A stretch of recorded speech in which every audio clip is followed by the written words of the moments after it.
get lost in your.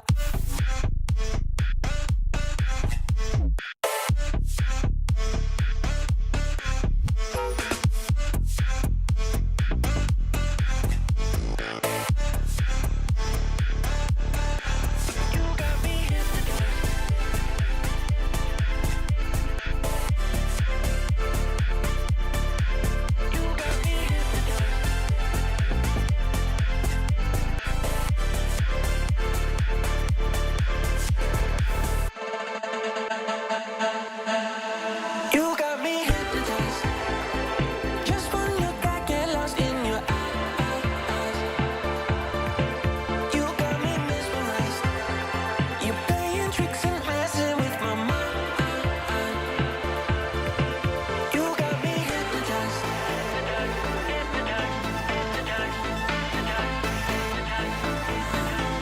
You got me hypnotized.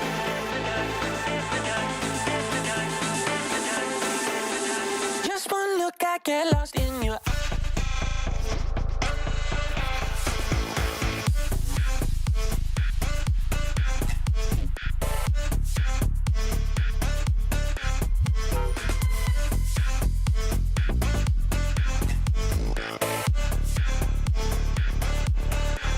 You got me hypnotized. Just one look, I get lost in your eyes. You got me mesmerized.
Killing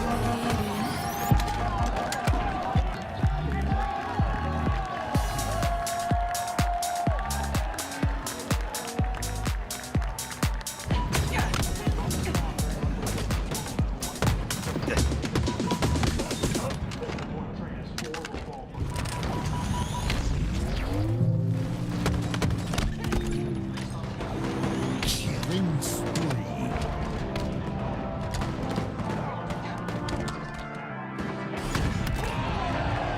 Snipe. The way that you make me feel like I never been felt before. In your eyes, I found that one I've been waiting for. I'm feeling electric. Triple kill. The way that you make me feel like I never been felt before. Killing spree.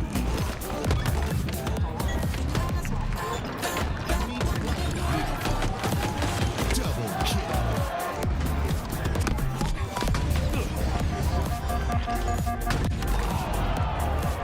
Snipe.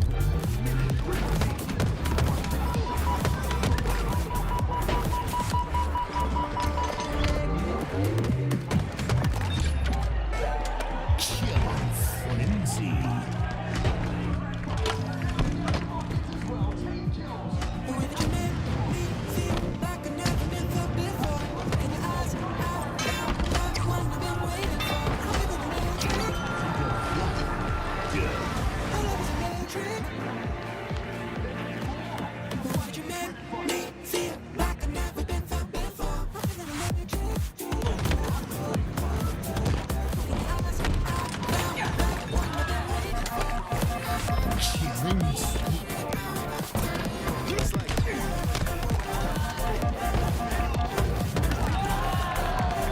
Double kill.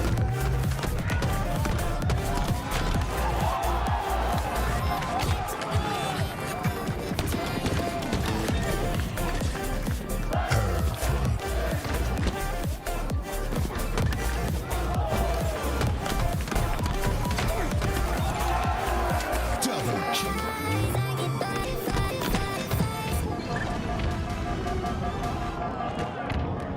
Defeat.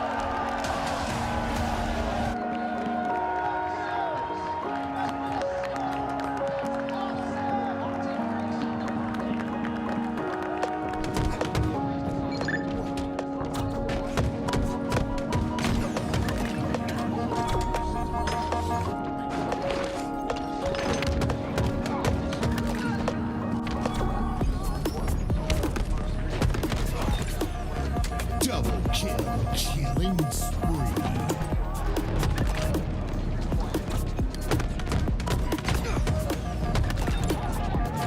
Double kill. Enemy team score.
Double kill.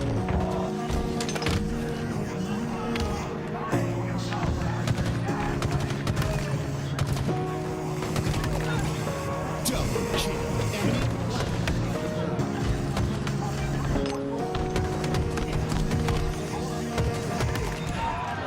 Enemy last shot.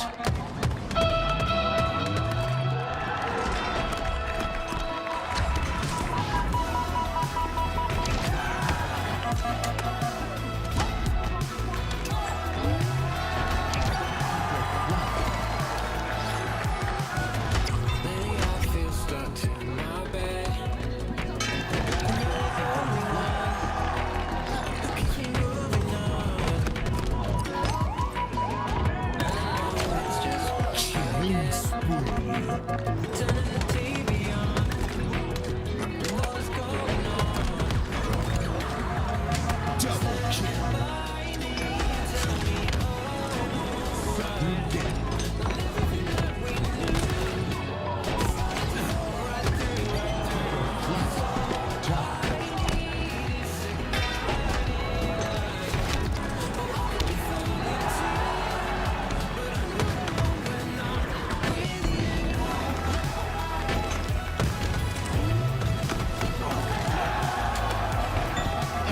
Enemy return.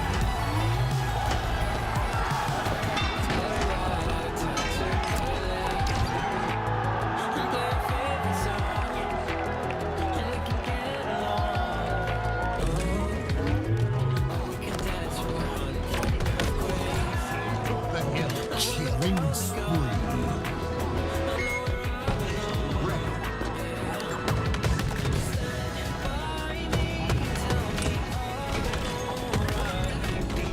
Double kill.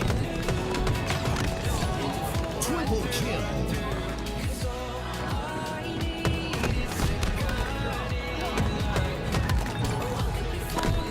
Double kill.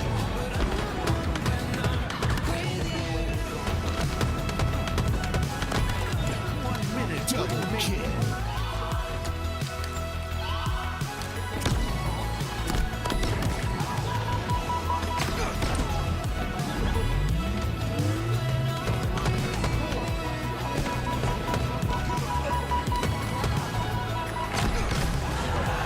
Team took the hill.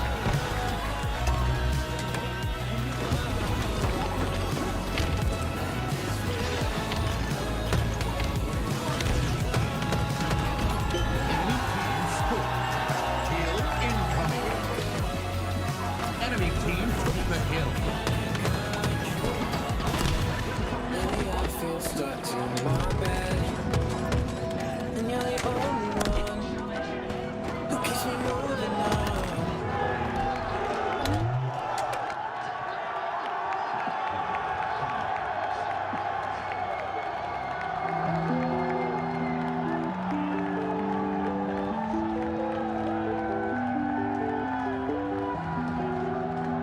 You see it there, very well as they across the stage.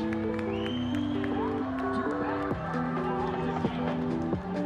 In one of the wildest tournament brackets we've seen in Halo Championship Series history. The end result is the same. There's a new adversary. I can't stand the distance. You're over there contemplating existence. Wish I could be of greater assistance. You're putting up this wall of resistance. Yeah, you can call me persistent, but why do we feel so socially distant? My brains to know this instance. Is it the system making us inconsistent? It's easy to blame the external. Is our love temporary? Is it eternal? I'm always looking internal, tossing and turning at night. I'm nocturnal. I need to know, can we win this war? Or will we be soldiers left on the floor? I'm not sure. Feel like I'm winning, but I haven't kept score, and I just need to know what I'm fighting for.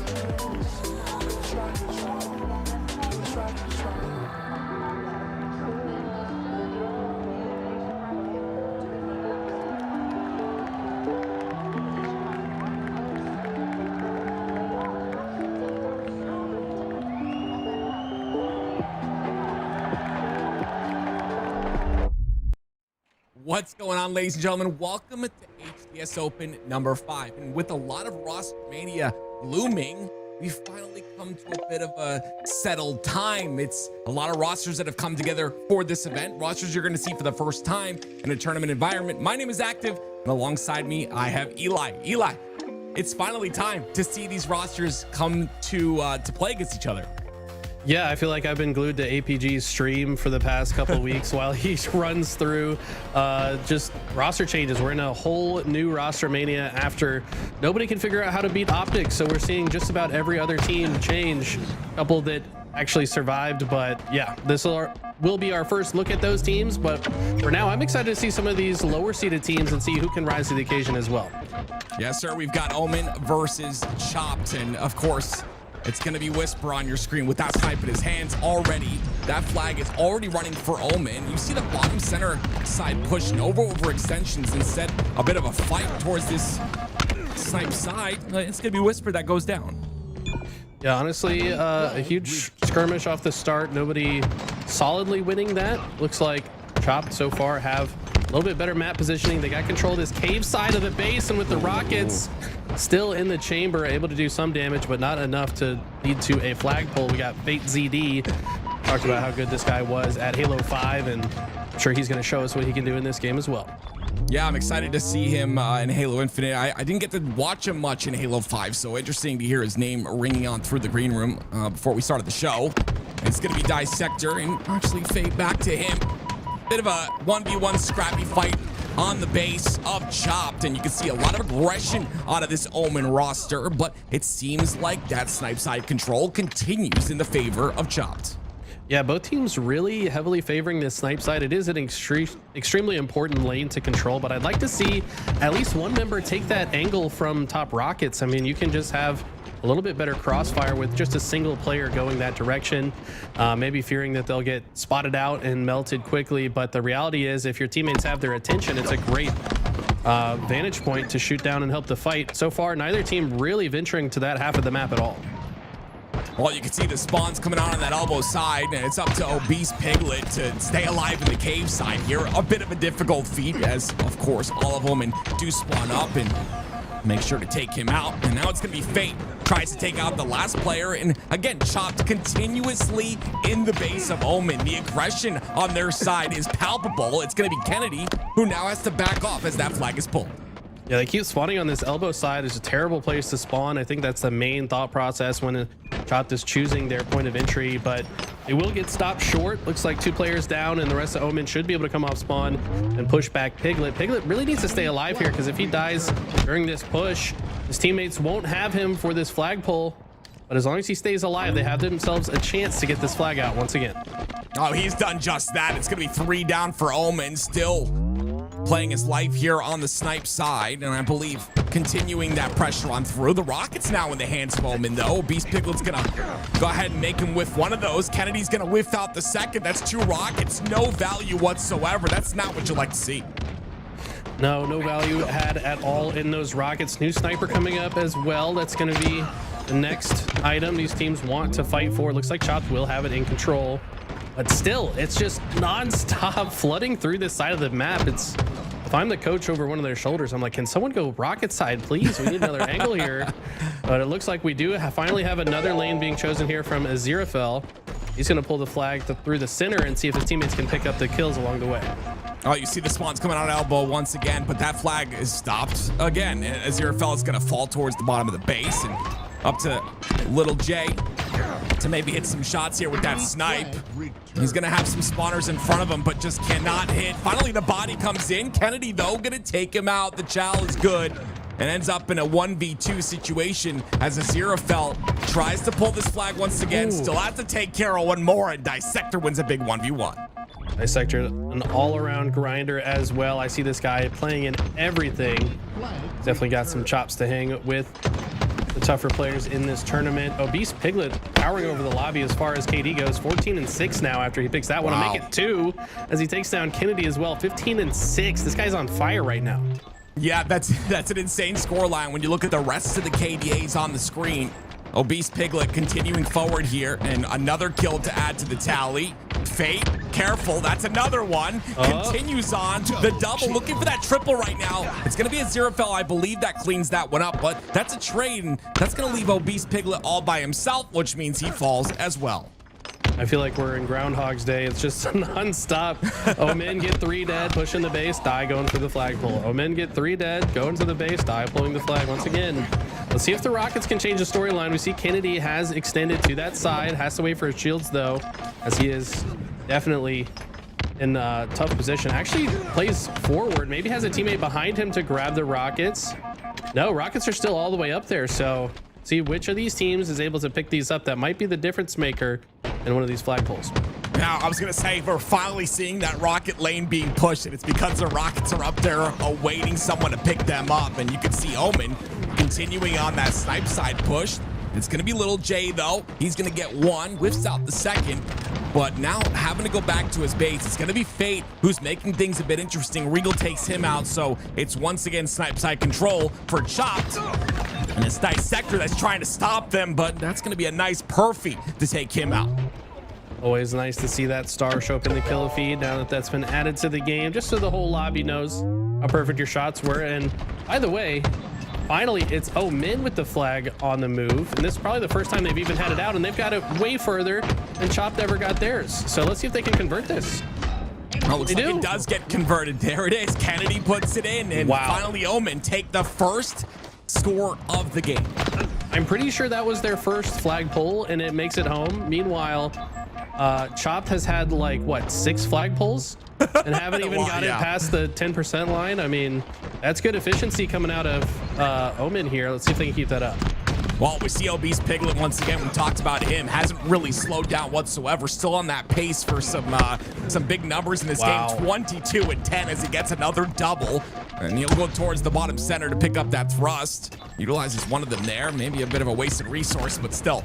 Another kill goes into his favor. And you ask why so many flags have been pulled. This man is trying to set up those flag caps, but he can only do so much here. It's true. I mean, they got to get a few spawn kills after the flag gets pulled. So far, it seems like they're not really focused on those players spawning up, and that's been the problem for them. Now it's 3 dead after a lot of damage being put down by Obese Piglet. It's not going to be enough. And now Omen have an opportunity to push forward. Let's see how they approach the base here. Looks like Whisper does barely see Azira on that sneaky ledge there, but he gets taken down. And Kennedy tries to pull the flag, but I don't think he's going to make it very far. This is going to reset. Yeah, it was 2 down for Chop, now 3 down for Omen, and the reset, like you mentioned, is going to probably occur here.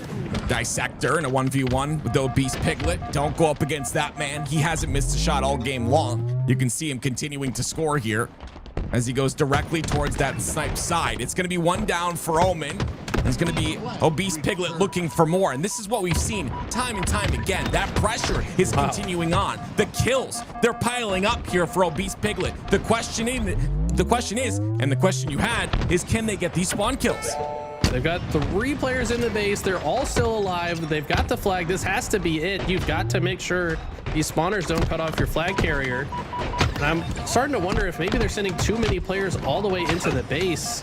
And that's why these spawners are able to just move forward and cut the flag off a little bit more easily. But this is their best looking chance yet to score. Oh, the man hasn't missed. Once again, that's going to be a huge kill by Obese Piglet. Pretty much secures the flag cap. And now we're going to be tied at 1-1 at 3 minutes and 37 seconds left in the game. And you can see some lanes being chosen here.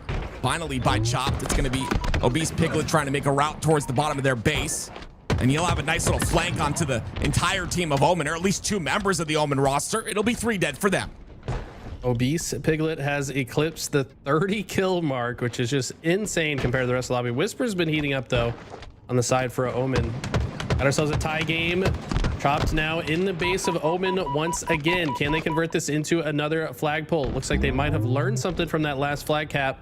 Might opt to use that same strategy for a second here, but they need to get a few more slays first.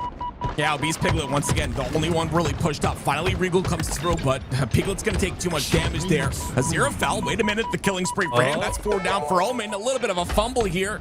Might lose a bit of timing as those spawns come up on the elbow. A great job from Regal to identify the elbow spawns are coming up. Needs to shoot that player back immediately, but Omen do a good job to cross through their base. and retake the snipe lane. I don't think Lil J is going to be able to get around the corner. He doesn't. Dissector might get taken down here, getting shot in the back, but this flag likely to be reset. Some great grenades come through, though. Chopped might get this. Oh, they got the spawn in the back of base right there. The back of flag, the best spawn you could get. They throw nades, a couple of bank grenades, and they'll score their second. It's going to be 2-1 now. Chopped lead. Oh my God. That could have been a great return on the side of Omen, but Chopped, who struggled to get a single cap for the first 10 minutes of this game. They get 2 caps in about a minute and a half. Now might go for a third, as they're now in position to spawn kill as well. The Lil J with the sniper here. Doesn't want to move too far forward, doesn't want to block those elbow spawns, but now has to rotate backwards and see if he can find a target. Should recognize the spawners have gotten through, yes. Now he's going to look to reclaim his base with this sniper. This is really good by Lil J. You know, watching maybe for that stagger spawn that spawned behind him. There it is. Oh, my, he found him. He definitely found him. Fake goes down with a nice 360 no scope. Or a quick scope. Regardless, though, it's only a minute 30 seconds, but that doesn't matter because Chop put the third one in. It's 3-1. They take the first series score. Wow, that was impressive from Obese Piglet. If you looked at his teammates, though, they had an insane amount of assists as well. I feel like they were all actually kind of feeding Obese Piglet a lot of those kills, and maybe that's why he's obese. He's just getting fed over and over and over again because he had so many slays by the end of that game. Now, you know what? I always watch the cast when you and Mac cast it. And Mac, you know, Mac's not here today, but we miss Mac. And I always wonder, like, Mac's always laughing. Now I know why he's always laughing. You got to stop with these, goodness me, these one-liners. But yes, 100% agree. Piglet just absolutely on fire. And you saw a lot of the 1v1 engagements. He didn't lose a fight. And that's so important, too. Finally, you know, everyone else comes in, starts to clean up those kills, like you said. They start to make these flag runs valuable, and of course this second one goes in, which ties it up. But just a beautiful job by Chopped at the end of the day to really just continue that pressure on and not really let go of the gas pedal. I think was a big factor in that game. Yeah, for sure. Omen really just kind of playing from their back foot almost the entire game. I mean, the one strong thing about Omen, though, was when they finally had a single opportunity, they took advantage of it and converted it into a flag cap, which there's something to be said for that. But the problem is if you're unable to keep up with the slaying of the other team, you're going to be stuck in your base for most of the game and not even have those chances. This was a disgusting little 360 quick scope. You can only do that on MNK. Oh, I said it too. I was like, does he know there's a stagger spawner behind him? Yep, he knows. There it is. That would have been a nice double too, but goodness me, what a way to secure. And now we go to Live Fire Slayer for game 2. Eli, what an incredible roster, man. This has been very exciting. Like you said, the APG streams, everyone's kept updated on the Reddit, everything. The competitive Halo Reddit's been a huge hub for keeping updated. If you ever want to keep updated with that, you know, roster mania or anything like that, make sure that you get into the competitive Halo Reddit. That's where you'll find all the updated information. But here we go, ladies and gentlemen. We're gonna hop back on board with Omen here. Can they tie up the series? Okay, Whisper with the sniper. This is big. He's got the repulse as well. If he can stay alive. He was the guy on the side of Omen that was keeping up with the slays of Piglet, at least partially. So if he can catch some fire here, maybe shut down the Piglet himself, could have a better looking game here. But he gets stuck. Great angle there from Lil J. I think he jumped from cuts and it landed that. Yeah, it's just that's beautiful. Honestly, getting that very first pick. We'll see if it turns into more. It looks like it does. It was 2 dead for a moment. Now it's another 2 dead for Omen. They're on a bit of a stagger, which allows Chopped to grab this camo. Now it's tower side control and a Aziraphale with a bit of an objective on his hands. Maybe try to find that first pick once again. Turn into more. There's Kennedy that falls. He's the first one. And now it's Regal. Hopefully get a 2v1 onto Whisper here. Great job once again. That's going to bring it 3-9.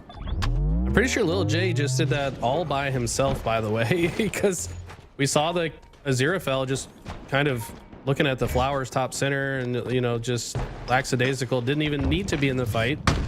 But now Lil J is the one popping off. He's 6-0 already. Oh, and he's there we still got go. a snipe bullet to work with. He's like, Obese Piglet, it's all good. I got you this game, man. He's like, I got your batteries are dead. I got you, bro. No problem. 6-1 to start the game off. Aziraphale's gonna end up getting a couple shots into them as well. It's gonna be Chopped that ends up 2 dead, but still Obese Piglet pressing on the aggression. You see the spawns come out onto A, and it's gonna be a lot of damage on that big door already. Maybe this opens them up to push in. Yeah, this is a great looking collapse in from the sandbags. I think they have a player big door as well. No, they don't have anyone big door, but it might not matter.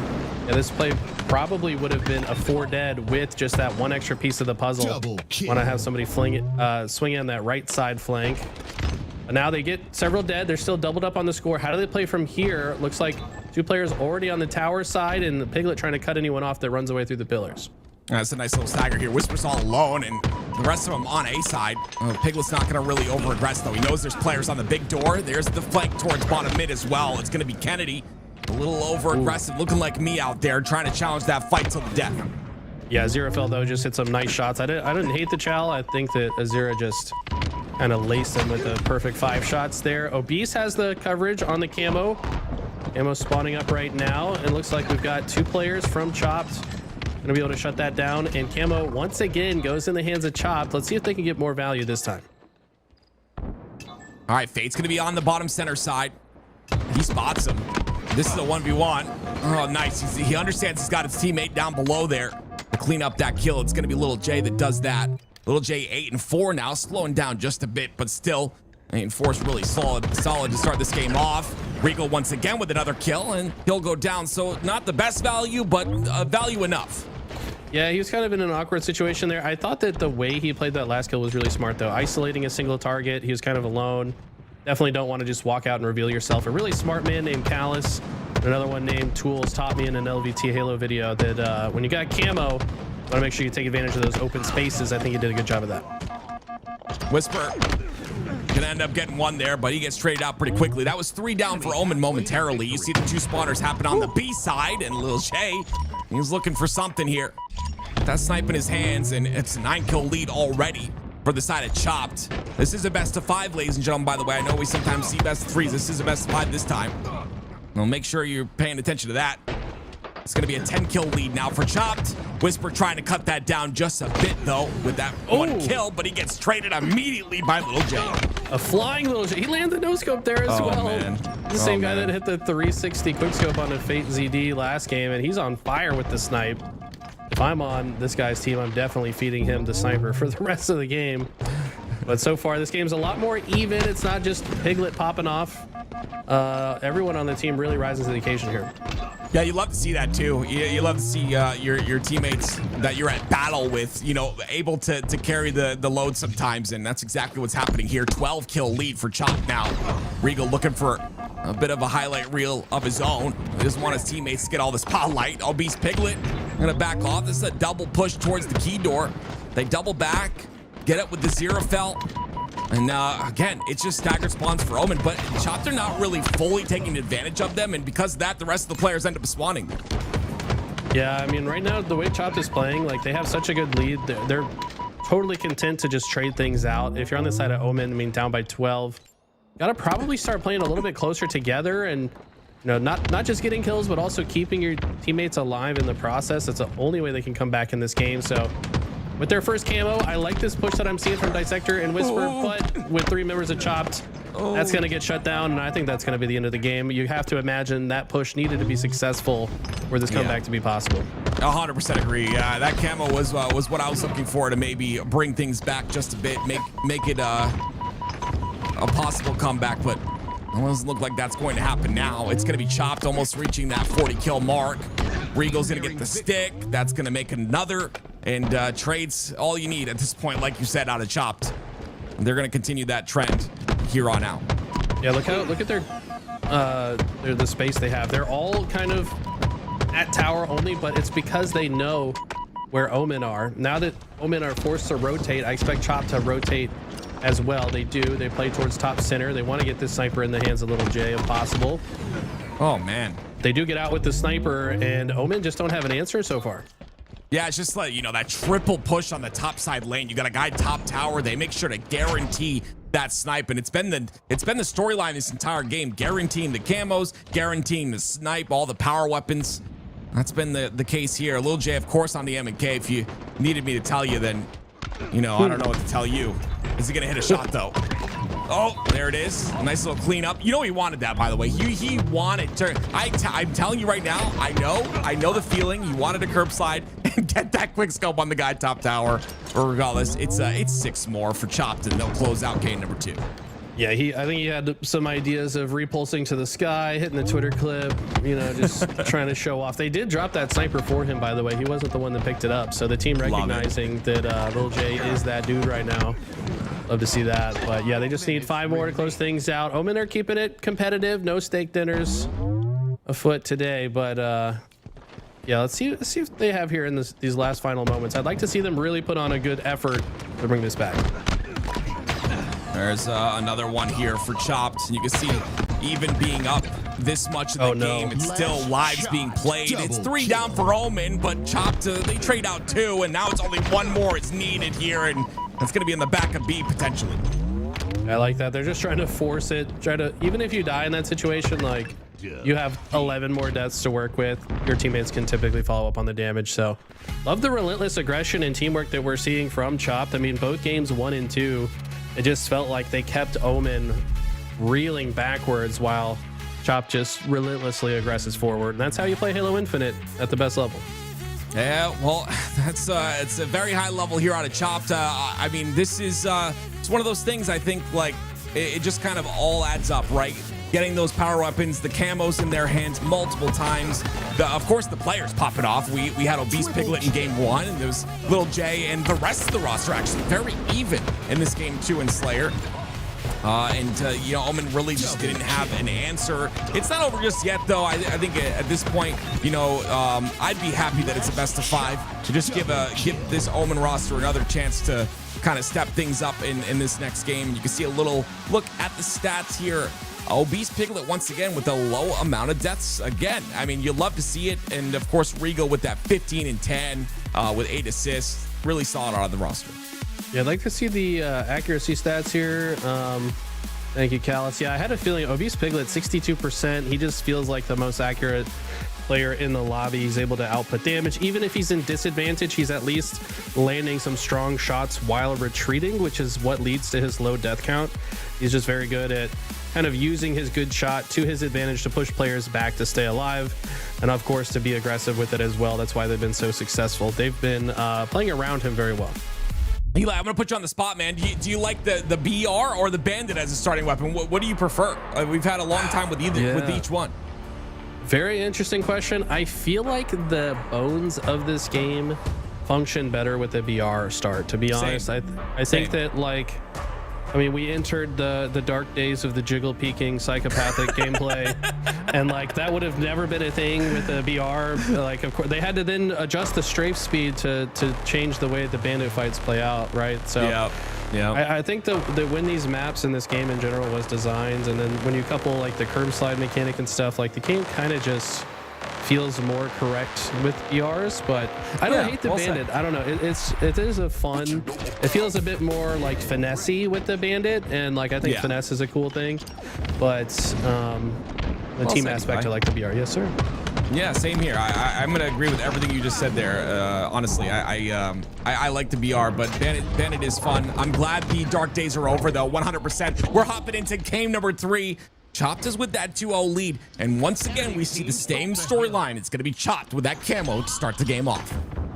Okay, here we go. Great grenade prediction there from Obese Piglet. This guy just really knows where his opponents are trying to go. Played that situation well enough to not just get those 2 kills, but also get some damage onto Fate and push him back as well. That's going to open some more space for Chopped to get some hill time. Might even be able to convert this into a shock rifle grab as well. But I mean, Chopped playing this whole situation perfect. Really impressed by Lil J's, you know, just his I guess you could say tracking, right? It's very easy to get flicky in games like this, especially like high intensity games, like a tournament type game, but his tracking really solid, and it seems like he's on a very high sense as well. So interesting to see, but Kennedy, no way. Obese Piglet gonna get away once again. They're taking him out pretty quickly, though. That's a shock inside of batteries. Man, that was painful to watch. I feel like Kennedy didn't even play that poorly. He just kind of got schmooved on by that player slipping and sliding through the batteries, and also the T-Rex arms. Shout out Active. I've seen you pull that move a time or two, but It doesn't feel good when that melee whips, man. Oh, it does not at all. But hopefully we'll see less of those here. And it's going to be chopped once again. Like you said, they created enough space. They got enough hill time. And because of that, secured hill #1 for themselves. And if you're Omen, you got to wake up here. This is do or die, right? This is the last game of the series. Unless you want to end up in that lower bracket. And you see Fate starting to turn things up right now. It's chopped 3 down. Phase 5 in 1. Oh no, the timing is perfect from Little J. I was starting to say, I mean, you gotta feel like for Omen to bring this one back, you kind of need somebody like Fate to step it up. A guy that's got a lot of experience, definitely one of your standout players. Like, you need him to really have a great game to pull your team back into it. But so far, Chopped have just frankly outclassed them in just about every category. Seems like they're winning most of the individual fights. They've also have better rotations. This is going to be tough. Yeah, I 100% agree. I think individual players popping off is definitely a good way because it starts to build momentum for your team as well. You start to see one player doing well, like Fate right there, getting a trade, not necessarily what he wanted, but it just starts to build your team up in general, make them believe just a little bit more. But it's going to be chopped halfway through hill #2, and you can see the double up. They play very close together. You mentioned this in game #1. Very close together, this chopped roster plays, and it's definitely working out for them. But it's going to be finally Omen who take a bit of hill time here, and they've got a bit of control as well. But an overextension out of Fate, not expecting a zero fell. It's also just the difference in how far ahead Chopped are winning these fights. They're often winning these fights with still half shields or more. And it's like they're able to just enter the next fight so easily. I think that's been a big factor as to why Chopped have been so successful so far. But yeah, I mean, sometimes just a single play, hitting a sick no scope or something can completely change the confidence level in your squad and just really turn things around. Little J with the sniper in his hand, though. We saw what this man could do with the S7. What can he do with the shock rifle? Gonna at least push one player back for now. Yeah, not as much. Shock rifle's so difficult on MK, at least for me. I mean, a couple other mouse keyboard players as well. There's a lot of tracking involved. You have to hit all 3 of the bullets in the burst. But 2-0 for Chopped here. A lot of time for Omen to come back, but again, you're going to need something. You're going to need someone to show you something. And right now, we're just not seeing it at the moment. Finally, take out Regal there. That's going to be a big kill and a bit of hill time here. Do they have that elevator control? Yes, they do. Hitting a couple of their teammates. Fate caught out a little bit, but they take them out. Well done. That's big. Might be able to break in here, keep control of the elevator. Got feet in the hill as well. When you're down by 2, you really don't want too much time to burn off the clock, so you need to be efficient with this time captured. Little J, though, with a huge double kill. Should be shut down. I think no. Azira is here and in a 2v4 situation, basically. Azira fell and Little J able to just completely flip the map on its head. You got to think Omen are kicking themselves after that one. Yeah, the damage disparity per fight is you just mentioned it. It is a big factor. You just saw right there, Little J's ended up getting a double kill, stays alive, able to do more damage on his life again. He's been alive that entire time. Finally, he's taken out. And again, you can see in the assist column, 6 kills, 9 assists. So this roster definitely connected really well. Because of that, they're going to get even more time here. Whisper trying to make something happen, though. Ends up getting 1 kill as Kennedy tries to push in. They're going to have to push this elevator side. They need control of this right now. That's exactly what they'll do. But wait, they don't know. Well, they know now. They know now. There's the kill from Fate, but it's elevator control for Chopped here as they have a 2v1 onto Kennedy. You could see the miscommunication happening in real time right there. Kennedy and Whisper had a great opportunity to just push out elevator. They could always come back to the hill afterwards. But instead, Kennedy bails on him and says, oh, maybe I should be getting hill time, not recognizing that, like, he should have helped clear elevator first. And then everything just falls apart. Chopped get the hill instead. So Omen, I think their communication needs to be shortened up a little bit if they're going to have a chance in that lower side.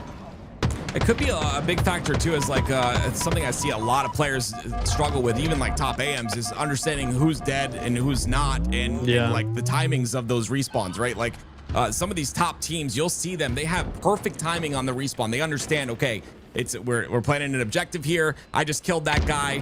When that text disappears from the kill feed, I have 5 more seconds before that player spawns up. The triple kill for Fate.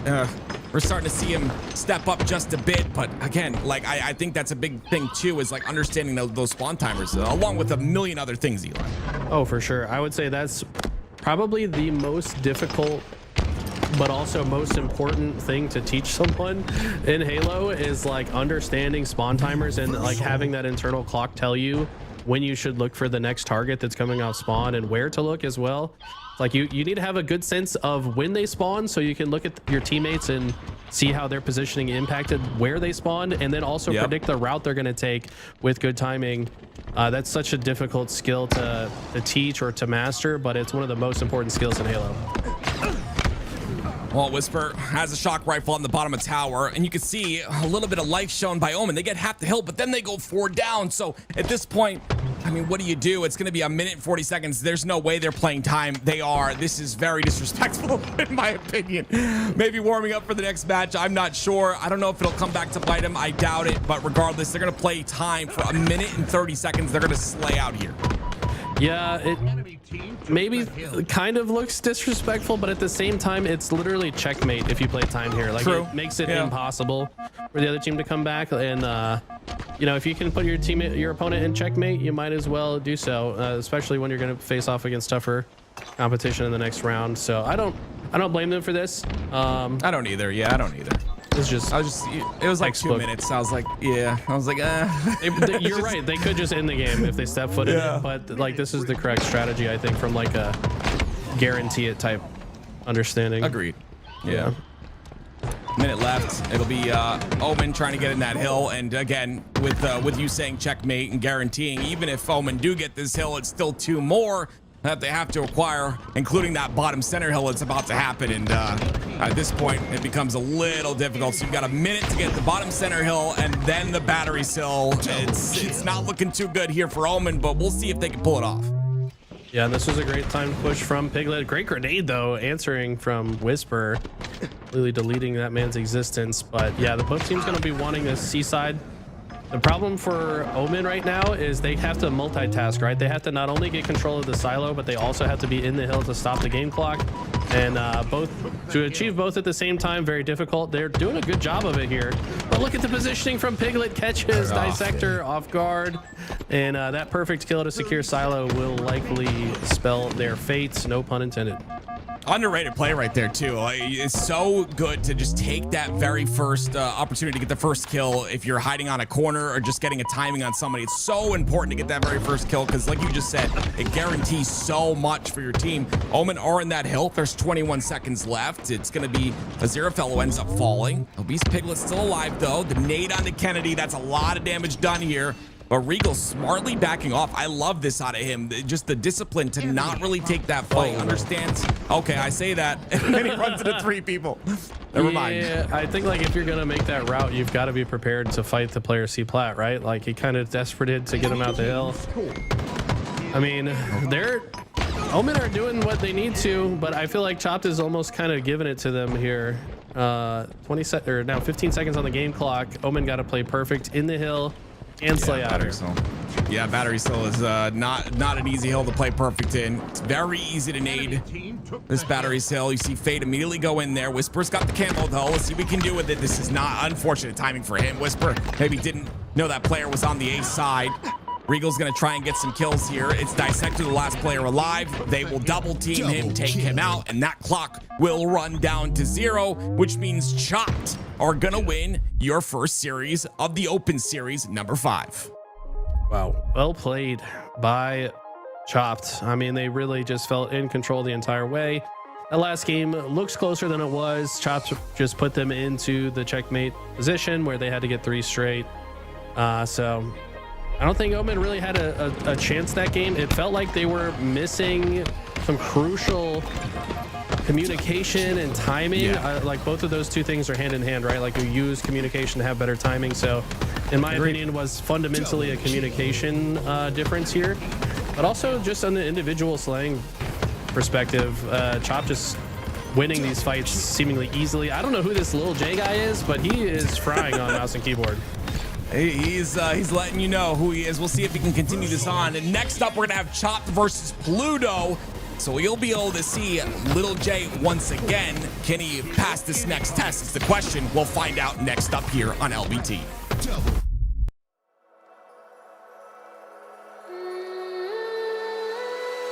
Salt on my skin, pull me closer, right in. I think about all of it.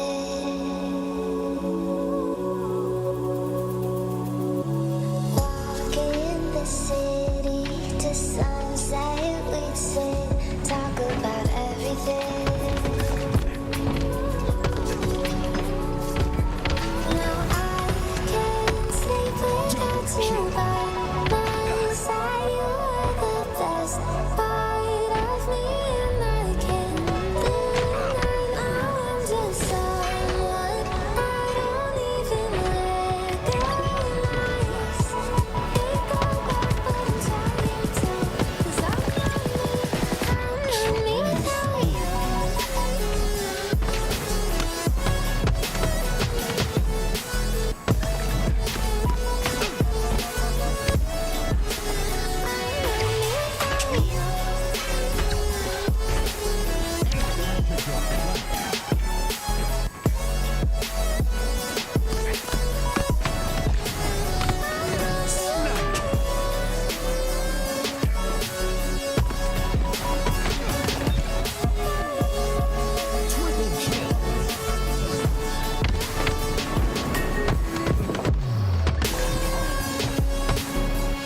Double kill.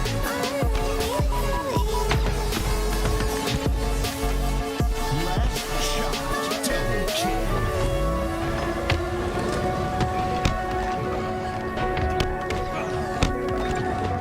Double kill. Walk in the city to sunset, we'd sit, talk about everything. Double kill. Now I can't sleep without you by my side. You're the best part of me, and I can't deny. Now I'm just someone I don't even recognize. It go back, but I'm tired too, 'cause I'm not me without you.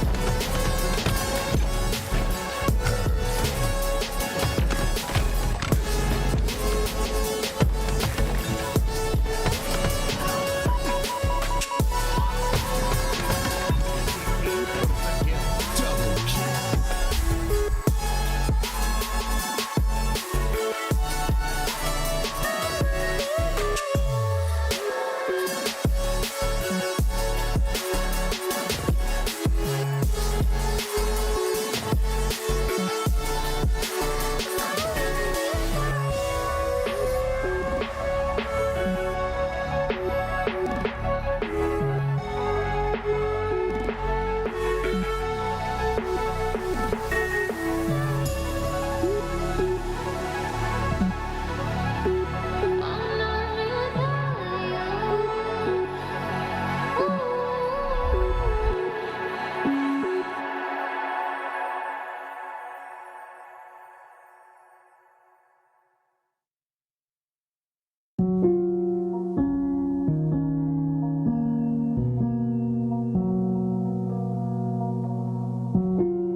Spit it out, just tell me honestly. You should know I'm not your enemy. You want trust, I want it just as much. You need love, I need the same for us. Look at all this time I wasted, screaming at each other, baby. I wanna understand. So you walk away, I feel a way when you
do?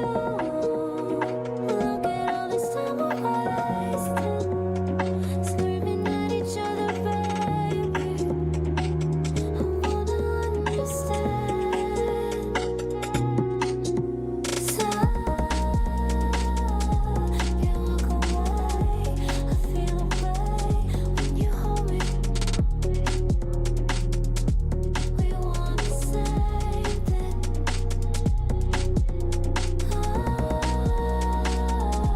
Need us again. You say the same, so now we fighting.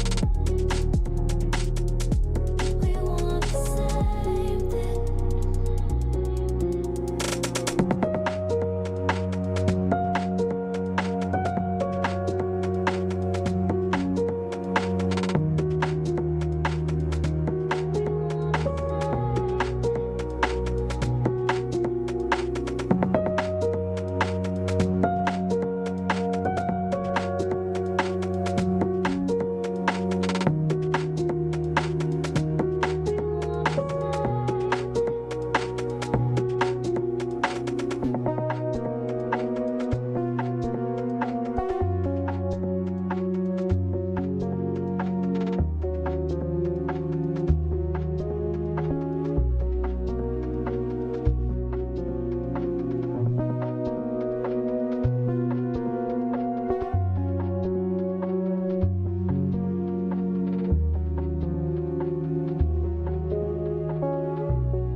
Even with darkness in your heart, I'll never leave you. You're showing a new world that has wanted my whole world. Let's run away, just us tonight, until forever. Into another world until the end of time. Come with me to the light. When the rest are falling, would you leave the world behind? Come with me to the light. Escaping the darkness now, it's you and me for life.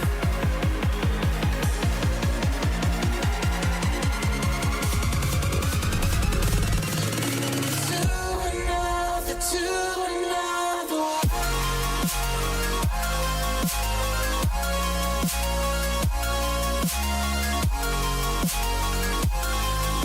It's you and me for life.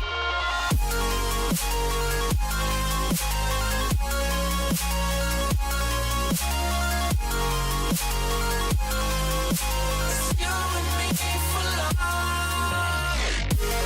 Bringing me to the edge with you. You're bringing me to another world.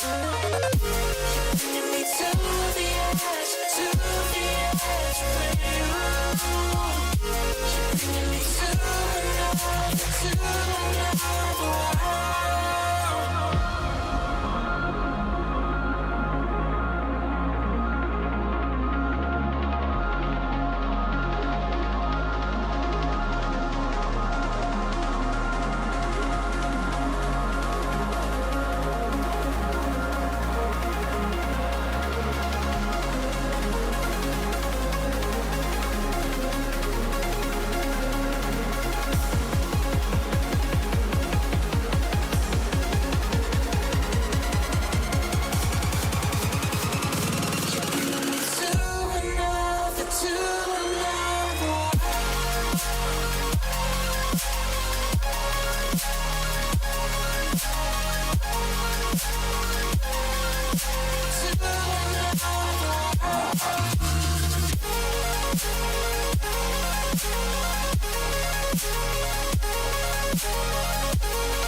love has got you feeling too much.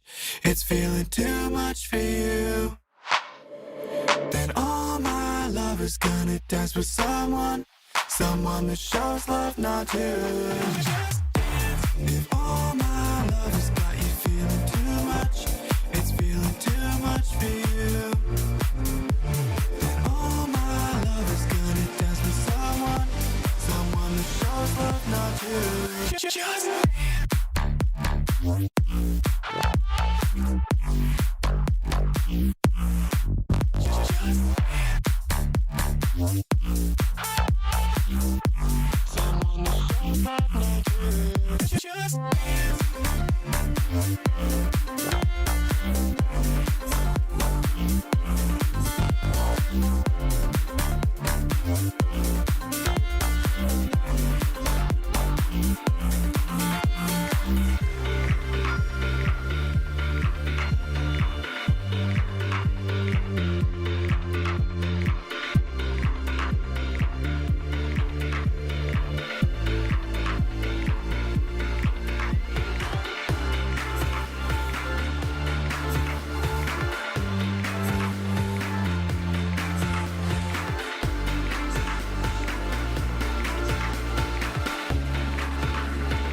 has got you feeling too much. It's feeling too much for you. Then all my love is gonna dance with someone that shows love, not you.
And I can't stop thinking about you, but what you gonna do? And you know I'm feeling good like that, so what you gonna do? And I can't stop thinking about you, but what you gonna do? What you gonna do?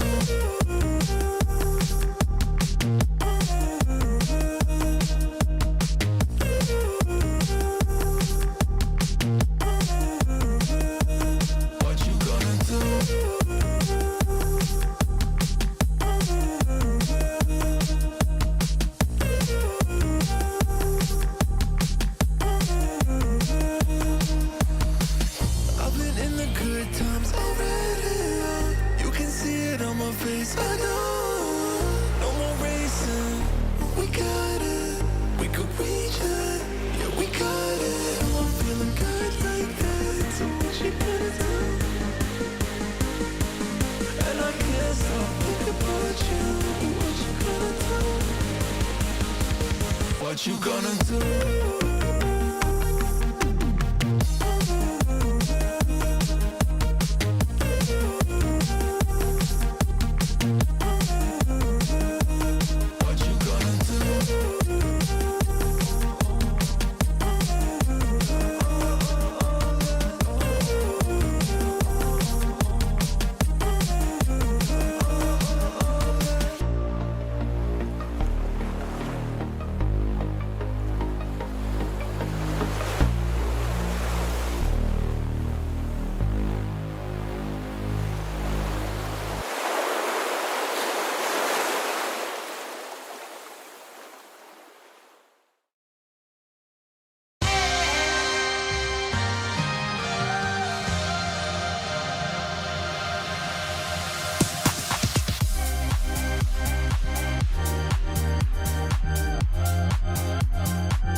Monday morning and it starts to rain. And I'm thinking about what we've been through. It's getting cold and light starts to fade.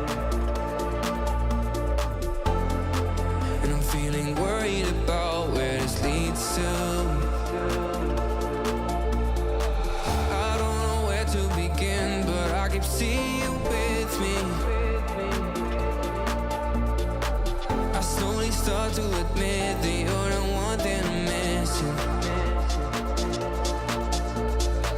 I don't know what I should do, cause you're ignoring my texts. So could you tell me the truth so I can stop making guesses? Cause now I'm losing my mind. Keep on running till I find a way to ease my mind. So could you tell me the truth so I can stop making guesses? I don't know what I should do, cause you're ignoring my texts. So could you tell me the truth so I can stop making guesses? Is it hard to make up your mind? Doesn't the fun that we have make it easy? Is it true? Do you still need time? Or are you scared to commit and be with me? Cause what we have is real hard to find. And all I want you to be is happy. I don't know where to begin, but I keep seeing you with me. I slowly start to admit that you're the one that I'm missing. I don't know what I should do, cause you're ignoring my texts. So could you tell me the truth so I can stop making guesses? Cause now I'm losing my mind. I keep on running till I find a way to ease my mind. So could you tell me the truth so I can stop making guesses? I don't know what I should do, cause you're ignoring my texts. So could you tell me the truth so I can stop making guesses?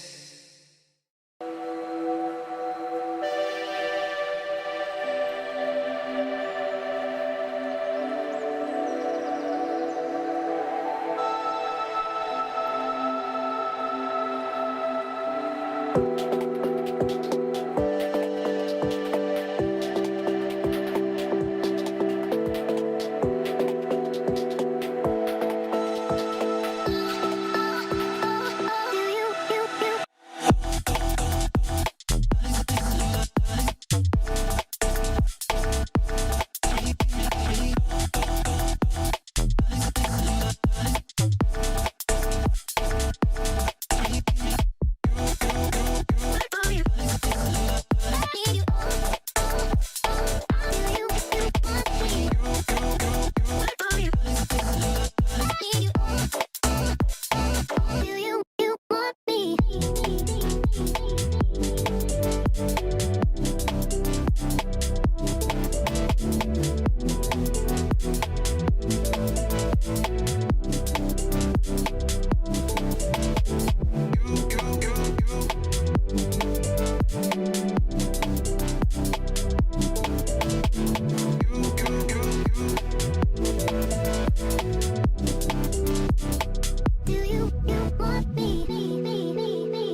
That's all I got to say.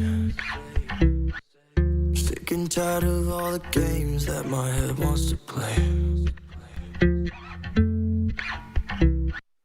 Yeah, it hurts sometimes waking up this way. My mind is slipping away, now looking for an escape. Yeah. But the way that you look at me, I'm so lost that it's all I see. And those eyes are my therapy, takes me right out of the rain. And when life wants to fuck with me, yeah, there's no place I'd rather be. Cause your face is my remedy, makes me forget all the pain. When I can't see straight. When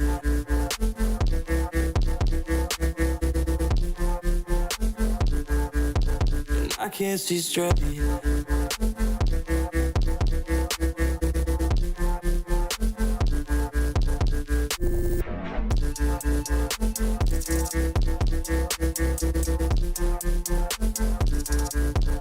I can't see straight.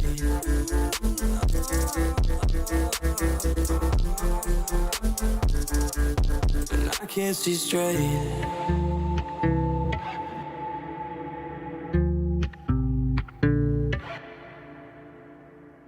Yeah, it's hard sometimes. That's all I got to say. Yeah, I feel like I'm suffocating. I never know what to say. Yeah, the memories have gotta go. I'm not over it and get jealous. Like I'm about to break, yeah. Never know what to say.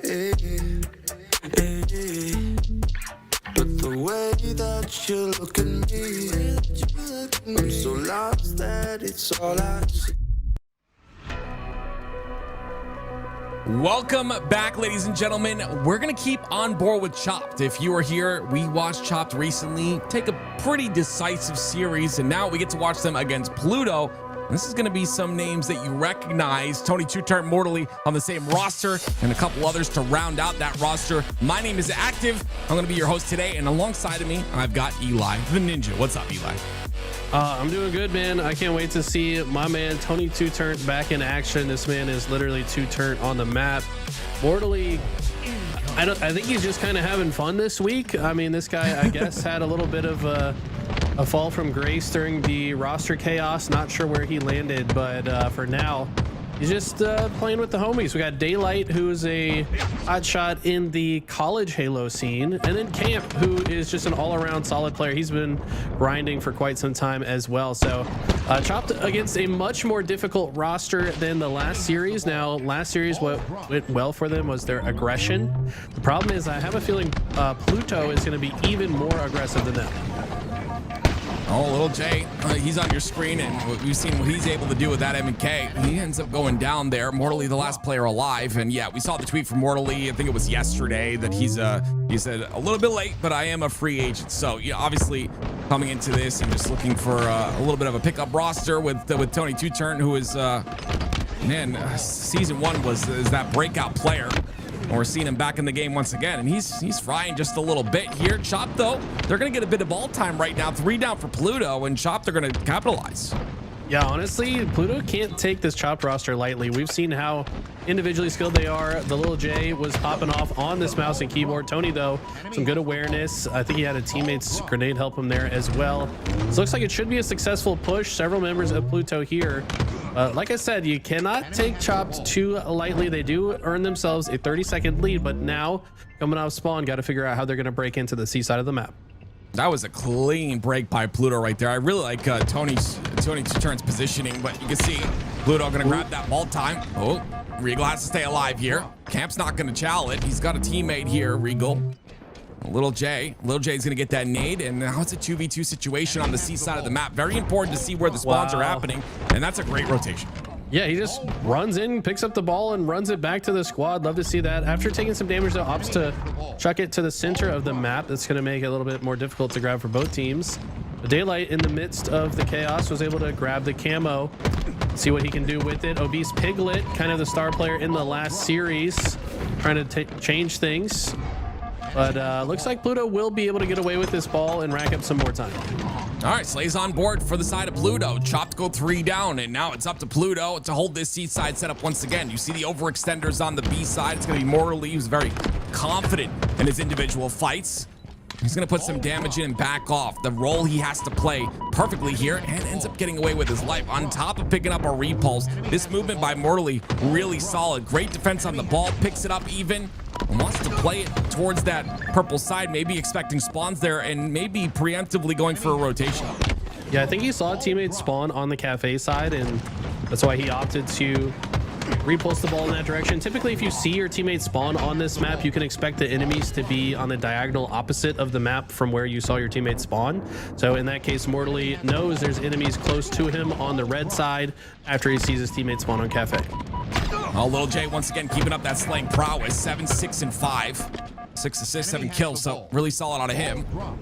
We're gonna hop on board with him holding the ball here just a little bit towards the back of C, and this will be some nice ball time here for Chopped. And you see Aziraphale taking that mid lane. This is very interesting. Maybe looking for some sort of a flank. They're not expecting it. He plays that really well, going out for Daylight, and there's some darkness instead. He's gonna have to get his shields back.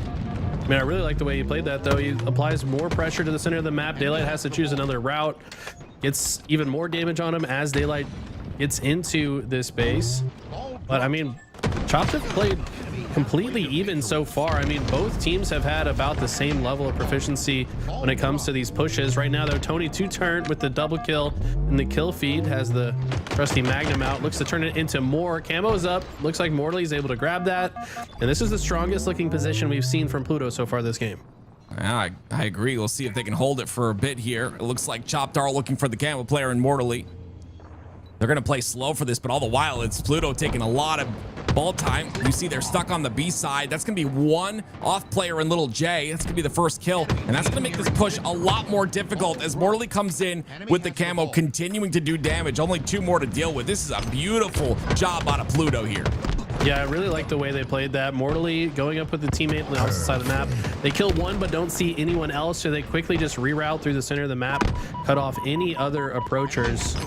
And just like that, they're able to secure the map. They've got themselves all the way up to 91 seconds. Obese Piglet forced to just play the ball toward the center and hope his teammates win this fight. It's not going to happen, though. This looks like the end of the round here. Pluto should take round 1. Morley in 2-turn just quickly warming up here. Tony with 13 and 6. Morley 11 and 5. And as you said, round number 1 going quickly to Pluto. And again, there was a big turning point in the match, and you called it yourself right at the tail end, where they were able to get a nice setup. They were able to get camo, and they cycled the spawners as well. Now we go to round 2. Yeah, how does Chopped bounce back from this? Because they had moments where they kept up just fine with the likes of Pluto. It just felt like an experience gap when they got into position. But Obese starting with the double kill. Great start to this round. Knows Mortally's lurking here on this arcade side, and a huge grenade coming out from Lil J. Camp gonna likely try to play this ball. No, can't even do so. This looks like a great opportunity for Chop to start this round well. Aziraphale's got to win this 1v1, though. It looks like he intelligently backs off. Tony's going to take a Dodom route towards the bottom of A because he has Mortally's help on that middle lane. There's going to be some ball time here, but Tony gets his shields back, able to re-enter the fray, but goes down as he's unfortunately not going to get any help. But finally, the help does come on that purple side. It's still ball down on Gen as the rest of Pluto continue to push through. And I'm going to be honest, Obese Piglet doing a great job of outputting damage here and staying alive, being a thorn in the side in the back of A. Yeah, he's doing a good job staying alive, but I mean, look how much pressure he faced. He was really forced to stay all the way in the back of A, unable to do a whole lot, gets a couple shots here and there, but ultimately they will rotate the ball through the shoddy side, so Obese staying alive there ends up being highly valuable for the squad. They're able to just rotate it straight through this lane. Wanted to grab it and pull it into the Ivy side, but unfortunately missed the last oddball pull. Now it just sits in the center of the map, and Daylight's totally fine with that. He's just going to use it as bait for now. So important. Every step, you know, every position, every inch of that oddball has to get inside to see. It just causes something like this to happen where they're just not able to get any time. Camp's going to get another kill, so it turns things around just a bit. Chopped gets the ball in their hands. It's in the hands of Aziraphale, but they have to take advantage of taking out Camp here, and he knows it. He'll stay alive. Tony forces the play ball, catches it in the air. A nice little break here by Pluto. They'll have full control and ball time. Okay, if they can also kill Piglet here, this will be massive. Okay, wow, Piglet somehow burns the camo in a 3v1 situation, basically. That's a huge resource denial, but it does also mean the spawns are staggered, and Mortali's all the way behind the spawners. Mortally did this on purpose, by the way. He used his position to force them to spawn Red Room and then also flanked them. That's called killing two birds with one stone. Poor birds. It's going to be, of course, Morley making that play happen. And that'll force Pluto to continue to get have the lead here. I'm sorry, 31-11 so far. Chopped end up 2 down. It's up to a Beast Piglet once again to try and find this stagger player in Camp, but the shot screen's really solid. It's going to allow Camp to stay alive and give his teammates time to push towards him if they wish. Now he's got an entrance as well, but he gets taken out really quickly. A bit too aggressive there. Has a lot of damage, but they're still able to turn this situation around. Aziraphale, if he can get this kill onto Mortally, that's a tall task. I was going to say that could be a huge opening for the rest of Chop to come off spawn with a bit more speed. But for now, Mortally is going to be the one playing with a lot of speed as he pushes on through. They get 2 dead for Chopped. That oddball likely to get played out to the center. It's 3 dead now. Regal has no option but to chuck it out the center of the map. Heads up play to check the benches there. Regal not able to carry the ball with him. Ends up going down regardless. And a C setup once again here. You can see Morley taking that space on the purple side once again, completely suffocating them on that PD side. And he's doing a great job of that. Waits for all of them to spawn. Now pushes up here. There might be one off spawner, I think. Yep, you can see Morley's teammates shooting that player on the purple side. It's going to be Tony turn, and he's going to clean up a kill as well. I like this play from Tony as well. He's retreating while outputting that damage, knows that he needs to reroute and help his oddball carrier back at the base. The player in PD, not as important to fight at the moment. Camp, though, comes off spawn, finds the shroud and the camo for his troubles, and helps clean up some damage on the map. Can he get more out of this camo? No, he does get a second kill, but he gets shut down. That's good job from Chopped now to grab the oddball, but this round is a lot mixier than the last one. Neither team has really gotten strong control just yet.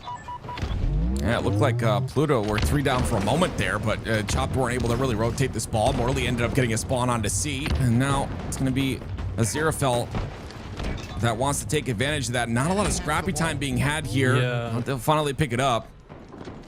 It's a little confusing. I don't know why he just left it there for so long. Yeah, you'd expect, like, in that situation where there's not too much going on the map, you just get that scrappy time, drop ball if you need to on a push, but they're starting to get time. About to cross that 40-point mark.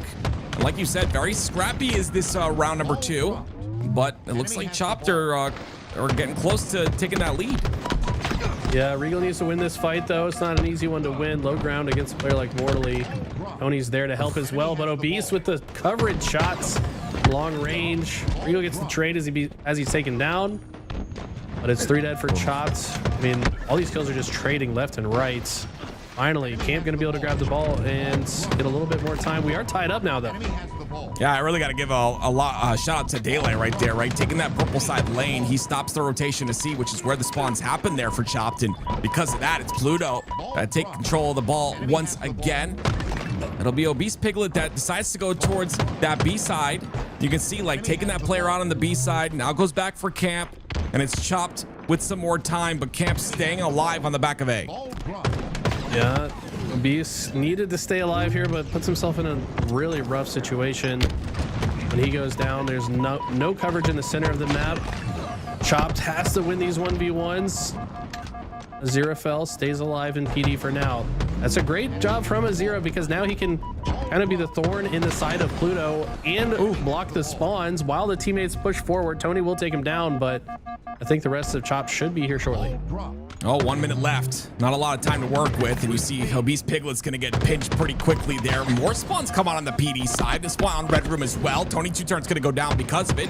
That's 2 down for Pluto. If there's any opportunity right now for Chopped, it is here. Aziraphale gonna have to live that does allow a player to get towards the back of A. I believe they do take them out, so that should be 3 down, and it will be ball time here for Chopped. Just 40 seconds in regulation. If Chop can hold on to this enough to get the lead, they can then drop the ball and just play for Slays.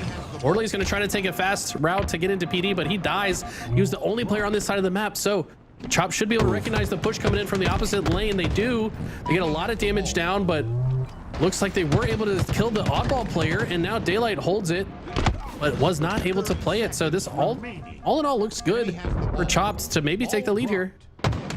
You would expect a rotation as well. Finally, the rotation comes out to the purple side. And like you said, taking the lead, it looks really good, but let's see what Orderly does here. He's gonna find Obese Piglet, puts a lot of damage in, reroutes towards the backside. Daylight's gonna go in, clean it up, 3 down. Aziraphale, the last player alive. Can he get the kill onto Daylight? It's a massive kill, and he does, but Mortally right behind him, and he's not aware of it. 3 down, 5 seconds left, and it's all but dusted here. Game number 1 will go to Pluto.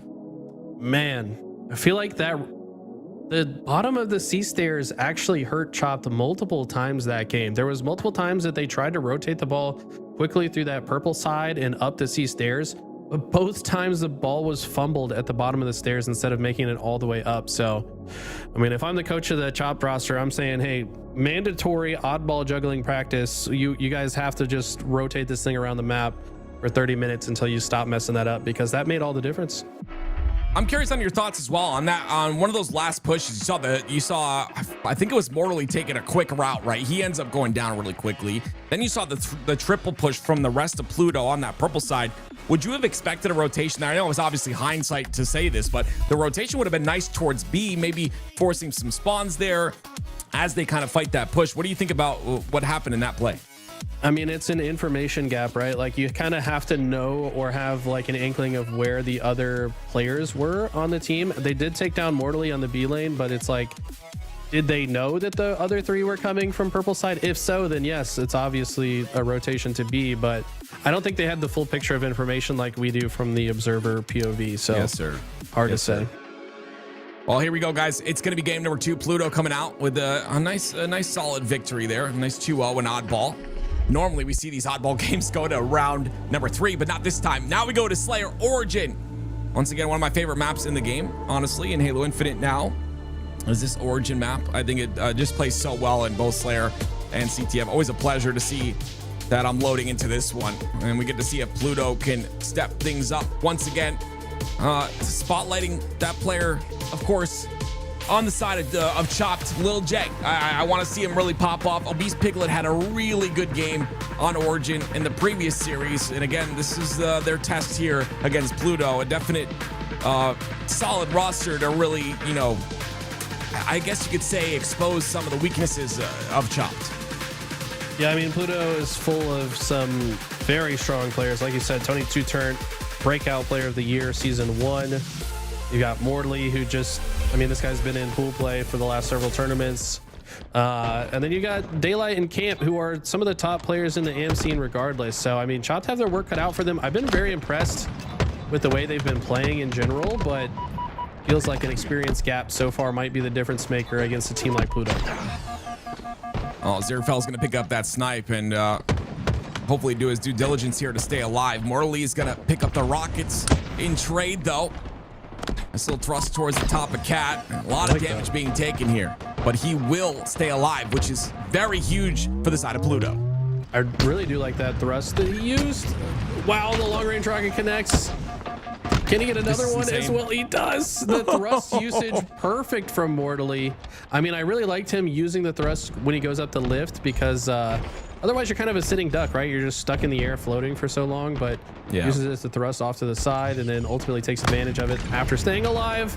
And it's Daylight with the sniper, and I've seen this man do a lot of work with it. The rest of his team is dead though, and now his goal has shifted from getting snipes to staying alive, and he do so. Obese Piglet kind of forcing him to fight, and he's going to get taken down. So that sniper going into the hands of Chops could be a big deal for them. Yeah, a lot of power weapons in the hands of Pluto right off the start there. But yeah, Chopped is going to take advantage of the snipe here in a moment. It looks like Pluto's ended up down there. They're going to scan. They'll find the sniper. It's going to be Daylight who finds his snipe once again. And now it's, of course, all of Chopped spawning on the cave. It's going to be up to Tony to try and hold this snipe side control. Some good shots by him, but yeah, it's a double team. Nice little bait and switch takes him out. 2 down Pluto. Tony 2 turn looking not turnt enough in that fight.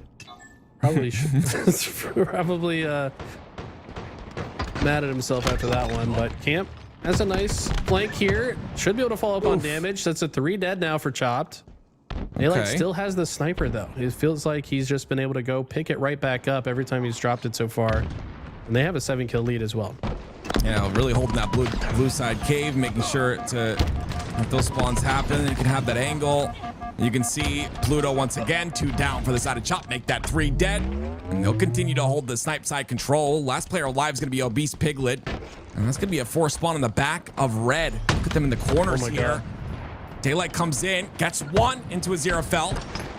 Really biding his options here. Not really committing to anything. And this is a really interesting angle by Regal. I've never seen that used, but Daylight hasn't either. God. He's going to get taken out. 4 down Pluto. That was such a cheeky spot. I've never seen someone use that before. Fully enveloped by that little pillar. Just unable to be seen at all. Gets that kill with perfect timing as well to be able to grab the rockets and pull them back towards his team at the very least. But I think those rockets will go into the hands of Pluto. Yeah, Camp finds them here, but he doesn't want them. He's either our observer or the game has crashed. Yeah. Okay, I think we're good. Looks like we're good. There's the rockets. There's the double. Little time warp there. 4 down for Chopped, and it's 2 rockets used for Pluto, and now another sniper in the hands of Daylight. He's putting it to work already, but that's going to be quickly taken out. There it is. Obese Piglet going to find that kill. Mortally trying to clean up the pieces, but he'll do enough damage to take out 1. Tony's going to get a triple. That's going to be all 4 dead for Chopped. Pluto really starting to assert themselves in this series. Chopped kind of feeling like what they did to the first team in round 1. Now it's happening to them. They're just getting ran at by Pluto. Daylight has a sniper again for the 3rd time. He's going to drop it though. It's for Mr. Tony 2 turn. But I wonder if Tony asked for that. Probably. Yeah, Tony's the type of player. Be like, yo, give me that. I'm frying right now. Well, he's definitely that type of dude. I love it. Love it. Obese Piglet gets it though. Gets 2. That's a nice clean double out of him. But 37-23 is going to be a difficult comeback. They do have 3 down, though. Tony's the last player alive, and Tony's going to chow. Ooh. Oh, my word. The perfy 5-shot to take out that player. Little J ends up answering back, but still only 11 more for Pluto to win this game. Tony's turret meter certainly on the rise, as he's now 14-7 after that perfect kill. And at this point, if you're Chopped, you're just trying to not make it a steak dinner. I mean, pork goes pretty well. If you're at the barbecue, get some steak, a little bit of pork. It's starting to feel like that might be the result here. Ooh. And Mortally shooting bodies out of the sky. That's a little bit. He doesn't like mouse keyboard players, I guess. I don't know. I mean, who does? Like, I'm talking to one right now. Wow. I mean, wow. What? I do. 43-30. Oh man, yeah, it's crazy the turn of events, and it all started towards the. Like after that, I think it was like after that 15 kill mark, it was Pluto that got one of those power weapons. They're able to kind of stagger and continue to push, and it just 4-man wipes over and over. Now they've got 4 kills left. It will be, oh, I thought it was going to be 3. That kill won't go in, but still, like you said, it won't be a steak dinner this time. Only 2 more, and Pluto will take game number 2 and go up 2-0 in the series. Yeah, only a matter of time. They're just padding their stats. Tony wants another perfect kill. He's going to get it. And just look at the aggression. Just flying forward. Knows that there's really no way they can lose this. Just trying to force the issue. But when you try to force the issue and fail 14 more times, and you do lose the game. So you gotta figure it out one of these times, guys. Yeah, I think they lost someone too. So they're gonna be finishing this game 3v4. It is one of those situations. It's like, yeah, do we really want to end the game over this, or should we just force the last kill? Exactly. Imagine. Hey, you make this decision and lose. It's on you. You know what I mean? Like, that's true. Oh, there it is. Okay, Tony. Tony's making a sweat over here. 17-10 for Tony 2 turn. It will be Pluto. That take game number 2, 2-0 the series score. And Chopped having a bit of a difficult time. Like, again, I say this pretty much every time I watch one of these games where I feel like a team is a tier above the other.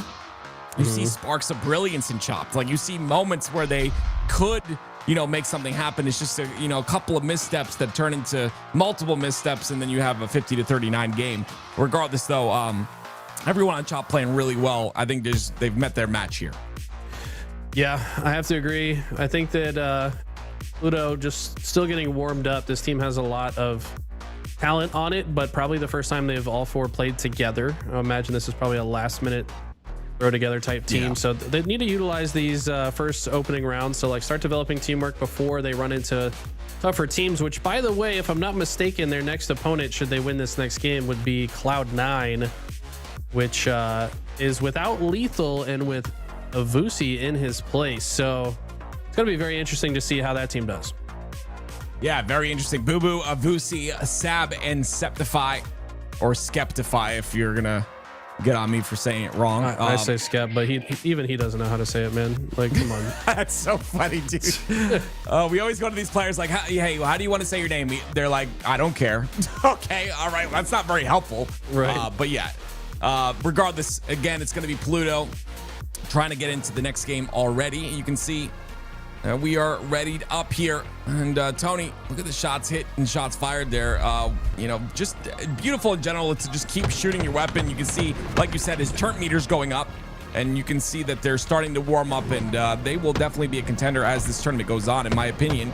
This Chopped roster needs to do something crazy here. Someone needs to pop off. We need to see, like that game one out of Obese Piglet. We need to see something like that if we're gonna see any sort of chance, and it's gonna just gonna be tough against Pluto. That's just the way it is. Like you said, Morley in that pool play multiple times. Getting to pool play, if you don't know, is a feat in of itself. It is very, very difficult to even get to that point. And if you're a player that's gotten there multiple times, there's a reason for that. Morley always on the matchmaking grind as well, which is great to see. Here we go. It's game number 3. Recharge Strongholds is coming up next. Yeah, Recharge Strongholds. Unfortunately, one of the game types that it's like the more aggressive and individually skilled team typically comes out on top. This is one that you can really put your opponent in the blender with like a trip cap and really eat off chunks of time towards your 250 score line. Pluto's going to get away with the camo, but it's Chopped that have the first scoring position. Regal's, though, last player alive.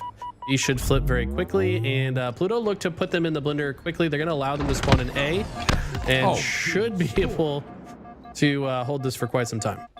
I didn't even see that player, but Camp did, and he's got that camo to utilize a bit more. Morley's got the shock, though, and this is going to be one of those situations where he can use that on the top of glass. And Camp's going to utilize his camo as best he can from the tower side. Great damage output out of him into Chopped.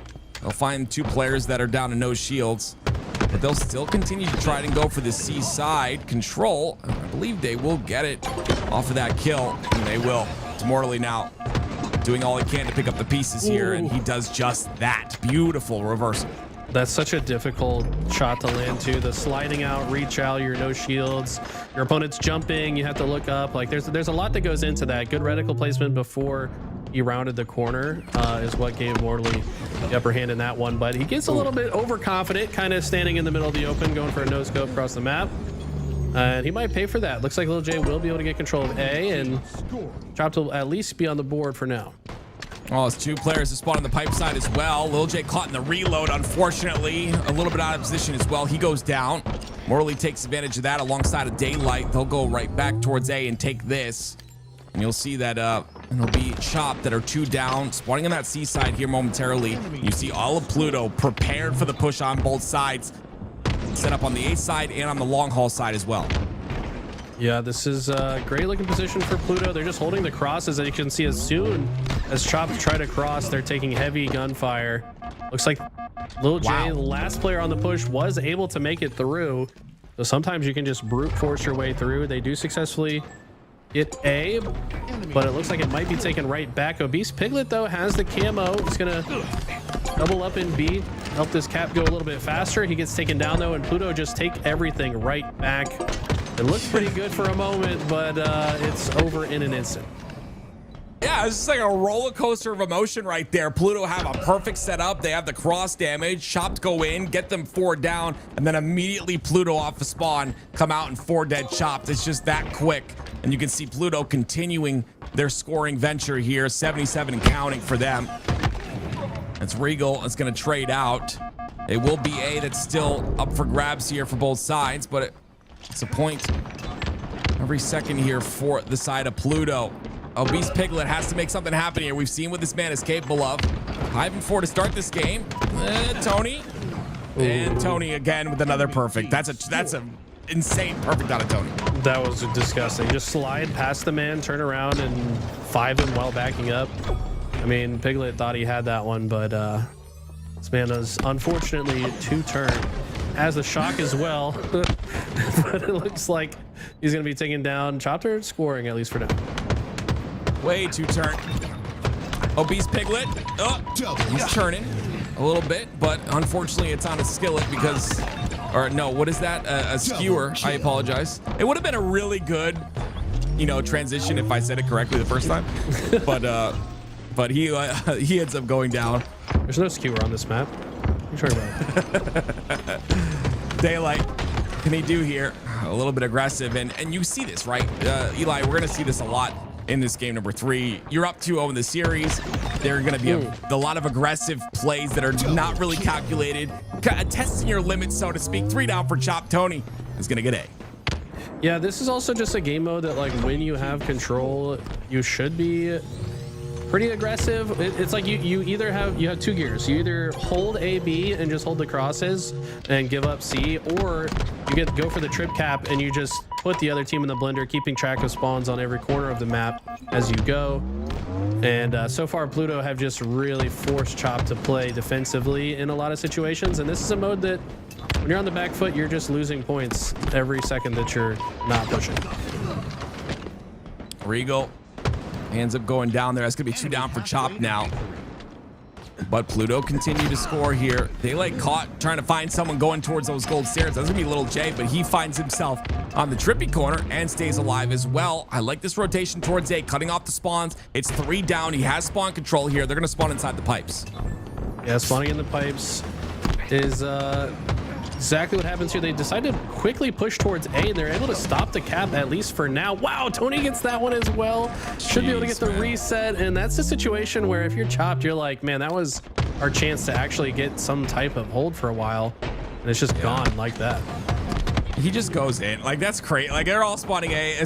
They're all spawning C. He's like, yeah, it's all right. I'm going to try to get this corner. Didn't have the timing. Ends up going down. But regardless, the pressure continues on. Regal going to try to make something happen here. 2 players in front of him. He'll go for the reset onto C, which Obese Piglet will get. And now they're fighting for A. It's 4 down for Pluto. So, obviously, it will be Chop that get that gets that scoring down. As again, the spawns come out onto the pipe side. Yeah, this is a good position for them. They just can't lose this fight. They need to reinforce Azira and A, and it looks like that's exactly what they're doing. They're predicting that A is the push from pipes here, but unfortunately, Obese looking the wrong way. Didn't expect Tony to have gone all the way through, and Tony finds 2 somehow in a crazy situation. They're all focused on camo, but in the end, this is still good for Chops. They're able to get more and more time. But now they're the ones spawning in pipes, and Pluto might be able to take advantage of this. They will capture C, but where do they go from here? Yeah, Pluto take advantage of it. Well, unfortunately, Tony goes down, but they got camo off of that. Let's see if Obese Piglet's able to do anything here. It's a pretty big 1v1. He decides to back off, which is probably the smarter play, as he takes out Mortally, who's called out on the bottom of C stairs. Now he'll stay alive. Nice little sequence here out of Obese Piglet. I love to see it. If he can get this kill as well, it's huge. And he does. The killing spree starting to heat up just a bit. And they'll approach that 100-second mark. Some whiff melees out of Daylight, and it's looking pretty good for Chopped. I think Pluto may be getting a little bit overconfident in some of these pushes. They're like, what is this push? Why are we going one at a time? Mortally, you got to sometimes slow it down just a little bit. It seemed like Chopped is going to take advantage of it. The relentless pressure game is certainly the play call from Pluto right now, but are they getting a little bit too over aggressive? Now finally they get 3 dead and will be able to finally take control of B, but I think they gave up a bit more points than they needed to. Yeah, I think at that point they're like, guys, we're scamming, slow down. Yeah, for sure. We'll see if they can continue to score here. It looks like it will be C being taken by Chop, but they do go 1 down, so morally this is very interesting out of him. I love this play. Capitalize on that. Ooh, Obese Piglet's there to clean up that kill. Aziraphale had some help. Obese Piglet gets another one onto camp, and it's a 2v2 situation now. A little J on the screen. I love this play to go port towards the back of A, though. This is a nice little reroute as Camo's coming up. It looks like he predicted the long haul spawn as well. Shoots that player back. That means Regal can grab it easily. Morley's going to try to shut him down. He gets taken down, but Camo is dead. So it lost a lot of resources in the process, but finally took down the Camo player. But man, this has just been mixy. Neither team really showing the other team much respect, just kind of running at each other, and being completely honest. I agree with you. This looks like a matchmaking game at this point, which is no disrespect, by the way, to the players. It's just kind of where the series is right now. Pluto continuing to score here. 200 points has been suppressed, and it will be 2 down for Chopped. You can see the pace start to slow as, of course, Pluto had that hold. It's going to be Camp watching that cross, trying to do all he can. They will focus on him, though, but he does have help on the cross here. Only able to get one, but that cross still does happen. It's going to be Chopped going in towards the A side. It will be them getting B as well. Tony tries to make something happen, but all right, they don't get B, but it's a double cap once again for Chopped. I think Obese was just trying to rotate through batteries to get into the A fight. He gets taken down regardless. Now Pluto's spawning at C. They will capture it. That means that Chopped kind of need to flip B here. And they've got to be careful when they do so, because you can't really start capping this and then die. I think that would be really detrimental, but great timing. Catches Daylight off guard. Catches another player bottom center. And just like that, they've taken control. They need to stop this player from capturing A now. Yeah. And the stick barely misses. Does the second one connect? It does. Oh, What a he has clutch time stick. to reset. Yeah, he just got the reset as well. That is a very, very big shift in the momentum here. Tony had won that 1v1 up on top of A. Big stick stops him. Morley gonna go down as well. The double cap still in effect here for Chopped. And 2 down for Pluto. Okay. Little J, so twitchy. Yeah, Camo just came up. Trying to shoot the pad, but looks like that player's behind the battery, so the chain doesn't connect. And they should be able to capture. Wow, Morley with a perfect grenade. Almost lucky how good that grenade was. I don't think he expected to catch a player mid curb slide there, but Azira with the clutch shutdown. Problem is they're all spawning at gold now, and this is where Chopped have to decide. Are we going to go for A or C? And time is running out. I think that's going to be it. There it is, a 3-0 out of Pluto, and just you know, a little mixy towards the middle there, but then had to flip the switch at the very end to close out the series, and they do just that. I'm sure we'll see them go pretty far as time goes on here. And you know, you talked a little bit about Little J being very flicky. I 100% agree that his sense may be a little too high, but I feel like a lot of these players on mouse and keyboard have such a high sense due to the fact that the spaces at these HCS events on open bracket are very small. There's not a lot of room to move. That's one of the reasons Scoopmeister has such a fast sense, but yeah, sometimes lowering the sense a little bit will stop that flickiness from happening and get a bit more solid tracking in there. But regardless, Pluto, great job by them. That's a 3-0. Yeah, I mean, Little J was disgusting with the snipers, but it's like when you're not allowed to use the sniper, you've got to have solid tracking with the bandit, like you said. So I don't know. I was actually really impressed by all the members of Chopped. I think they're all playing really well. Yep. And on the lower bracket, whoever runs into them should be a little bit scared, because these guys are kind of nasty with it. Well, ladies and gentlemen, we just, of course, watched Pluto. We're going to follow the winner here, so it'll be Pluto versus Cloud9 next. You're not going to want to miss this. It's going to be Boo Boo, Avicii, Sab, and Septify. One of the roster changes that we saw happen. We're going to get to see them play up next. Don't go anywhere.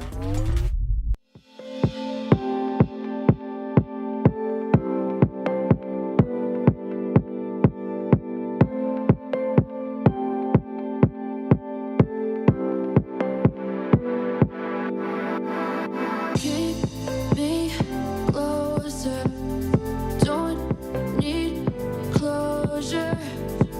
'Cause I don't want it to end. Meet me in the back of the room, back of the party. Meet me in the back of the room, back of the party. Keep me closer. Don't need closure.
affair, coming up from the deep, drowning right here. But you're the one who cared, showing up like you did. No matter what I said or did, you breathe me back to life. Felt like I was dead inside, but you breathe me back to life. One touch, and now you're back like I never left. My heart is whole again. I got you to thank, and I'm coming back like I never left. 'Cause you breathe me back, you breathe me back to touch, and now you're back like I never left. My heart is whole again. I got you to thank, and I'm coming back like I never left. 'Cause you breathe me back, you breathe me back to life.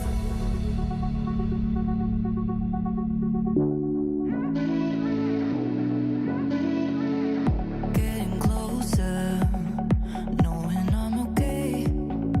'Cause you got me to be.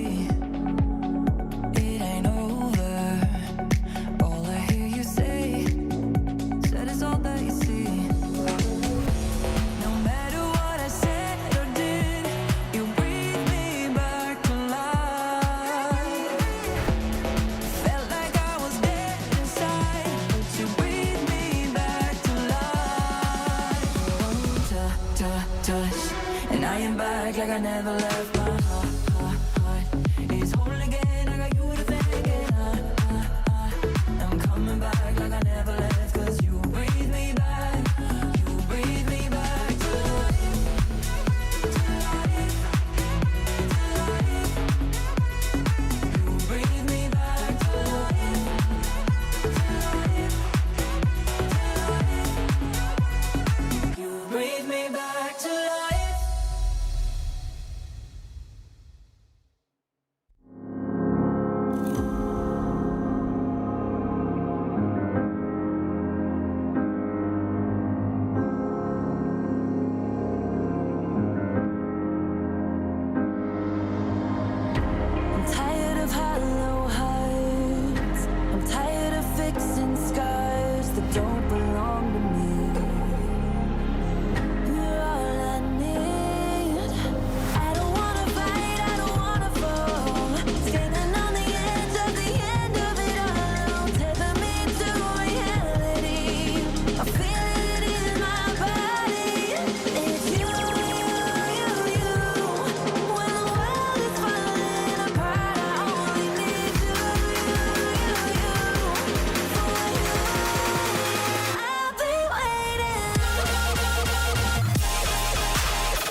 still think of you.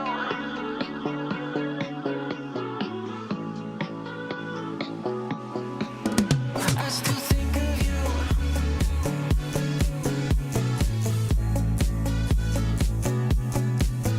I still think of you.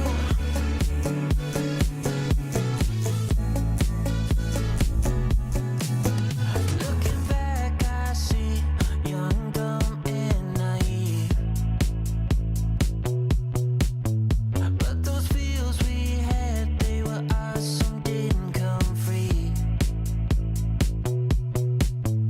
I've been calling these scars a rock shaped by the rain. And when you look at the stars, do you ever say my name? I still think of you, stuck on me like an old tattoo. I still think of you. Those days are gone. I wonder if you still think of me too. I still think of you.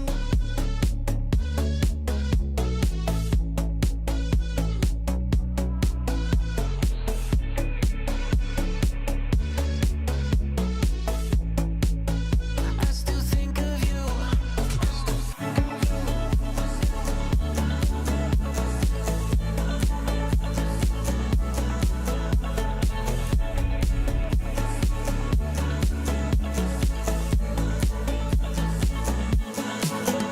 Roller coaster feeling, seasons change, let it go.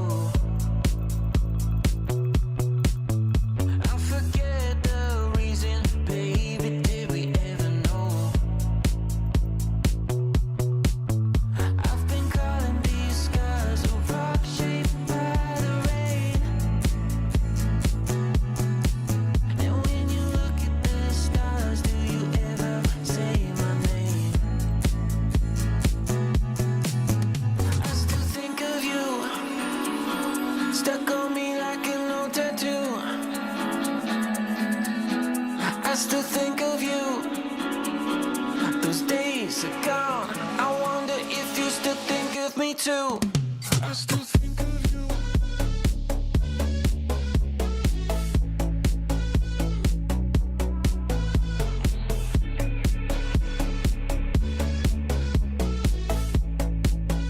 I still think of you.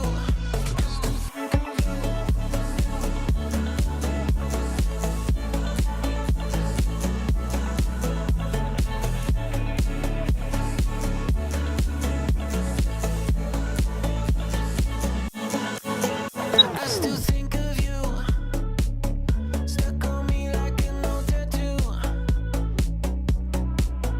I still think of you. Those days are gone. I wonder if you still think of me too. Two.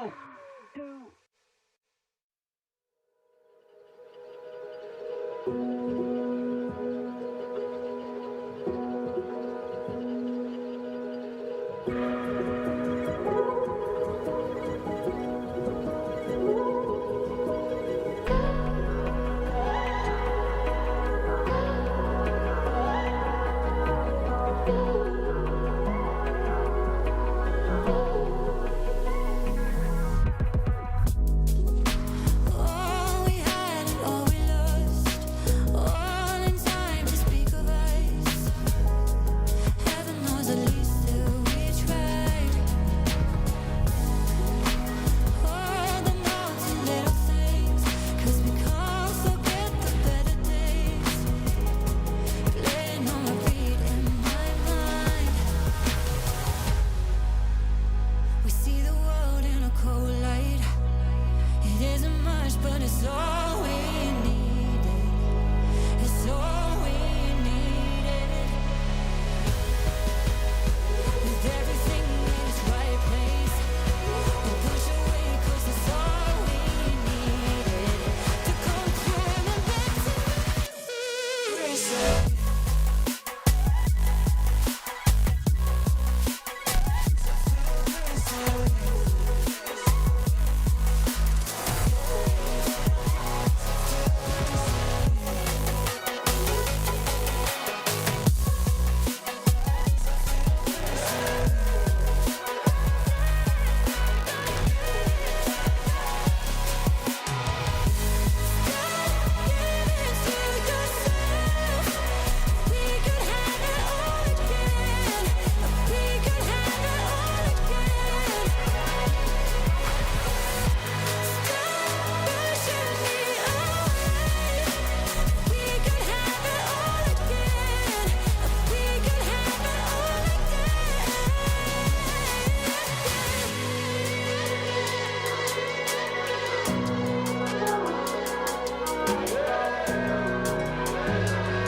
We see the world in a cold light.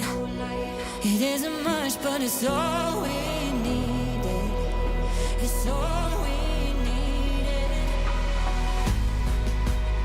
With everything in its right place, we push away 'cause it's all we needed to go through and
across the open.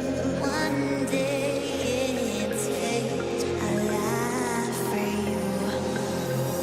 And when they sing, it's with their breath, for it makes just a trace. Live again.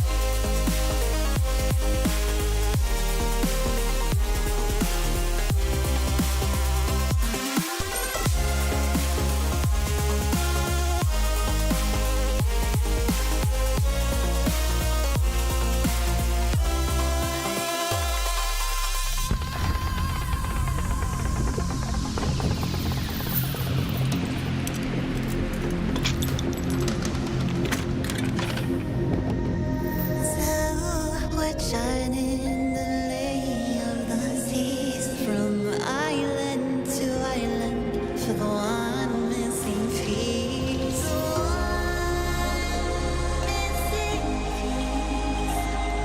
The one missing piece.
chase the light, living in the dark. Take your time, we'll meet again. Just speak your truth, hoping it's a lie. You can't sleep, so why not give up? Let me tell you a secret. Touch your heart like it's nothing hard. Can shut you through it perfect. Good or not, it's still fun to try.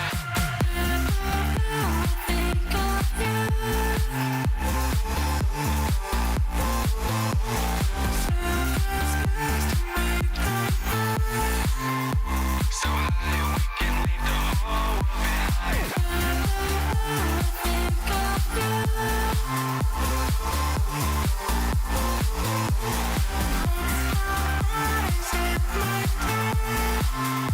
So high we can leave the whole world behind. To see the end, holding open arms. Sit down, think this through. I've had enough, now it's love.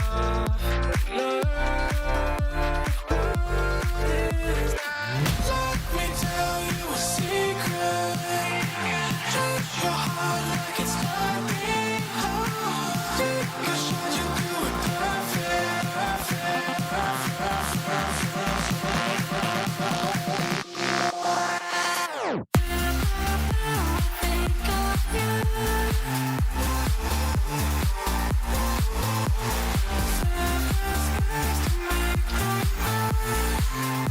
So high we can leave the whole world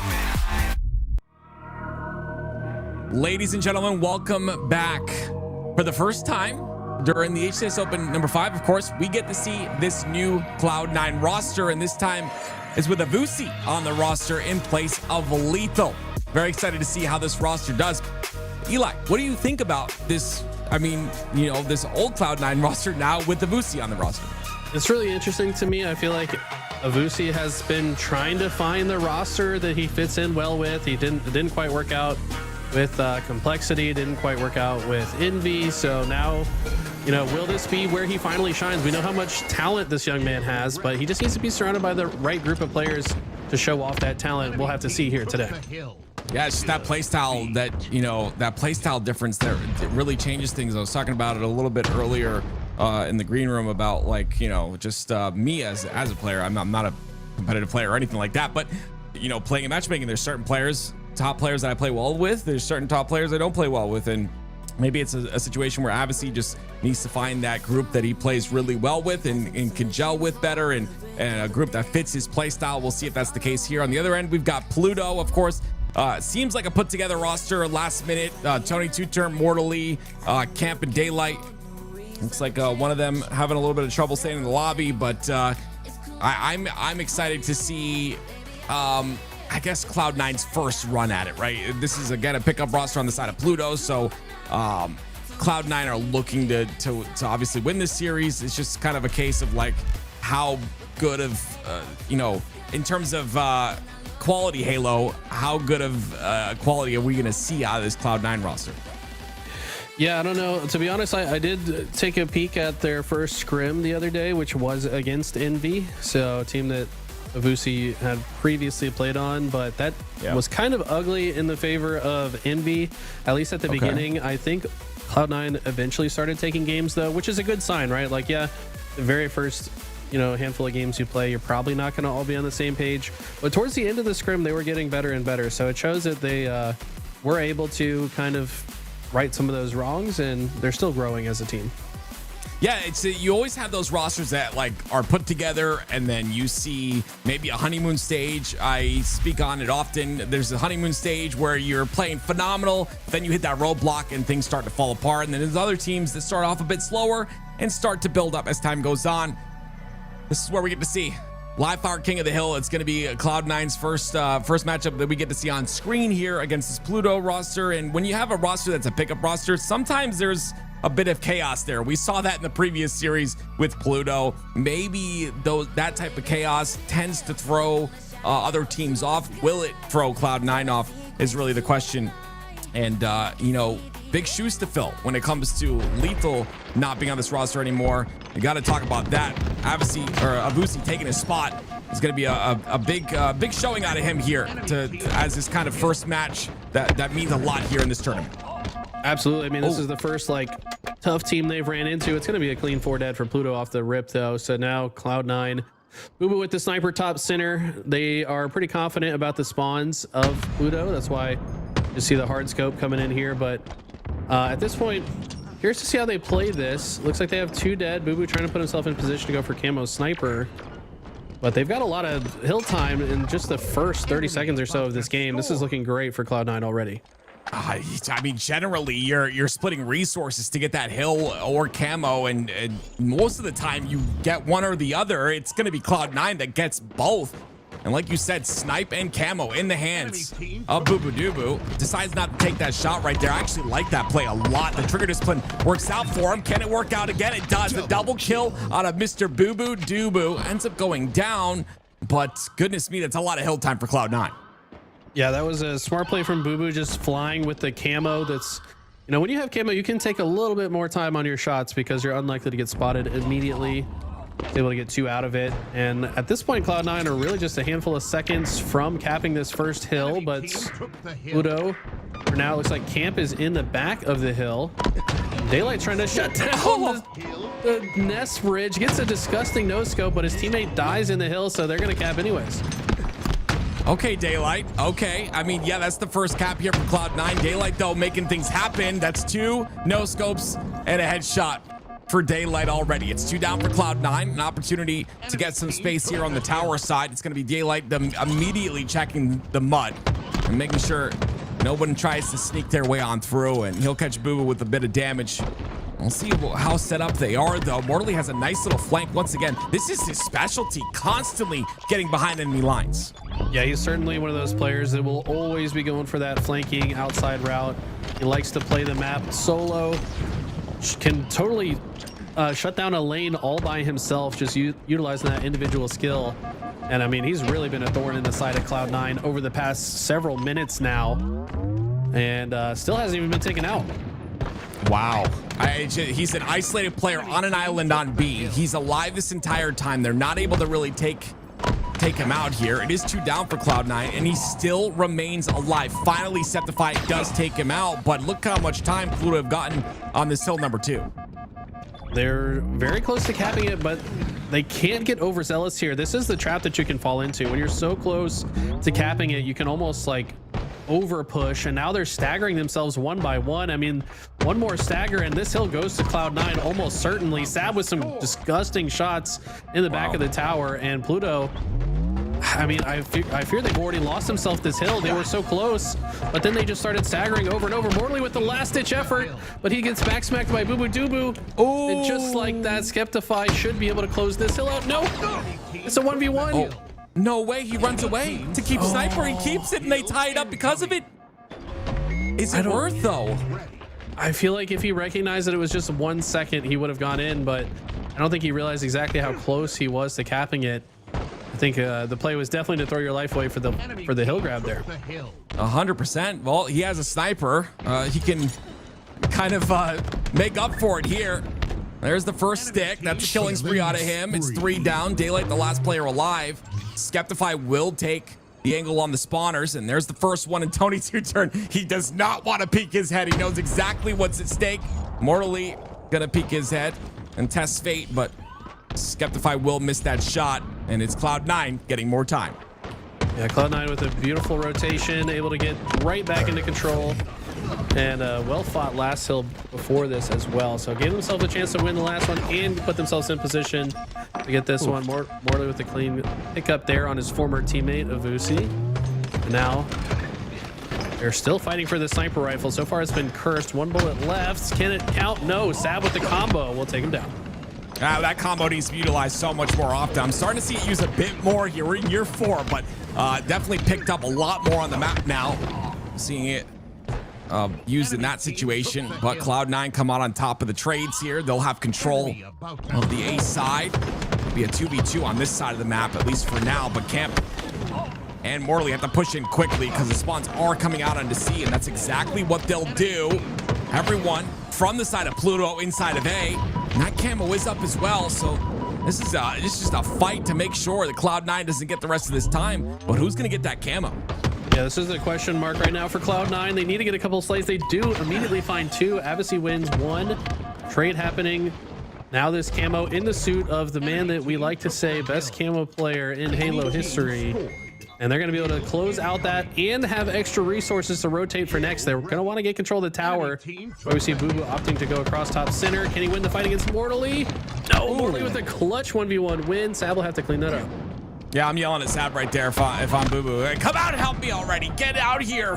I'm in war. Yeah. But Sab down to no shields as well. So ends up getting the trade regardless. That camo will no longer be a factor. Snipe coming up in 10. And it's going to be Pluto now. With this one's coming out from Cloud9 onto A, they'll have control of this hill for just a little bit of time. Tony's staying up here a long time for this snipe, and he's going to pay for it. Okay, Skiptify grabs the sniper and should be able to rotate towards the tower. And here's to see how the rest of this one plays out. Nice headshot there. Almost turns another one. And with some help from the teammate, take down camp. And they've also got hill time all the while. So well efficiently played here from Cloud9. But they need to get some better positioning here. Skeptify having to reroute to the nest for now. Yeah, that jump's tough, but Skeptify jump not happening. Ends up working out in his favor at the end of the day. He'll go towards the nest side. Daylight ends up going down to Sab in the kill feed there. And Skeptify continuing to hold the A spawners. Morley down to no shields, which means still a little bit more time here for the side of Cloud9. And you can see Skeptify rerouting. Ooh. Not expecting whatsoever. He's hitting no scopes. Wow. 3 down Pluto. I mean, that was just clean execution. And I thought for a moment they might be burning time off the clock, but they say, you know what, let's just go ahead and cap it. They've already got tower side. There's no rotation. It's like they're just to fight going for it. Yeah, Skeptify, by the way, 17-7. They've got great positioning. Well, Skeptify, the positioning, like you said, is solid out of him. He's got that tower side, but ends up going for a fight on the Mortally. Because of that, he ends up going down. And now, although Cloud9 have this hill, they have to take out Mortally, and they do. It's going to be Sab, the one to do the job. And he'll have top tower control as Cloud9 continue to score. And you see, of course, it's Avicii on that flank. Once again, it's so clean. It's so perfect. Mortally goes down as well. There it is. All 4 down. Pluto and the 4th hill pretty much in favor of Cloud9 so far. Interesting there. So Avicii, instead of just getting more hill time during the 4 dead, opts to spawn them at green. So that looks like that was the call from Cloud9. They don't get in the hill, block the spawn in A. If they spawn at green, it's the most difficult part for them to push from.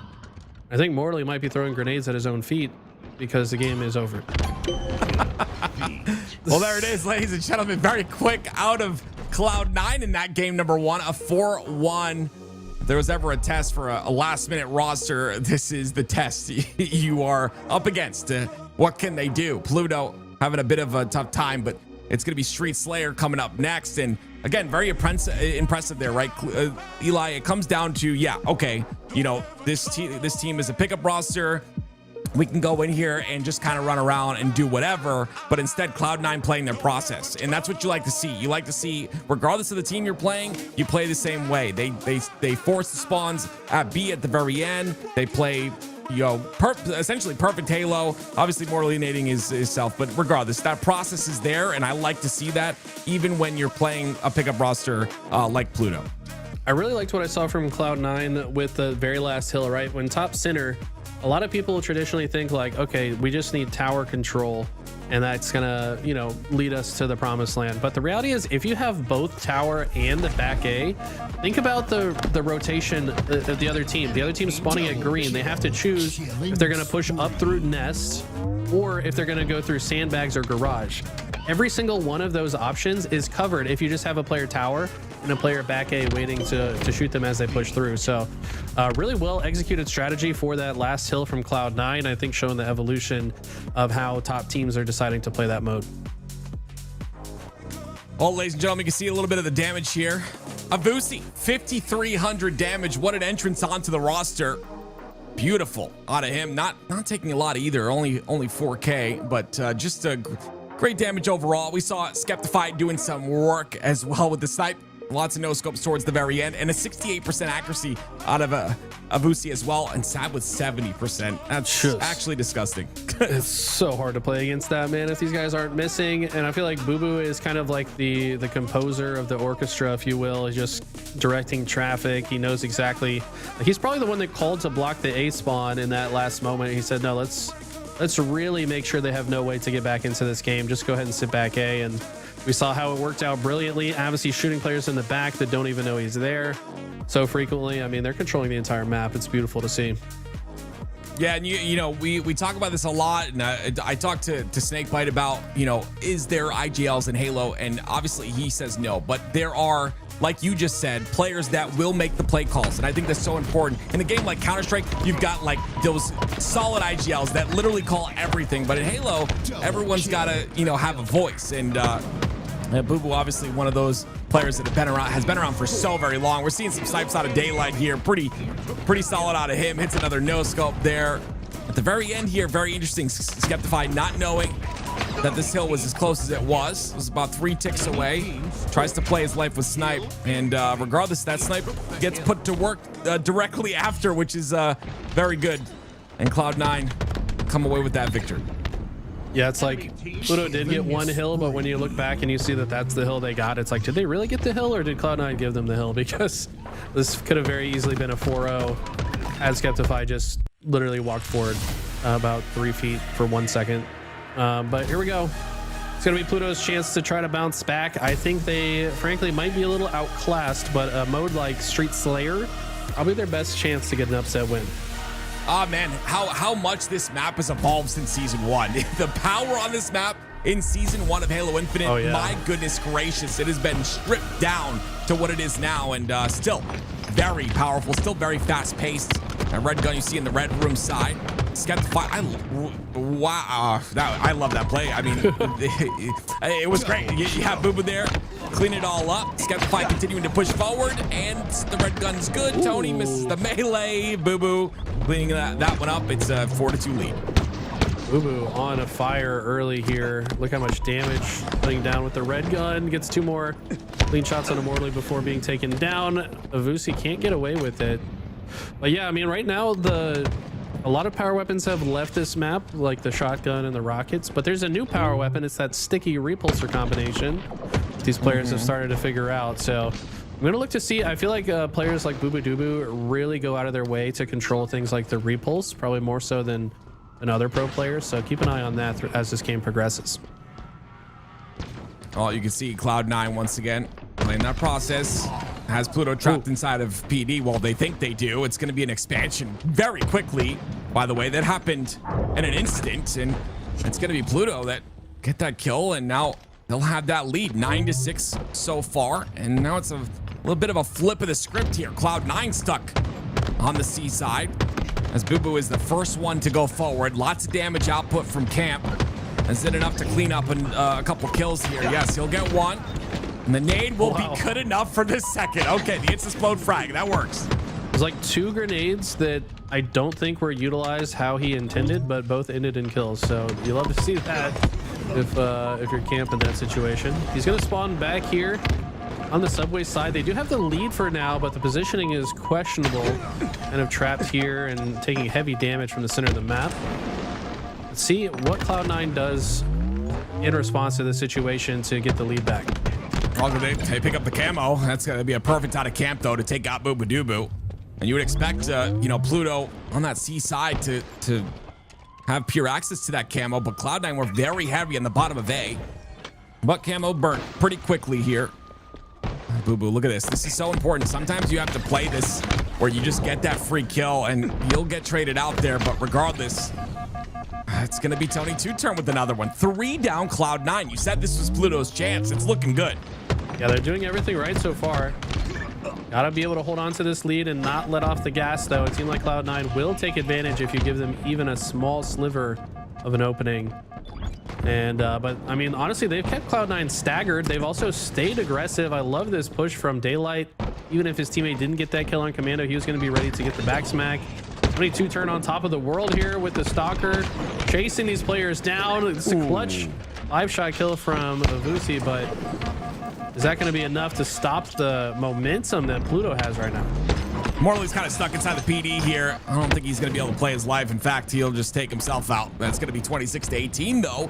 Pluto do have a lead, but like you said, have to keep pedal on the gas because at this point, Cloud9 at any moment can turn this around. They're starting to do so already. It's going to be an 8-kill lead. Well, they're extending it as Tony and Morley get 2 kills in the kill feed. Septify on a teammate here stuck. I think it's Booba stuck on to the B side. Have to fight in a 2v2 situation. No. Well, that's not what you like to see, but still, it's trades, I guess, for now. Yeah, his idea was if Booba's grenade didn't trade, he was going to trade, but ends up dying to the grenade anyways. And that's a massive lead for Pluto, still up by 10, and every one of these trades playing to their favor. Cloud9 now spawning all on the subway side, and finally the game has slowed down. Both teams have been given the opportunity to spread out and start to talk to one another. Camo's up, so we're about to see a burst of action here in the next couple seconds. Skeptify going down early would be great for Pluto, and it is. It might just be what they needed to hold on, but the push through center is here from Cloud9. Yeah, not expected whatsoever. The Camel's not picked up here, but it's going to be 2 down for Pluto. Tony's down to no shields as well. That's 3 dead. The rest are stuck on the B side. That's a guaranteed Camel for Cloud9 once again. A late pop as well from Sab. We'll see what he's able to do with this. He's going to need to do something huge here if he wants to bring this game back. It's still a 10-kill lead for the side of Pluto, and they take advantage of the damage right away. 3 down, though, for Pluto, but still, Cloud9 have a lot of work to do. Voodoo has been part of the giving and the receiving end of comebacks like this on this map in particular. Let's see if he can make some more magic here with this roster. Down by 11 in the end game, and I feel like a team like Pluto is not going to give much away. Cloud9 trade there. They don't want that. It's got to be a lot of clean kills. 3 down, though. Down to a 9-kill lead, but Pluto have really just kept this going, and it's actually really impressive. It's so easy to toss a lead like this. Slayer was their one chance. We mentioned it. Amp goes down, though. There it is. 41-34. Things start to turn. Tony's the last player alive on the B side. Okay, that was a huge pickup, though, to take down Sab in that moment, because otherwise this could have started to roll out of control as the numbers advantage flipped into Cloud9's favor. Boo has the Stalker and a Repulse. See what he can do with it. Daylight with some crazy jiggle peek action. But as a few go down, I think that's it. That should be the end of the comeback because Cloud9 needed every single one of those. Because Mortally, by the way, 3 kills. He's about to get the 4th. Almost gets it, but yeah, I mean, Mortally in the kill feed camp as well. Right when they come off a spawn, like you said, 4 is all they need now to close this one out. Obviously gets a kill on a Tony 2-turn. I'm not counting this Cloud9 roster out just yet, but that's beautiful. A beautiful play call right there. Boo Dooba's gonna go down solo on the B side. Yeah, after Boo dies there, I'm counting him out, to be honest.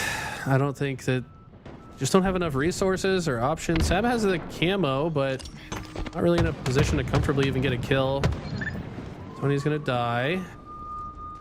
Now all of a sudden, the way that Pluto loses this is they get overconfident and they push a little bit too hard. Morley finds a trade, though. Now just 2 to go.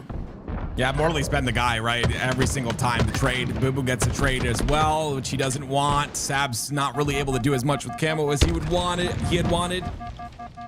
Camp down to no shields. It's only 1 more kill. Sab gets another.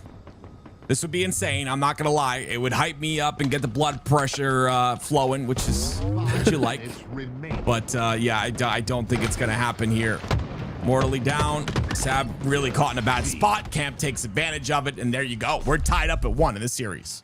Mortally and Tony 2-turn each with 15 kills. I mean, the whole team, though, was playing great. I felt like they were not shying away from following up on damage, not allowing Cloud9 to run away and get their footing, because a team that's as organized and structured as Cloud9, I mean, as soon as you let them play in their comfort zone, like, that's when the map can flip on its head. But I feel like the way Pluto played that, they got the lead and never really allowed Cloud9 to get in their comfort zone. They just kept the pedal to the metal. You see Boo Boo there saying, why am I 130 ping? I mean, that's high ping. I'm going to be honest with you. That's weird, yeah. Yeah, I'm gonna be honest with you, Eli. I'm a bit of a diva. I don't know if you knew this. Oh, yeah. Anything had a feeling. Anything above 30, anything above 30 in terms of 30? ping, yeah, I'm done. I can't do it. Oh, that's extra too diva much behavior, bro. No wonder you've been losing your mind. You got like 10,000 games played, and 85% of them you're gonna have higher than 30 ping, bro. Yeah, it's true. Yeah, it's crazy. No, but the 130 is crazy. I'm not sure what's going on with Boo Boo's internet. Time to tell everyone to stop watching Netflix or whatever. Time to get going. Netflix, we're gonna need to check in the mail for that one, by the way. But regardless, a great win by the side of Pluto, tying up the series at 1, and we'll have a reset here, I believe, out of Boo Boo Doo Boo to make sure his internet's not too bad, but he still played okay. 14 and 13, not too shabby. Yeah, might be some exit lag enjoyers in the lobby. Not sure. I know that the program can decrease your own ping and increase other players in the lobby's ping. Be careful with that, guys. I think it's not HCS allowed. Eli's giving the juice. Yeah, Eli's giving the juice. Yeah, away. but I mean, that's kind of the only reason that somebody that lives in the States would ping that high on a connection that's in the States is either a server issue or one or more players using exit lag, I think. But I don't know. Well, I didn't expect that out of Pluto, regardless. I mean, obviously Boo Boo on a 130 ping, but I mean, he still played fine. I don't think that was the factor of why Pluto won. I think Pluto won because they, like you said, they kept their foot on the gas the entire time. I expected when we saw that 10 kill lead, I think it was 35-25. I was like, okay, this is going to turn around now. This will be good. But then in the feed, you constantly see like Mortally getting doubles, people trading, Tony going nuts. Like, now we go to Aquarius Bomb. What do you think about, I know I have to get your candid thoughts here. Live here on stream, what do you think about Assault in Halo Infinite? I think it could use some tweaks. I don't hate it. I think the parts that I don't like are the fact that if you have the lead, you can just kind of like hide somewhere with the bomb and the indicator disappears. Yep. And it's just kind of a cheesy way to in the game, in my opinion. Also, the fact that you can chuck the bomb off the map on Fortress specifically is like back in games that had assaults like Halo 2, we never had a map that you could throw the bomb off the map and like play ball basically. Yeah. So I would like to see maybe like, and we talked about this with Bravo and Onset when they sat with us at the LAN. Bravo had a great idea of like, what if there was some type of radar blip that would appear like every 5 to 10 seconds that you're holding the bomb, just as like, hey, this is where the bomb was last seen kind of thing. Just like a little sonar blip. I think that could improve the game type. I like it. I like it a lot. Well, we're going to get to see the game type played right now. Neutral Bomb, Aquarius, ladies and gentlemen. The first time we're seeing Cloud9 with probably one of their bigger tests. And right now, it's tied up in the series. The Slayer goes to the side of Pluto. Now Aquarius Bomb. And when you're a roster with... has played as 3, of course, at the last event. Lethal not being on the roster anymore. Avusi, he's got some shoes to fill and some things to learn. What role he has to play on this team, how he fits in. And it's going to take some time, but what a way to get reps than to be in a tournament like this. And we'll see if Avusi can do it and Cloud9 can do it here. But we're going to hop on board with Sab to start off this game. Never mind. We're going back to the lobby where we'll find out what's going on. But a couple issues here and there. But my thoughts on the bomb are the same. I like it. And honestly, what my thought was before you just said what you said was, I like it. There needs to be some tweaks, but I don't know what the tweaks need to be. Yeah, because all the tweaks that they've already done were good. Expanding the bomb size, they added OS to Fortress. I was like, okay, this is good, this is fine. But yeah, I like that idea. The little blip, Not sure about the throwing off the map, like how they prevent that, but I agree with that as well. As a Halo 2 enjoyer myself. Just have to patch up the windows like it's Modern Warfare Zombies or something. Just patch up the holes so you can't like throw the bomb out the windows on this map. Maybe add a little fence area above the elbow side. I don't know. I think that would be kind of a fun little change to this or to that map. But I do think Aquarius Bomb specifically is already pretty good. I think it's in a good spot. I think it's pretty balanced. I think that it plays very similar to Midship Bomb back in the day, but maybe even better.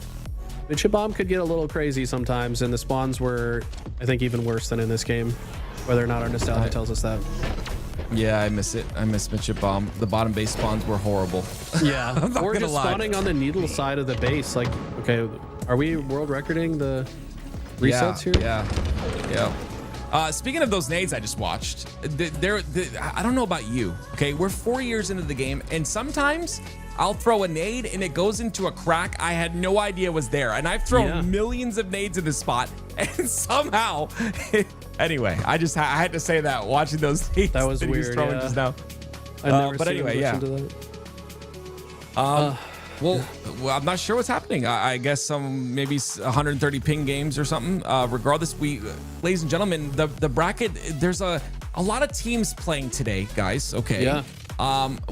We get to see FaZe at some point. They've already played a whole bunch of matches. We get to see the new SSG. Okay, they haven't been officially announced, so I have to say rumored. I have to say the word rumored. Okay, the rumored SSG roster and the rumored FaZe roster. What do you think about those two? Obviously flip flopping their players. I think both teams upgraded. Honestly, I think that I've been paying attention to the drama. Shout out to APG once again. I mean, he's always keeping tabs. You know these guys' laundry washing machine settings at this point with how much this guy keeps up with all the drama. But I think both teams are better because I think Stellar and Eco need two guys like Falcon and Suppress that want to hold forward. And I think that Lucid tried to adjust his play style to conform to the Stellar Eco way of play, but wasn't really being reciprocated when he wanted to slow things down. I don't know. Yeah. I just think that both teams are going to be more comfortable, and no one's going to really have to change the way they want to play the game, which will make them both better. Yeah, I agree. I think in year 4, we're just go. It just seems like a very aggressive game. I think structure still can work. It just has to, there's got to be a meld of players that it works with and players that are on the same page in terms of that. So I'm excited. I'm excited to see this. And Callus was talking about this a little bit in the green room, and I agree. I kind of agree with him. I don't know in what world it happens. We haven't got to see FaZe yet. Obviously there's so much time until the next event, but talked about the fact that what if FaZe ended up winning? What kind of a storyline would that be if Snakebite coming on? Obviously this is the previous Optic roster, Snakebite taking formal shoes in a sense, right? There's so many storylines here, and it's just I find it very, very fun and interesting. But we'll kind of see how that pans out. And you can see, of course, as well, we've got the FaZe lobby here too. So we're going to keep tabs on everything going on in this tournament so far today. I'm going to, well, you know what, ladies and gentlemen, as we wait for these lobbies to fill out and as we wait for all of this, you know what, Eli, I think this might be our last time on the camera together, man. It's quick, it was fast, but I had a great time. Any last words for anyone watching? I mean, I had a lot of fun casting with you. I might slash Mikowski's tires on the way to the next land just to make sure that me and you can cast again. But no, I'm truthfully, I always enjoyed these. I look forward to every single one of these. We're gonna have a break next weekend, but then we're back with more back-to-back action for the SLC quals, and I'm excited, man. Well, ladies and gentlemen, Eli, of course, I share the same sentiment. Great casting with you as well. Anyone watch partying, thank you for doing that and keeping up with everything LVT. We'll be back with some more matches coming up next. Don't go anywhere.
Like a summer sunset, doing things that I shouldn't, but it helps me reset. I'm fucked up, but it's fine, yeah.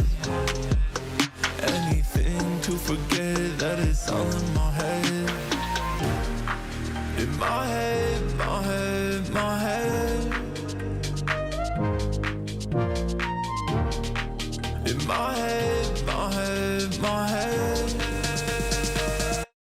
Get out of my head. Get out of my, get out of my head. Get out of my, get out of my head. Get out of my, get out of my head. In my head, my head, my head.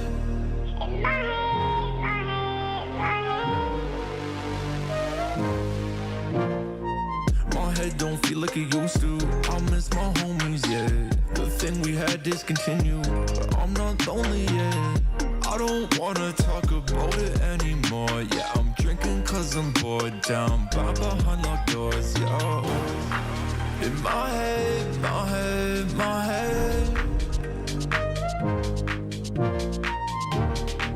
In my head, my head, my head. Get out of my head. Get out of my, get out of my head. Get out of my, get out of my head. Get out of my, get out of my head. In my head, my head, my head. In my head, my head, my head.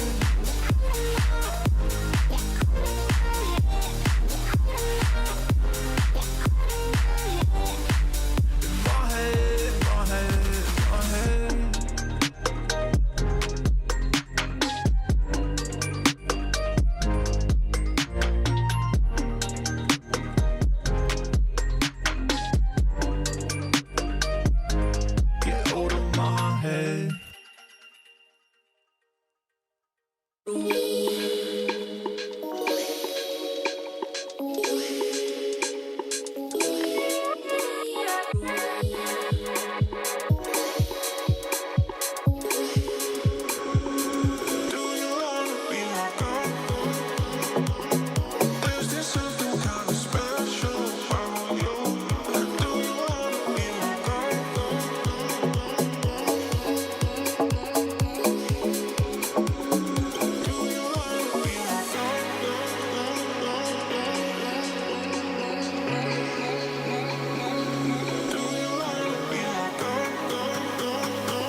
physique. I don't think I could want you anymore. Chilling with your girl, I'm jealous that I can't just run over and take you on the floor. And I don't wanna cross nobody. I know it's never worth the pain, but I can feel your eyes run down me, and all my sense just floats away. You got me in that dilemma. Oh, oh, oh. 'Cause boy, you a fine looking fella, and you know, no, the grass here is green. I like what you see, thinking of how you could get with me. Yeah. Oh, maybe we don't have to tell her. Hey, I'm in a dilemma.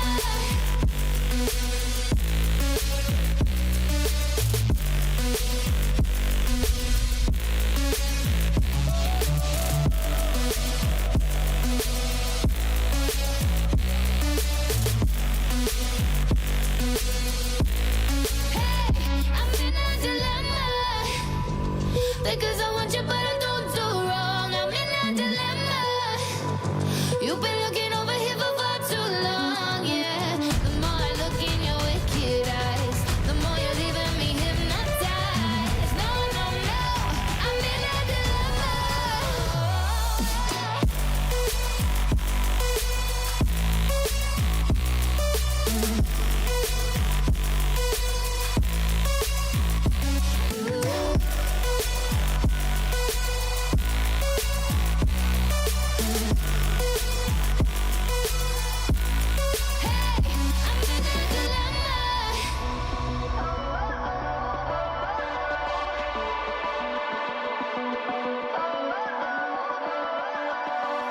Sitting under moonlight, checking your physique. I don't think I could want you anymore. Chilling with your girl, I'm jealous that I can't just run over and take you on the floor. And I don't wanna cross nobody. I know it's never worth the pain, but I can feel your eyes run down me, and all my sense just floats away. You got me in that dilemma. Oh, oh, oh. 'Cause boy, you a fine looking fella, and you know, no, the grass here is green. I like what you see, thinking of how you could get with me. Yeah. Or maybe we don't have to tell her.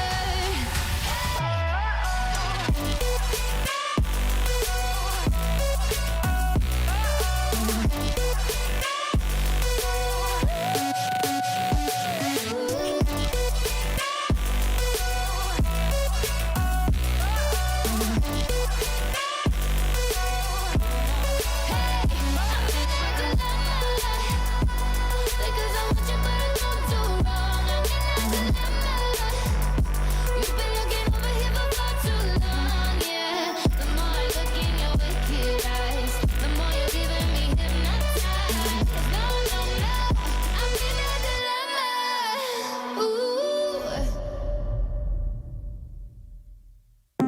So far away from it all. Can't feel my face anymore. Want someone to numb all the pain, 'cause I can't take it away. So far away from it all. Can't say I've been here before. So empty, I hate it. I'm sick and not feeling nothing. So where do we go when we feel so alone and we can't do a thing about it? About it. I'm done faking it, I can't pretend. And in my head I'm running circles again. I'm done faking it, I can't pretend. And I've been spending too much time on the edge.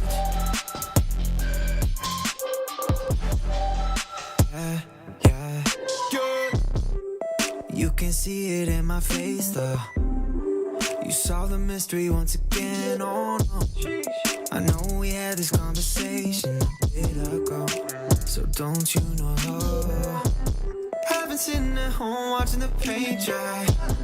Kinda wishing you come over and say hi. Save my life. Yeah. I'm just hoping that you try. So where do we go when we feel so alone and we can't do a thing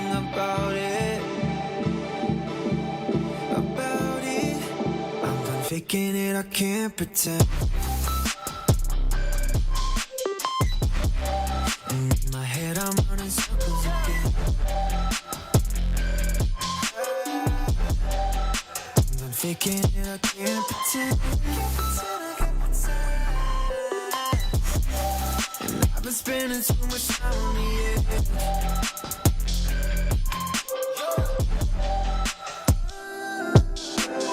Tired of staying up past midnight, scrolling through your good times. If only I had mine. Lazy, watching too much TV, wishing someone missed me. What is up, gamers? It is your North American HCS Open Series, and I'm Why Not Be Reckless, aka Why Not Be Casting. My handsome friend next to me with the matching necklace, go ahead, show it off, is my man Tools. Shout out Louis for getting us these necklaces. They are absolutely awesome. And shout out for throwing this amazing broadcast. We have a banger of a matchup. Tools, why don't you walk me through what we're about to see here on Strongholds Live Fire, our game one. Two rosters that just haven't been seen before. We have new teams basically across the board, and the teams to start off all of those chain reactions was this FaZe roster, right? We saw Lucid and Snakebite make the transition from Space Station over to FaZe to join Trippy and Penguin. And well, when I say that had a cascading effect, it had a cascading effect on the league. No team other than Shopify Rebellion, Optic Gaming, or Envy have stayed the same. Complexity went out and made their own changes, picked up two new players from Gen G to join their roster. Ryan Noob and King Nick gonna make their appearances, and honestly, I'm pretty excited for this Complexity roster.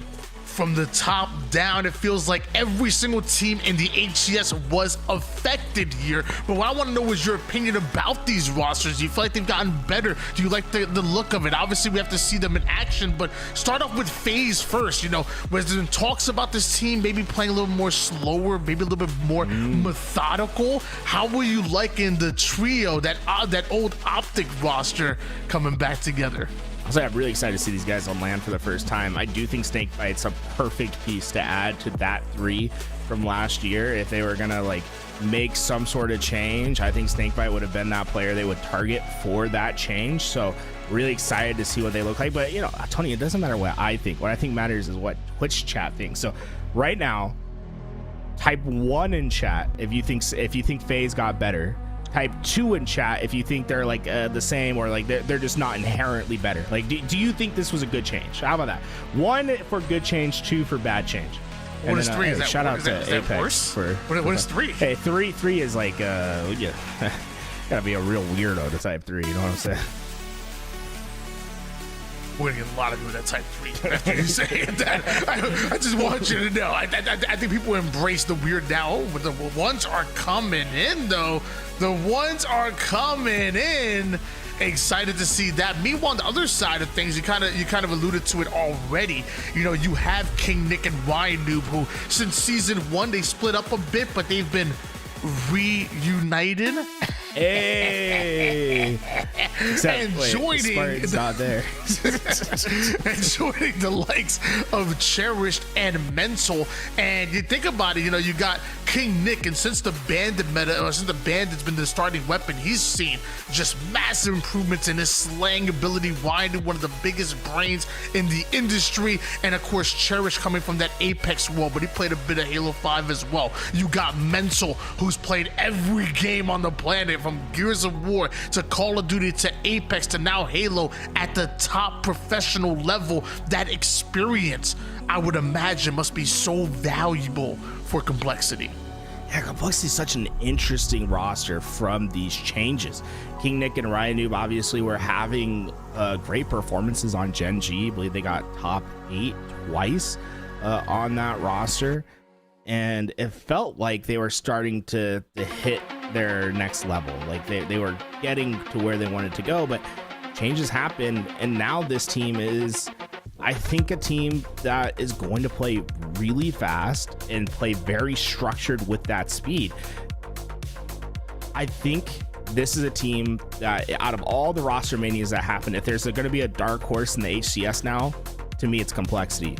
I think King Nick and Ryan bring a much needed edge, just like how White's Edge gave us 5 gifted subs. Thank you so much. A much needed edge to this roster. I'm very, very excited for what Complexity can potentially do.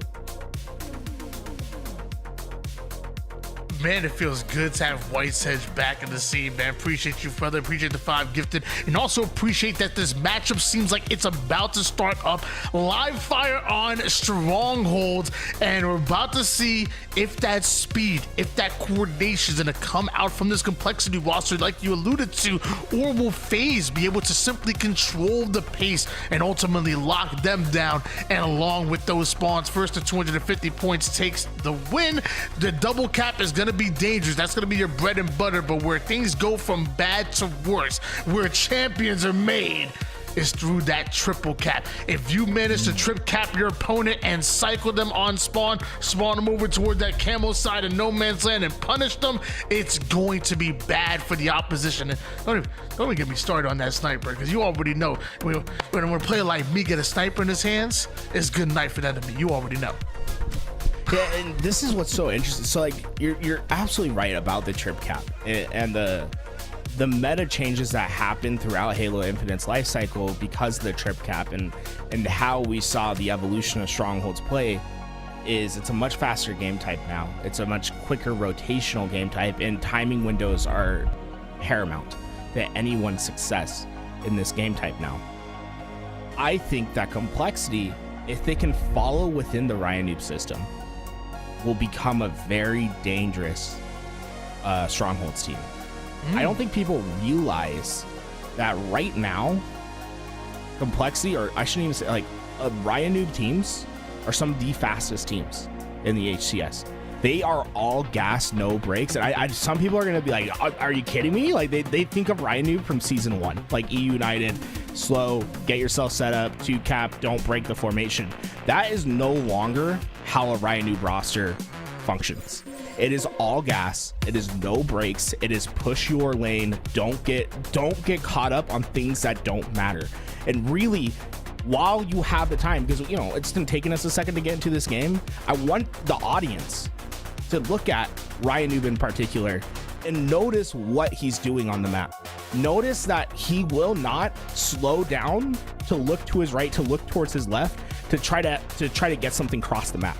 They are always going to identify their lane and play as fast into that lane as possible and try to muscle out easier gunfights instead of slowing their pace down and shooting across the map. It's really a very interesting play style to watch.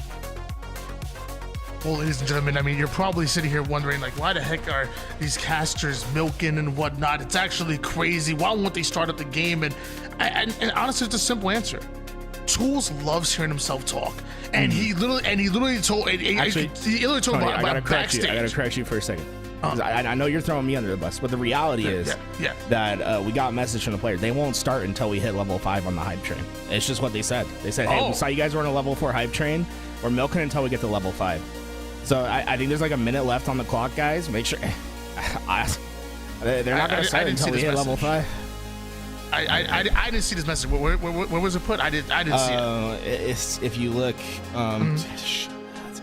if you pull up, I think they sent it like in a text. You probably don't have their numbers. Twitter DM. They don't follow me. It's Discord, Xbox Live message. They blocked me.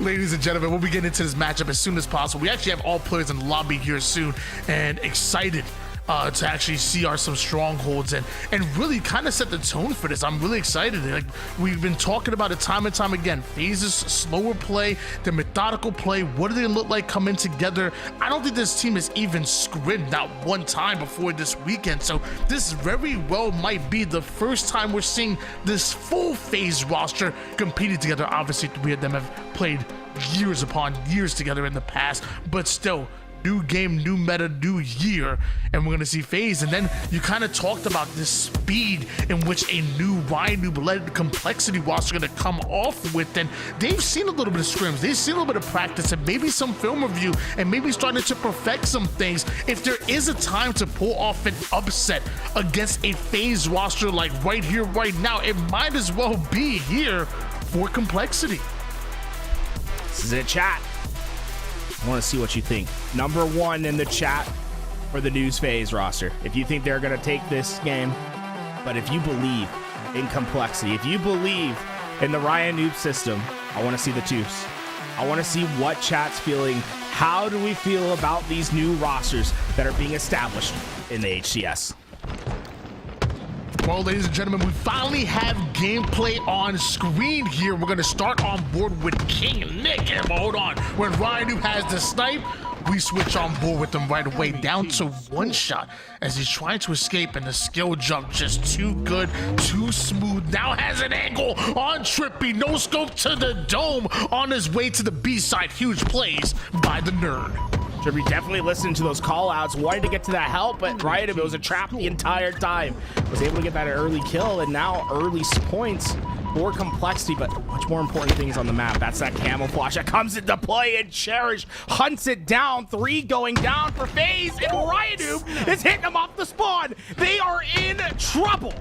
The big brain spawn trap coming out of Ryan Noob, and he's sniping FaZe in the brain as well. Trip Cap now being held, now manipulating those spawns back towards the green side. Reticles trained on him as he drills across the shields of FaZe, and it's King and Nick with the bait and switch to take them down. Snipe picked up, and we ain't done just yet. FaZe, you're about to get absolutely cycled. Ain't nothing complex about this.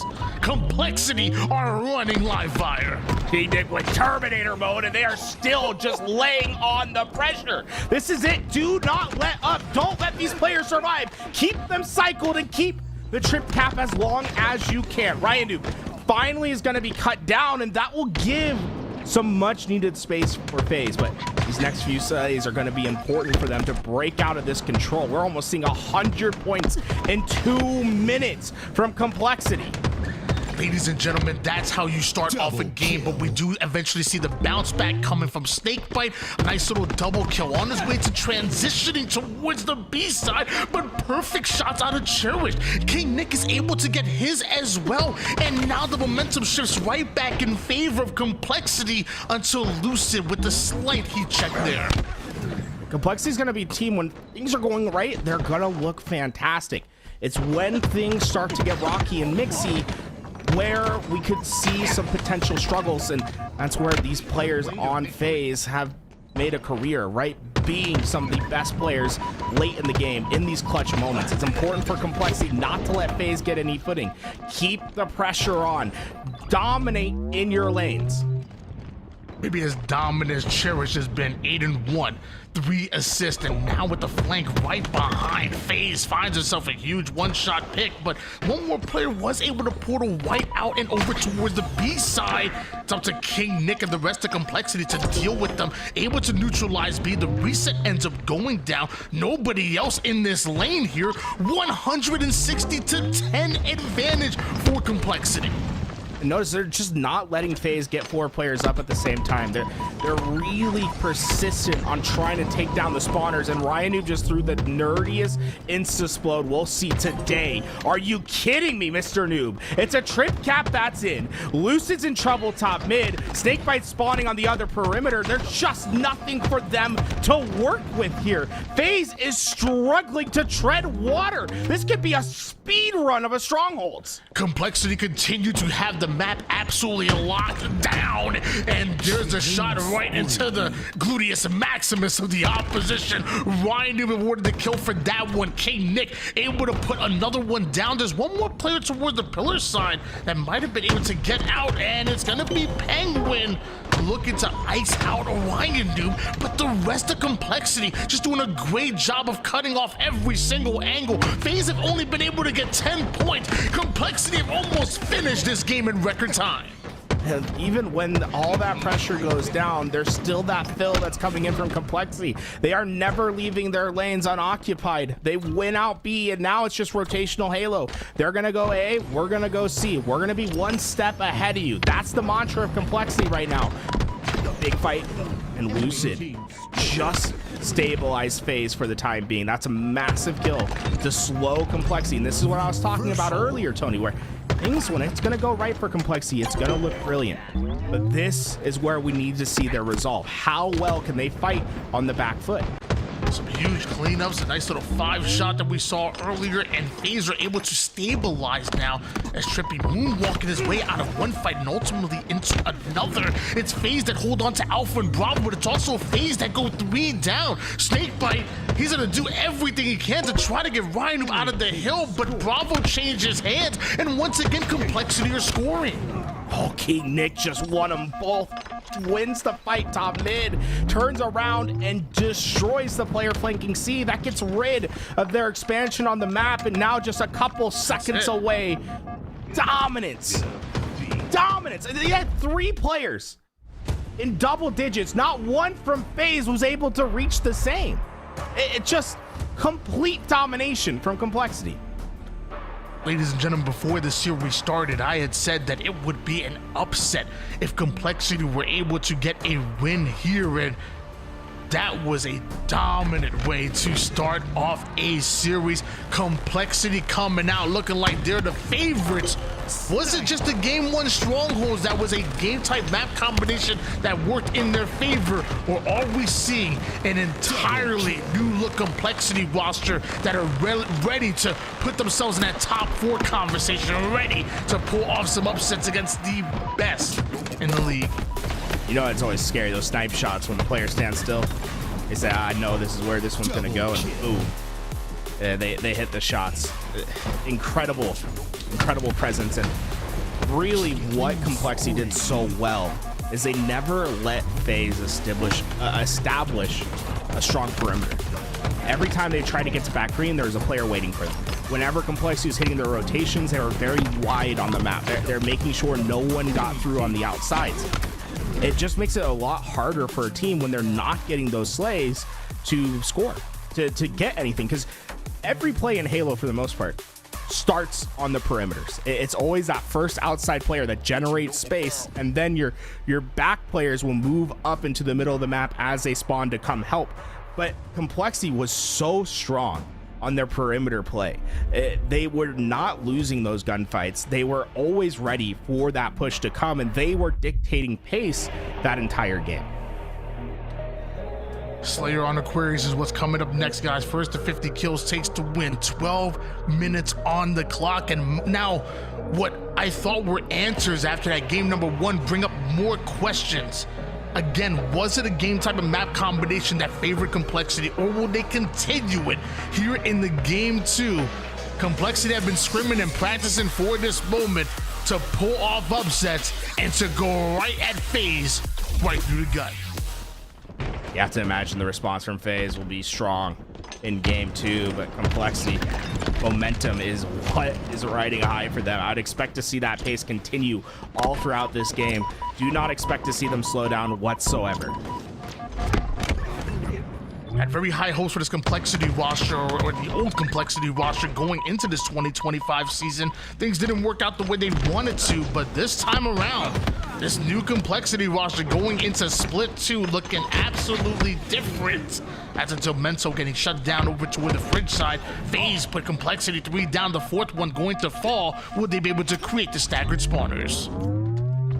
Or even, and with this, Snakebite could try to get back towards his team through that base to solidify their car side control, and that's what he's doing. I love that he's checking that back base. He's making sure no one flips out, but now they're going to work together through that car lane. But look at how hard Complexity is making their lives, right? Snakebite's in the right spot. He's hitting that side as his teammates pushing into car 1, but Complexity isn't giving them correct angles to make that collapse work.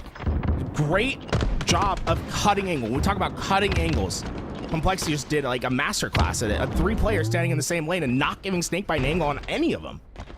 Switching gears players over toward Penguin, who runs into 2 members of Complexity, but teamwork indeed makes the dream work. They take down 1, and Penguin doing match damage onto everybody on the map. The rest of FaZe now start to move into position, but Ryan over toward the low side, going right after Penguin, and Complexity take a momentary advantage. But when Snakebite comes in, so do the FaZe. 2 players. Snakebite just unfortunately in a tough spot there, but Complexity is all trapped on the car side right now. It's all throughout that same lane. Doesn't know. He doesn't know. Ryan, you just played it perfectly, and now they have nothing on that car side. They suddenly find themselves trapped as Ryan comes in and collapses in on the other side. Camo goes to Complexity. That's a huge break and a great low presence play by Ryan Noob. And King Nick able to get away with the camouflage, a graduate of Hustlers University. Able to get right behind the former MVP. Now that's a 3 down gone for FaZe. A 7-point advantage out of nowhere for Complexity. A 7-0 run as well. Let's make it 8 in a row. It's 11 all. Just moments ago, Complexity are just putting on the afterburners, and they're not giving up their lives. I think that's the most crucial point of this. They're making their lives so hard for FaZe to take down. Ryan Noob, killing spree out of him. A 9-4 kill death ratio, and along with 4 assists as well. Ryan Noob's playground seemingly Aquarius, and as FaZe now start to come up, Ryan Noob takes a lane right behind them, reacting to the call outs. A 1-shot Lucid will just get away. Snakebite down to 1 himself. He disengages just momentarily, but now it's Mental involved. Now it's Mental and Ryan Noob working together. All right, just doing max damage. A great presence to know what he can and can't get away with there. He stays alive. He forces the play back towards him and eventually duos up, right? He's in isolation until Mental can get there. Once he's there, they perfectly split off each other and they collapse in on the player isolated in the base. This is really like mistake-free Halo for the most part on Complexity's end. How? I think is the question I have there. Hey, you gotta take those moments and run with them, FaZe. That's a big kill for you. That's gonna slow Complexity down. Make the most of it. But it seems like it wasn't enough. Trippy taking a couple bad shots from Mental, tries to go in for some crazy ninja. His teammates able to slay out, but still down by double digits right now. Our FaZe Complexity are running house as we switch on board to Snakebite, but doesn't really have the shields to get this aggressive. Cherished 1 shot over toward the fridge side, thought he had some reinforcements, but Snakebite wins an absolute pivot, and then right back towards the P side he goes. Mental gets the trade there, and Complexity hold on to a 10-kill lead. Same, I was reminding everyone what he was like back in Halo 5. That thruster, man, just breaks ankles. Camo's still up at top mid, but Complexity just worked together. They team shot it out, and I love the no hesitation play by Mental. Just get up on the P lane, slow them down. Don't let FaZe play fast into the middle of the map anymore. And even when he's in the essentially a 1v2, he pulls 2 players out with him. He gets a trade out, and he alleviated that pressure off top mid to allow Complexity to burn the camouflage at worst to eventually get away with it at best. Fantastic plays. They just need to trade out here, right? 2-for-1 pace is what's needed for FaZe to even have a chance at a comeback. Couple shots from Lucid here, but he has to be careful. They ultimately have no lives to give. So Lucid with the disengage, but now right back in action and surrounded is Mental. But wait, what? Mental somehow just gets the pick. I think that was actually even a double kill there. And those are the plays that keep the double-digit advantage for Complexity. Complexity is so good at not trying to overwhelm or over provide on an individual basis. They will take a fight, understand that, hey, I don't need to trade. They'll sit in a corridor and wait for FaZe to make the play. And they're still putting on a lot of pace. They're in their face, don't get me wrong. They're playing fast, but they're not playing at a tempo that's unsustainable for them. They're always just getting pressure in, and then making that tension build on the board, right? They're flooding all their pieces into the middle. And then they let that tension sit, and they force FaZe to move a piece forward. And once that tension's broken, they just collapse in. They boom, boom, boom, boom. They trade out all the pieces, and oftentimes it's their king that remains on the throne. when Complexity first came together with this roster and started off with scrims, they were looking decent, but ultimately, I didn't know they were gonna be looking this good, but practice makes perfect, and Complexity continue to get better and better, and a foundation that has been built. Now you can put a whole house on top of. Complexity look absolutely coordinated. They look practiced. They look like a well-oiled machine right now. And Complexity up 2-0 against this FaZe roster. It's crazy to say it, but right now, Complexity look like the better team and look like they are ready to make a deep run in this tournament. By the way, still a crazy ninja attempt by Trippy there. Right. But even that wasn't enough. It seems so often, when these changes happen, we like to talk about the teams that are in the top and what's improved for them, what might be the downsides. And there's been a lot of talk about SSG and FaZe and how these rosters better suit them. But a lot of changes cascaded down into the top 8, the top 12, the top 16.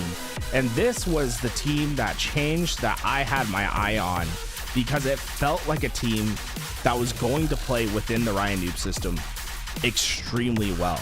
And those pieces that help him is going to be cherished and mental. Cherish in particular, I'm a big fan of for this team because of his quick recognition of situations. He's so good at being, okay, this is a time to push. This is a time for me to stand still. This is a time for me to take space. He understands what is needed at that time, and he has a very similar thought process on how to play the game as Ryan Noob. So, oftentimes we talk about how good players are, the individual prowess when building a roster and seeing it on paper and being like, this is the team. But oftentimes it really is team composition and how players can fit into each other's game plan that can make the difference. And I think this Complexity team is extremely dangerous because of how it's built. I think they are really going to be feeling another level of Halo this first few weeks when they're teaming with each other, and I think it's going to take time for the other teams that made changes to catch up because of how natural this Complexity roster fits into each other. Oftentimes we look at the names to determine who's going to come out with wins, but one thing we have quickly realized in Halo and across every year, every game, it's not names that provide wins. It's performance. It's teamwork. It's an ideology that ultimately all 4 players have to buy into and see the same ways each other in order to create that blueprint to ultimately win. And it feels like we're seeing this with Complexity at its finest right now. The players have bought into the system. The players fit perfectly into the system. Almost like solo leveling. The system is just overpowered right now. It is this Ryan Noob-led Complexity roster that are up 2-0 against FaZe, and maybe, just maybe, we see a sweep. But on the other side of things, all the greats have comebacks. I'm thinking the Jay-Z's, the Michael Jordans, the McRibs, now the McSnack. Maybe we see FaZe come out with an epic comeback here, and maybe we see a reverse sweep. Well, I mean, hey, if FaZe is going to level up in this series, Tony, what they need to do, right? If they're going to level up, what do you want them to do? They might have to change job classes. I have to go with the. Oh, sorry. No. Come on, I'm looking for one word, Tony. I'm looking for one word. Oh, starts with an A, baby. Starts with an A? Yeah, come on. They need to arise to the occasion. They need their anime moment. Arise. I mean, we're joking around, but honestly, they need something. They need to find a way to slow down this Complexity roster and ultimately and do what they do to almost every other team that isn't playing at Complexity's level or above, and discombobble them. Find a way, find the weakness within this system and attack it. Create that wound and put pressure on it. It feels like FaZe have done that and have bullied almost everybody in their path until Complexity come out just a little bit different. I'll say I think a lot of FaZe fans right now are feeling a little befuddled by what we saw in these first 2 games. Like, this is just not the note that they wanted to start their fandom, the split. Like, let's be real, this is their first foot forward to the FaZe fans out there to say this is the roster that you should be rooting for. And I think they were anticipating a strong performance against Complexity here, and now instead of seeing that strong performance, they're having to witness another part of the game, right? Resiliency.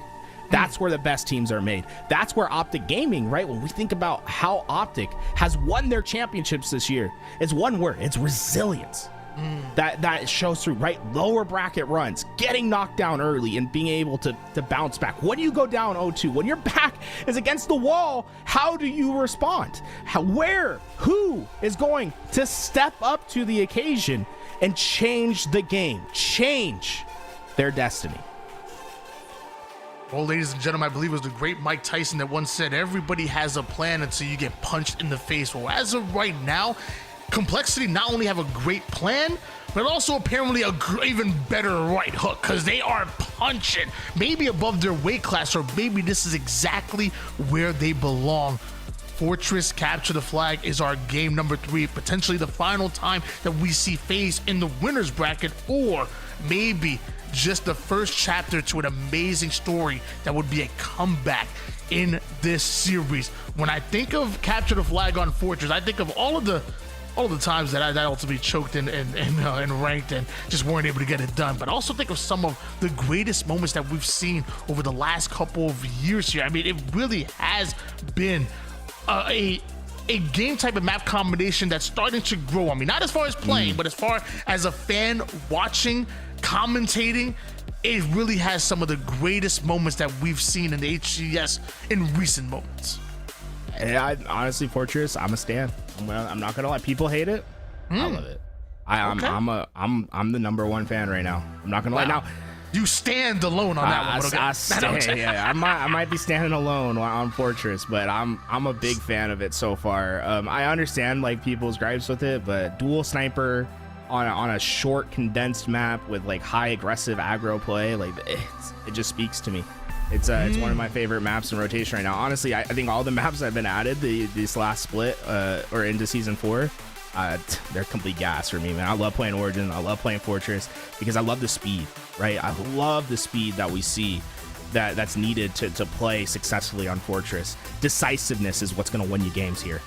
Get that sniper in the hands, open space with it, and then be decisive on where you're going to go. What spawns are you going to block? What routes are you going to take?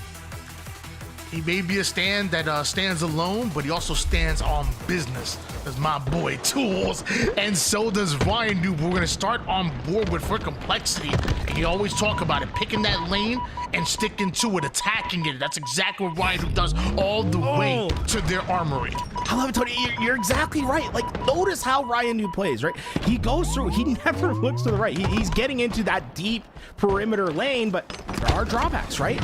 If you are dominating on your lane, but everyone else loses in the middle of the map, you open up space, and FaZe takes advantage of that. They basically let Ryan Noob get through. They overwhelmed on the opposite side. They let Trippy get into that armory with Snipe, and it made a difference. It gives them that first flag capture. So you can see there are some upsides to how you can overwhelm in a lane, but you must be aware of the countermeasures that can be employed.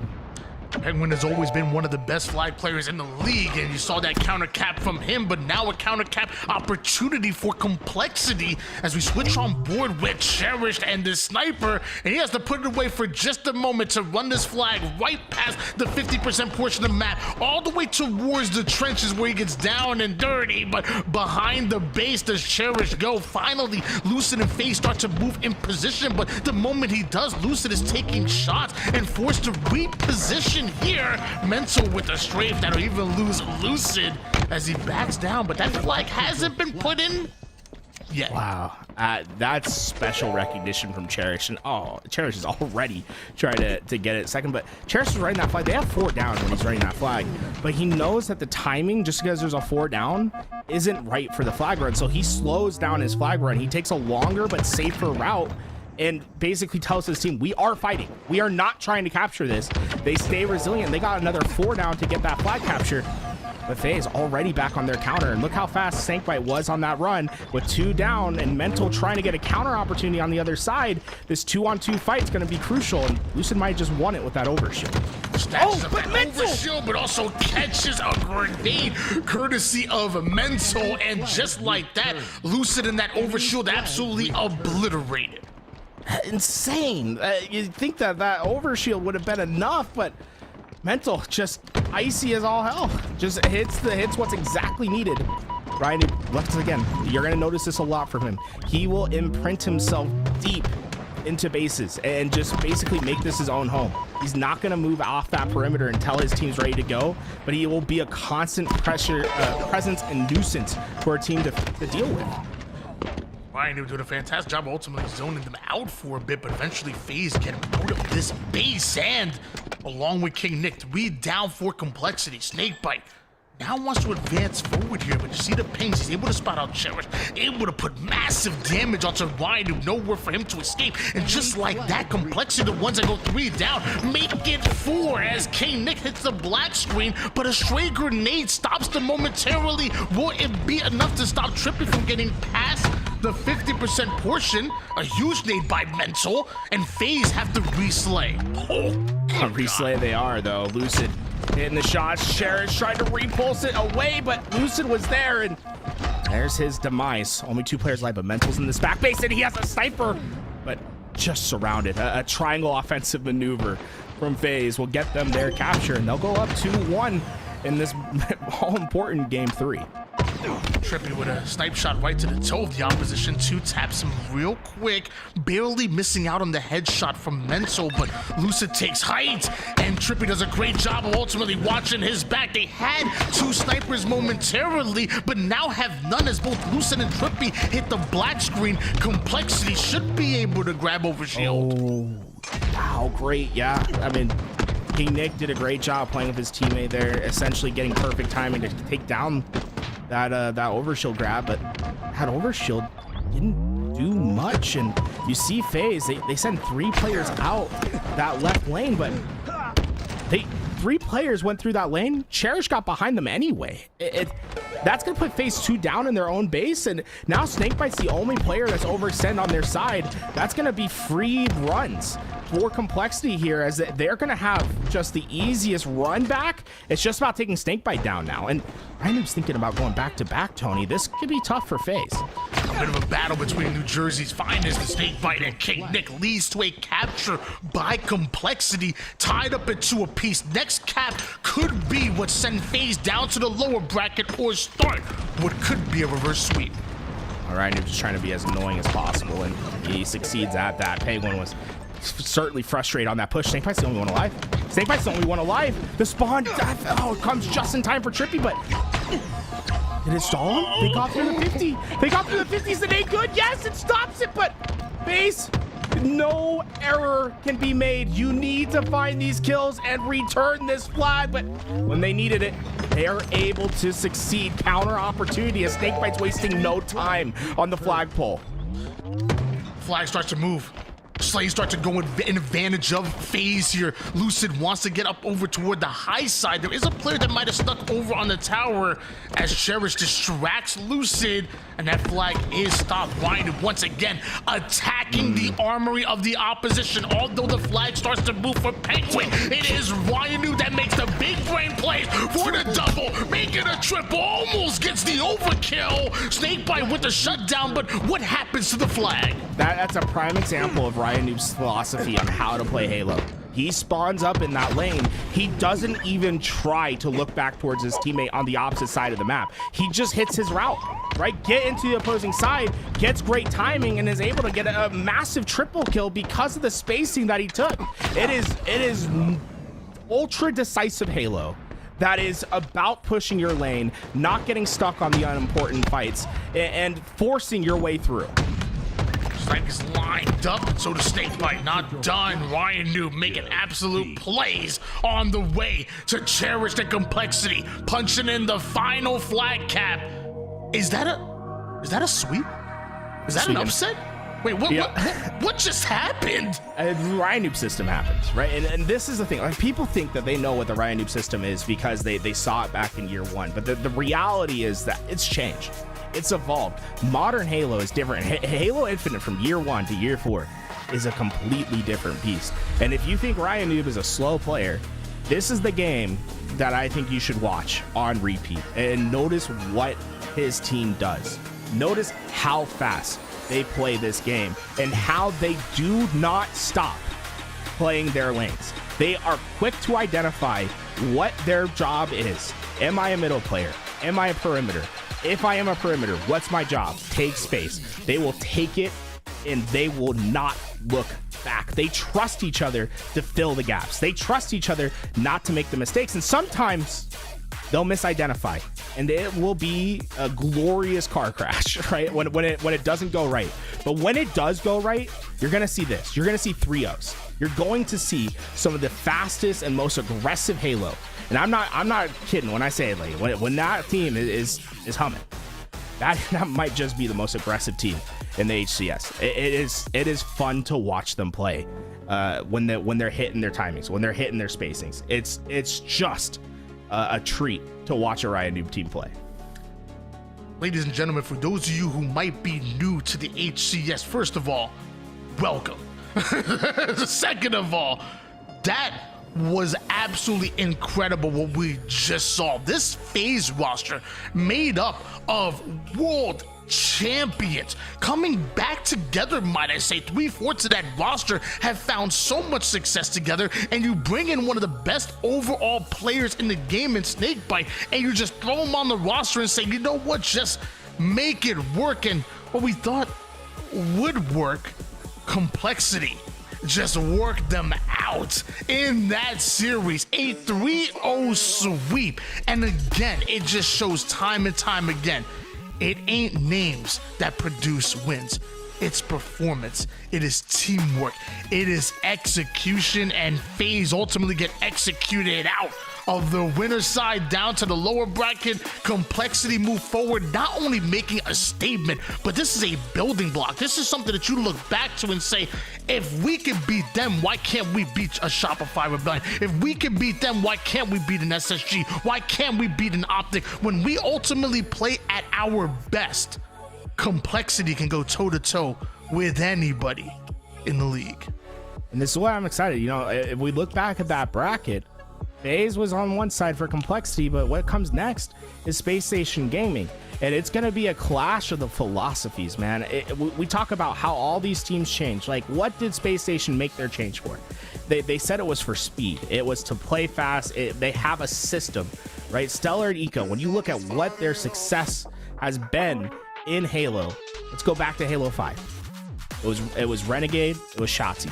Two of the most aggressive, fast-paced players that Halo's ever seen, especially during those H5 seasons. When they had success in season 1, it was Renegade that was there pushing pace alongside Penguin. When they had success in year 3, they put, in my opinion, the best player in the game in Legend on that roster. And he really showed how that system works, right? Being fast-paced, making decisive plays. And it's not just being fast to try to identify slays and get in there. It's being fast in the sense of, hey, this is our chance to get a flagpole. This is our chance to get into a hill. This is our chance to move the objective, to rotate. It's all speed. It is no brakes, all gas. I'm very curious to see how Ryan Noob and Complexity take on this SSG roster tomorrow, if SSG is able to win their game. Now, they have a very tough battle, I believe, that's going on at the moment against Lethal's team, so nothing's guaranteed, and I think that last series showed that. I think many people would have just been, hey, he's going to win that one. Definitely not the case, so we'll have to keep an eye out on the SSG streams and make sure that they get there, because like anything's possible in the top 12 right now, man. These teams are so good. we got another exciting matchup here in your Open Series presented by LVT Halo, excuse me. Envy versus Cloud9 about to go at it, but you know what? We're gonna allow you guys to get a short break, you know, because I know a lot of y'all need some time to drop those subs, drop those primes, the 5 gifted that you want to do. Which, by the way, looks like it's on sale right now. What is that? 35% off. Only a week left. Maybe you might want to hop on that while you can. We'll go on a short break so you guys can dig deep in those pockets and support your boys at LVT Halo. See you soon. This feels a little too perfect how we are now. You think I throw a little caution, but I don't want this to change. Been waiting too long for a moment like this. Said that you won't leave, better off with me. The kind of feeling I can't explain. Like how it feels drenched in the moonlight. Like how it feels under the stars. A step out of bounds with our own plight. A push towards the peace in the hearts. If it rains down all on us, drown out the noise, and I'll trust the mirror, mirror on the wall. Is it fair to watch me fall? Broken up in pieces. Can you see me bleeding? Mirror, mirror, tell me please if these broken memories are enough to break free. Will it fix us slowly?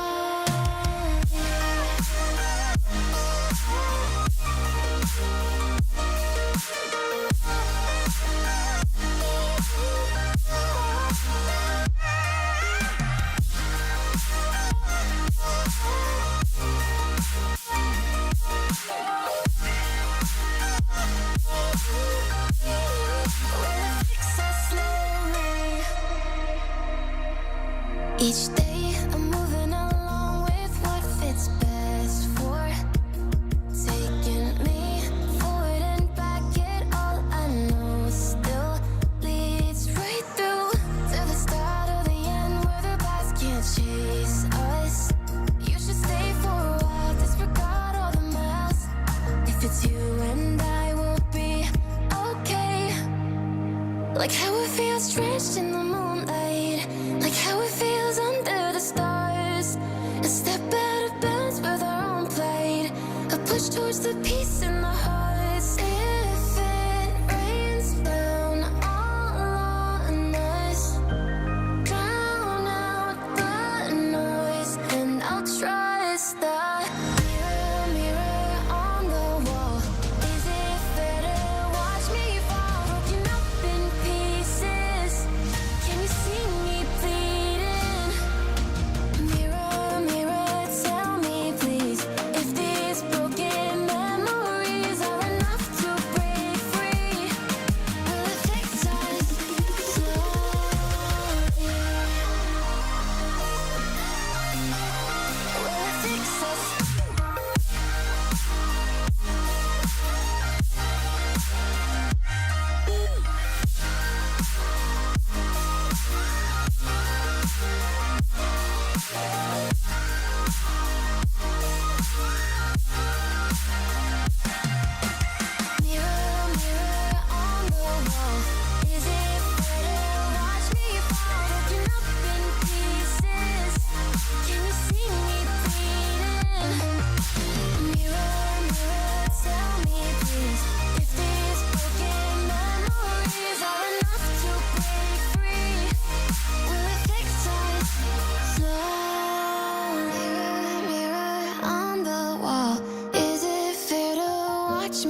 touch the ground.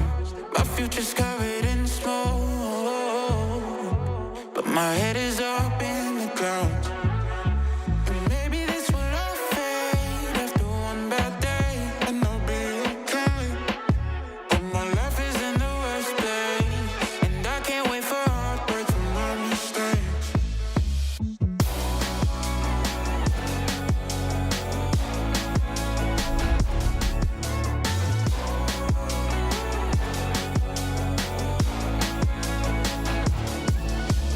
I don't wanna burn these bridges anymore. It's easy to say things you don't mean when you're at war. I'm just too tired to fight, but there's an end in sight. Wave the white flag, I'm yours tonight. 'Cause my heart can't take these heights. I need your love with me for life. I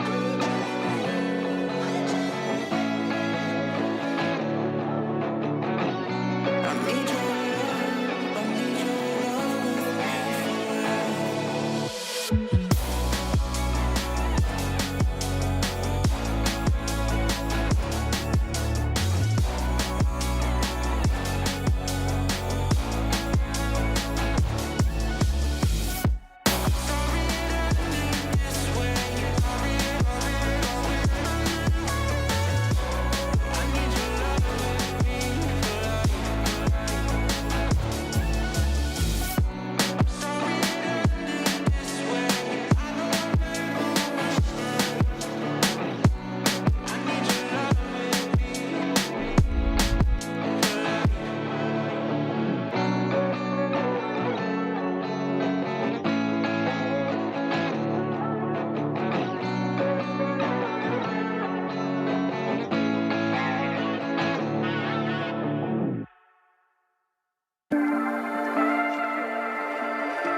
I placed some mirrors in my mind.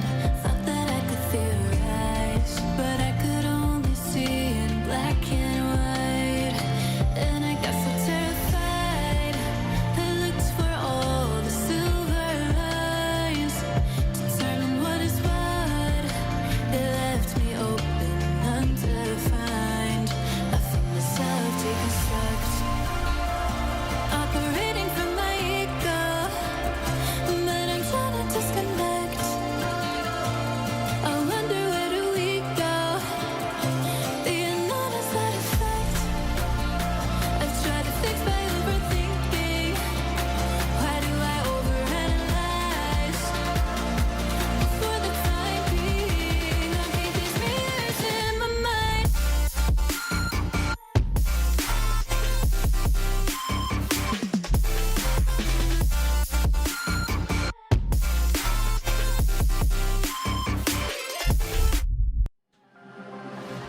Welcome back, ladies and gentlemen. It's your HCS Open number 5. And something special about this one, our first one for our split 2. And we are starting to see the new teams after that roster mania coming together. And some are looking good, some are looking great. Some may have to hit the drawing board once again. But we have another matchup for you guys. Envy versus Cloud9. These two teams scrimmed together a couple of times, and now going at it. We got Advocacy, Septify, Sab, and Boo Boo Doo back to the stage, and this is gonna be exciting to see Stronghold's live fire. Our game number 1, and Boo Boo Doo showing off. Yeah, Boo Boo wasted no time trying to get that early flank through. Great timing onto getting that first player, but they still understand that player at tower. Descendants being just a pain for them to deal with, and Sniper eventually comes through. Envy, they never moved from their positions, but just their natural positioning on the map just made it really difficult for Boo Boo Doo to sustain his presence. Envy, since before Dallas, have been just on an upward trend, seemingly coming out of nowhere, winning the qualifier, and just continue to climb that ladder, climb that leaderboard. Some of the top teams here in Halo. Cloud9 are going to be tested. Envy starting off in a bit of a deficit, but now Bravo belongs to them, holding on to Charlie. Piggy with the camouflage, and Snipe is an absolute menace, but are those some spawners that coming out of nowhere? Sheesh.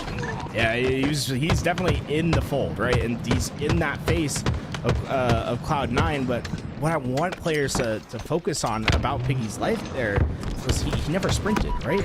But he's still being aggressive. He's still in the face of every player. He got the most damage down in those engagements, but he never had to sprint. It's positioning, it's play, it's being fast and understanding where rotations are. You don't necessarily have to sprint to be fast. 30-14 lead in favor of Envy. Descendant is the one that gets away with the sniper and a huge nade across the map, looking good. Doesn't have that snipe ready for adversary, but has the bandit. So does Septify and Boo Boo Doobu coming right at him. Jackson on the cleanup. Septify on the exit route here. Envy scoring. Septify backing down a trip cap. Now out of nowhere as we come right back into the action. It's Septify versus Precision. Precise on the headshot and right back onto the rest of Envy. Septify went from winning that perimeter to instantly trying to get involved through the middle of the map. Get back towards his team. Descendant will take a swim into the drink, and Septify's insta-splode was perfect as well. Takes Jackson down to one shot, and Septify basically a one-man army at the back of green. He does it again! The man has been underrated for too long. Soon will become a household name. Septify of Cloud9. An 8-3 start as Cloud9 had a momentary trip cap. The reset allows them now to hold it. Boo Boo Doobu has one play over toward the tower side, but as he gets his shield back and a skill jump, he's back into the action here. Right as Descendant goes down, we see Sniper about to come up. Cloud9 scoring and about to take the lead. And camouflage for Piggy, and that camo might just be the rainy cloud to storm in on the Cloud9's run here, as he has a chance to be very disruptive with his positioning. That freedom that camo gives him is allowing him to put down a lot of hurt, but they need to get into B itself, and they finally have been able to do that, but it's just Piggy that's alive. Boo Boo Doobu taking him down, that pressure that Piggy was providing never capitalized on it. Cloud9 continues to score. Envy starting to come off a spawn right in the face of Boo Boo Doobu. Actually, Jackson awarded the kill, Descended with the initial damage, and Descended with the no-scope to put Cloud9 half down, but not done yet, because the third one is gonna fall. Charlie already belonging to Envy, as Alpha now changes hands. Cloud9 able to come off a spawn, able to push out over toward the Charlie side. Precision may just be overwhelmed soon here. He's trying to do his best to stay alive, but that team nade's gonna make it much tougher than he anticipated. Avusi able to just get in and get that kill. It's that's a tough break there, as it just gives a lot more freedom than was necessarily earned. That nade cutting down that damage, it cannot be understated how important that nade was. 88-73 lead here for Cloud9, and Sab and the rest of the crew ain't done as they are scoring. Envy wants to take over towards Bravo. They have to go through Sab to do it. Nice little quantum translocate play. Able to go right back at him. The melee's good enough to get the cleanup kill, and Cloud9 continue to score. Envy, though, they're doing a great job of playing together over at C. They're going to be able to get that home. And with it, they have tempo. They can dictate the spawns here. If they push out B quick enough, they should be able to force everyone within A, and then it just becomes a fight at pillar door that's going to determine things. Good shots by Descendant. A better play to back down and play his life, but the nades are relentless. Able to come right back in. Both players one shot. Descendant getting his shields back, but never gets back to the full shields. And great job staying alive. Great cleanup. Cloud9 scoring. Envy did a great job of getting their condition, right? Their win condition in, forcing out that A spawn. But they didn't identify where the pressure was going to come from fast enough. Sab got to that pillar door quicker than those reticles were trained, and he basically was just an influence that was too great to deal with. Another insta. Oh, it's a close insta from Abbasi, but Cloud9 is doing a great job of just being up on the tempo. And when they lose tempo, they're decisive on how they're going to get it back. And it's been working so far for the team. 140 to 73 in favor of Cloud9, but you see Charlie and Bravo now belong to Envy. And with Cloud9 not really having the bodies in order to push them out, Envy see it as an opportunity to just hunker down and wait for Sniper to come up. Piggy goes right after Avicii. Boo Boo Doo Boo now the next one to spawn. Cloud9 are not finding their kills. Instead, they will find Precision, a thorn in their side. And slowly and surely, they're going to come back into this game. This Sniper going to be a big impact as well. Important not to die early with it. And so far, catching players off these off angles. Oh, Sab stepped one step too far. He instantly hit back. He knew that he could not keep going. And Boo Boo meets his demise. This Sniper is holding Cloud9 back. They don't call him Precision for nothing. And he's not done. Easy, precise, and efficient cleanup now. Holding on to that snipe with just 3 bullets. Holding on to BC right now with Envy. Not even looking for the trip cap just yet. Looking for the kills now. Looking for the timing. Looking for the faces of Cloud9. And think about it. Think about why they're doing that. Because this entire game, the pace has been dictated by Cloud9. They get the kills. They have the chance to change the pace of the game. And just because you control the pace and the tempo doesn't mean you have to play fast. They slow it down. They're making Cloud9 uncomfortable. They're not dealing with this pressure fast enough or decisive enough. Now Cloud9 very splintered, very split on this map. They're feeling the pressure. And although it's not the quickest movements that we've seen from Envy, it's winning movements. This is great. This is exactly what they needed to do. A complete change of pace. And you see the score. The lead has changed as well. Envy now has a small lead and another camouflage for Piggy to work with. And although Envy do have the lead here, it is Cloud9 that are scoring, but momentary sacrifice allows Piggy to grab a hold of this camouflage, right back to 3 down to Cloud9, and right back to scoring or Envy. Enemy team Piggy was like, I'm not dealing with that. He got into the house, got out before the big bad wolves could blow it all down. Instead, Piggy goes back and he's going to try to find an entrance that they were not anticipating. Gets that damage through the backside. And with that, you start to see Envy collapsing in on that damage. Love how decisive they are on their lanes. Trip cap is in. Envy starting to look a bit different. 187 to 151. Envy are absolutely locking down the map.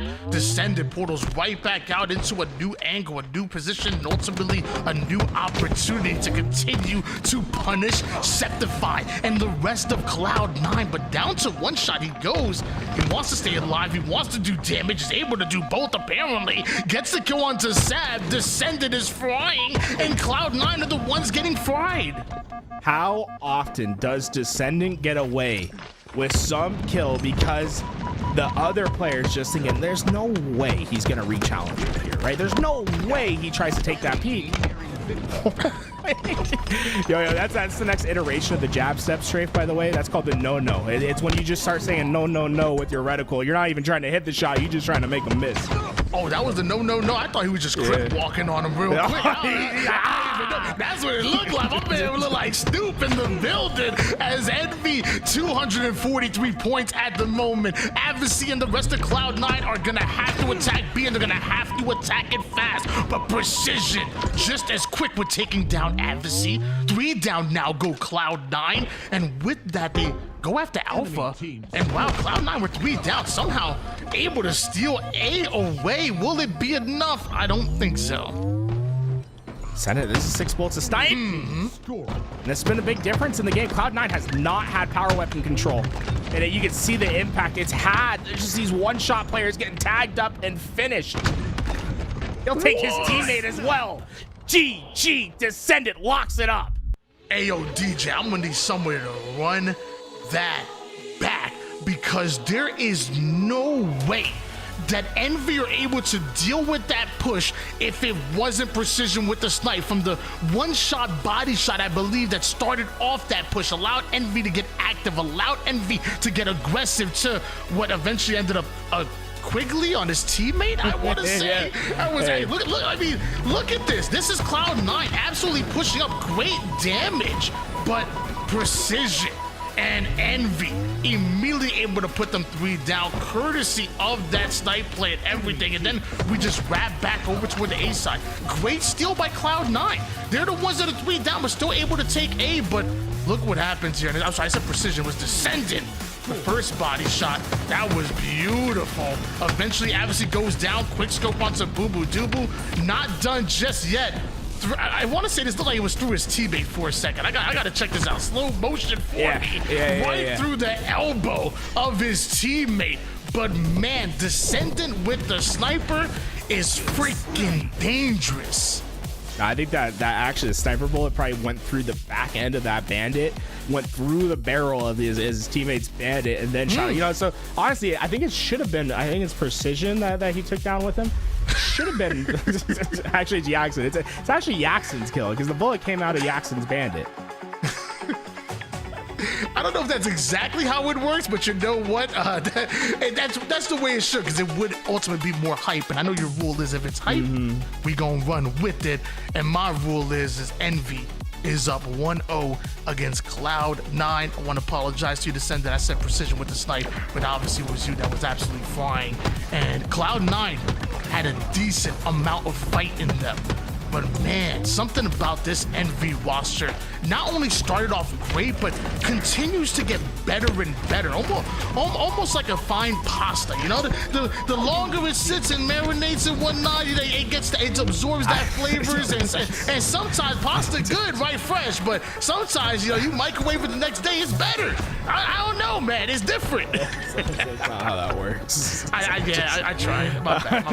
I should have went like something way different. That's all.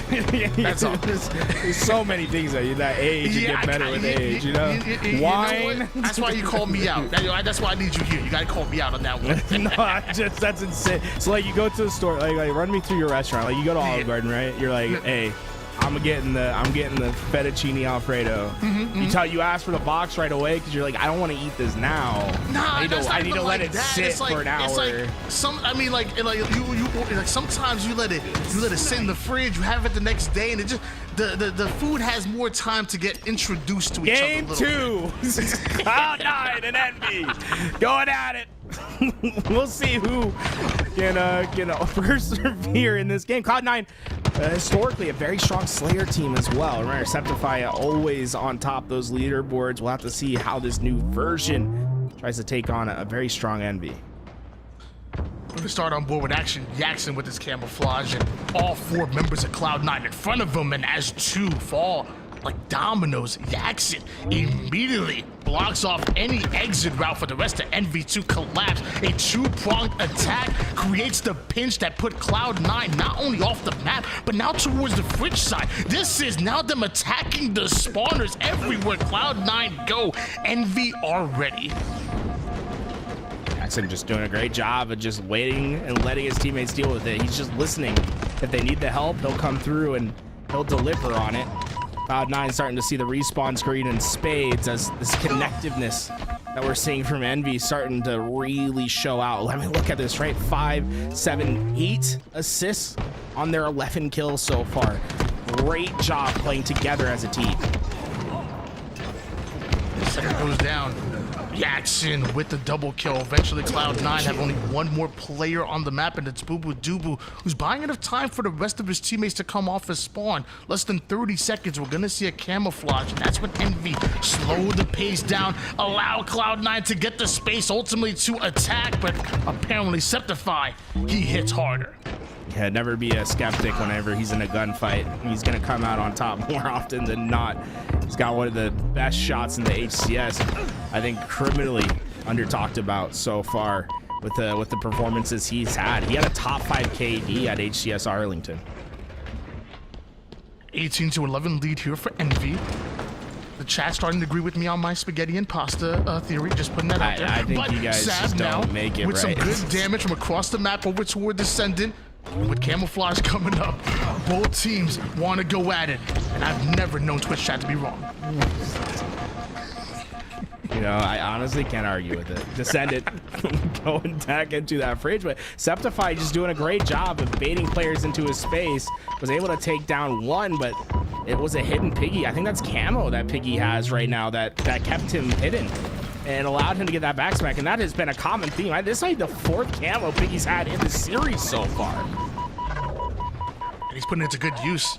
Not awarded the kill on that one, but the assist just as good. A 10 kill advantage now for Envy, and Adversary and Boo Boo Doo looking for the exit route. The problem is every doorway is locked. You are trapped in this fire that is Envy on the attack. Staggered spawners being created over and over again. Jackson now attacking the perimeter, waiting for that timing once again. Envy not only slay you, they attack you off the spawn. It is beautiful to watch, and so is Boo Boo Doo Boo. Boo Boo not falling for that sprint and strafe attack that Precision employed. Instead is able to get that kill, but they are down 13 in this game. It is going to be a tough road ahead of them, and when we look even further, it's 16 assists for Envy to 16 kills for Cloud9. They're outpacing them on their assists, just showing you how well Envy's playing together at the moment. They are not letting their damage go unanswered. Green gun charged up like Drake, and so is Action Jackson. Hard to speak to that. Find himself kind of isolated over towards the bottom B side. He's gonna pay for that one. Camouflage coming up. Jackson wants all of that. Septify and Sab stuck over towards utility, but if Jackson's able to get the camo and Envy are able to push from multiple sides, what does that mean here for Cloud9? It means they're destined for the black screen, but Envy go 3 down. Envy went 3 down, but they took 3 with them, right? And that's all they have to do at this point. It's just trade. It's not necessarily important for them to win each gunfight outright. More just that they need to take someone with them. At this pace, Cloud9, they're almost at like a 3-to-1 pace that's needed on these slays. I can almost feel like an impossible task, especially on Aquarius, for how quick there is access to these gunfights. Great angle created by Sab. Jackson had no idea, but how? There's no way. Jackson explodes through the car 2 side, is able to take down one before going down himself, and those are the difference-making plays. Those are the plays that Envy are making that ultimately Cloud9 isn't, and one of the large reasons why they're up 43-25. It's crazy to see. The stakes certainly still on the table at the moment for Envy, as they're just going to try to round this one out. More of a question of how they're going to finish this game rather than if, as Cloud9 is just desperate to make something happen. But you know, just nothing has gone right for Cloud9 on their pushes, right? That's coordinated. And I think that's the thing that's so tough for teams sometimes is it's not like they're playing this inherently wrong. Like Cloud9's very together on the map. They're trying to push together, but their timings are just not it. They're not together enough. It's insane how Envy was able to punish time and time again when there's 2 players of Cloud9 in the same situation. Instead, it's positive 2 EV. The expected value that Envy was having in each one of those gunfights, so it was off the charts. They're a winning Slayer team.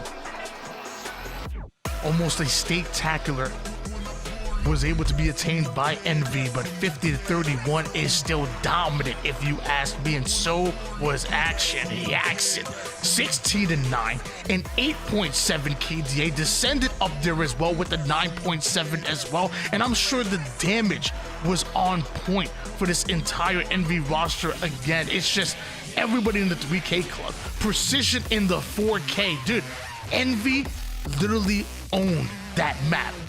Cloud9 in danger of getting swept, just like we saw previously with FaZe. I think Envy will go down as the biggest surprise in Season 4 of the HCS, because think about the road that these players had to take to get here. The first tournament was disastrous for half this team. Piggy and I believe it was Piggy and Jackson that teamed together that didn't even make it out of pools, right? Like top 16 from them.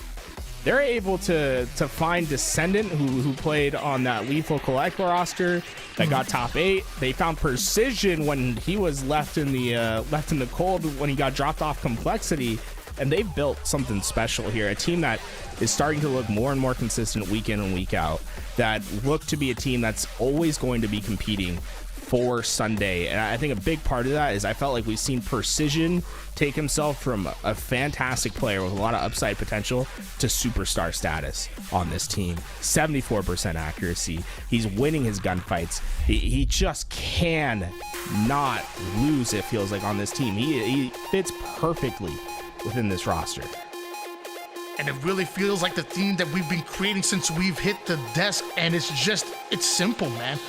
Some players are going to simply perform on some teams, and some players are going to shine on others. And the same way we saw Luminosity, obviously not hit the goals that they wanted to. Same with that Complexity roster going ultimately into Dallas and into Arlington. You take those players, you put them all over together, you have a new system, players that just complement each other better, and they just do better. And as of right now, Envy have just been on an upward trend and up 2-0 right now, one game away from pulling off the sweep. Can they do it here on Fortress Flag? Sniper is going to be really important to both teams here. I'd expect to see Septify or Sab take the mantle, but this is where I'm interested in is where does Avushi fit into this equation? Like, is he going to be taking on some of those sniping responsibilities? I'm curious as to what the opening break looks like for Cloud9, considering how important like that sniping responsibility is on a map like Fortress. Well, Fortress is going to be coming up next year. Flag, it can tend to be a little bit snowballing. I feel like there's been so many times we've seen Fortress Flag kind of start off real stalematey, and then once a team is able to just get that control, maybe get a little two snipers on their side, or maybe even a power up, and they just kind of run with it.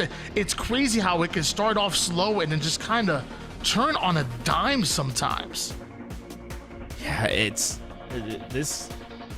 so fun how Halo, like, as time goes on, the metas evolve, and like the pacing of games, the general idea of what happens in a game is just so radically different, right? Like the amount of times now that we see games just going one way and we see it completely change mid game now because a certain win condition was met, they're starting to hit their timings correctly, like is so rewarding. I think as you see a game age, right, you see players just become better, you see them be able to make do with less.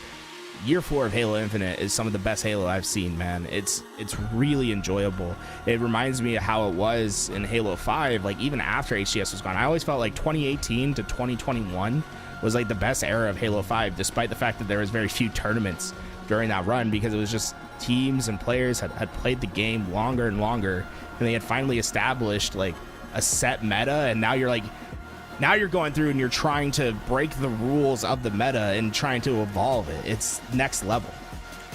Well, ladies and gentlemen, you're starting to see in front of us here with the bracket, what's on the line? What are the stakes here? We know that tomorrow we see Space Station Gaming going up against Complexity, but right now we need to find out who's going up against 007, James Bond himself, waiting in that winner's bracket semifinals. Well, we could find out ultimately after this game. Potentially, we could see yet another 3-0 here in your quarterfinals.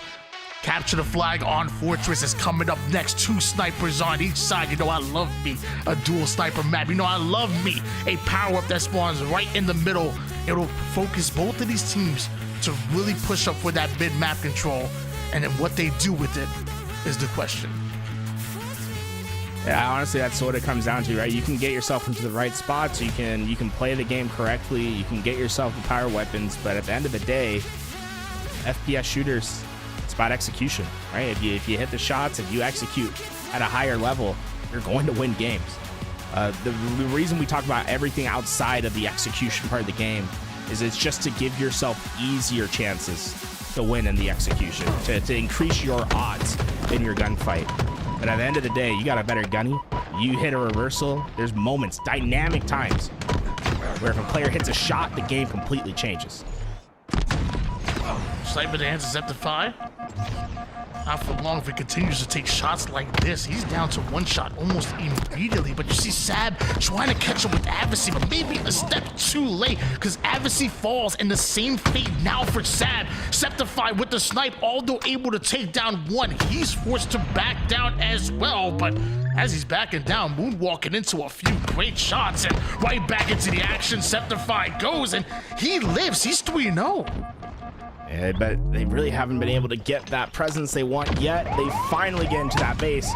Actually due to Septify, but with him getting cut down, Descendant stayed resilient in the back base. He has 2 more bullets. That snipe still to work with, and that flag looks likely to come home. And Cloud9's learning, hey, they've been able to get into this base, but Envy, it's like you enter into a bear cage and you get mauled the second you try to make something happen here. Oh, don't. Whew. You almost saw him do it to him. Descendant was 1 shot away. Luckily, Jackson is quickly there on the cleanup. The rest of Cloud9, though, trying to do the same to Action Jackson, and Septify continues to go on a run. He's 5-1. Adversary now looking to control the tower side of Envy. As that flag gets started, they still need the kills.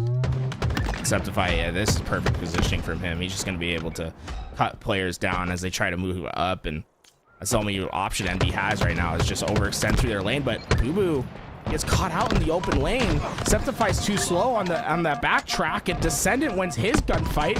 Envy stays strong, and they're not giving up on this flag run.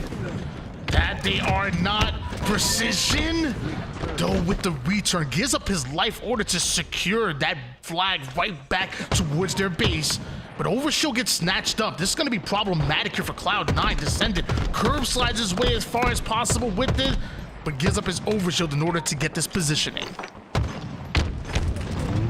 So I'm just going to try to be that first entry. And oh, dude, Avusi, he had to deal with 18 different nades coming through. I don't blame the man for trying to take on the fight, but Descendant was just waiting.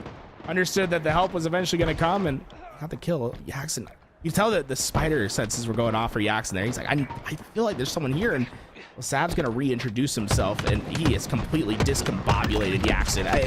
Jackson had no idea where Sab went. Cloud9 fresh off of a 3 down. Piggy looks to close the gap a bit on them. Septify wants to get involved and somehow survives, but I don't know where that grenade just came from. Let's switch over towards Precision, who's making sure that the tower side is cleared out, has a teammate with them, and serving up pancakes along with some pain. Like that, he slows down, right? He doesn't necessarily have time to get in. Instead, wraps back for that sniper and repulse. Oh my! He was just, I think, half a second away from getting the perfect timing on that. Instead, Septify is going to be able to get the snipe, and it's going to be a lot harder for Envy to break in.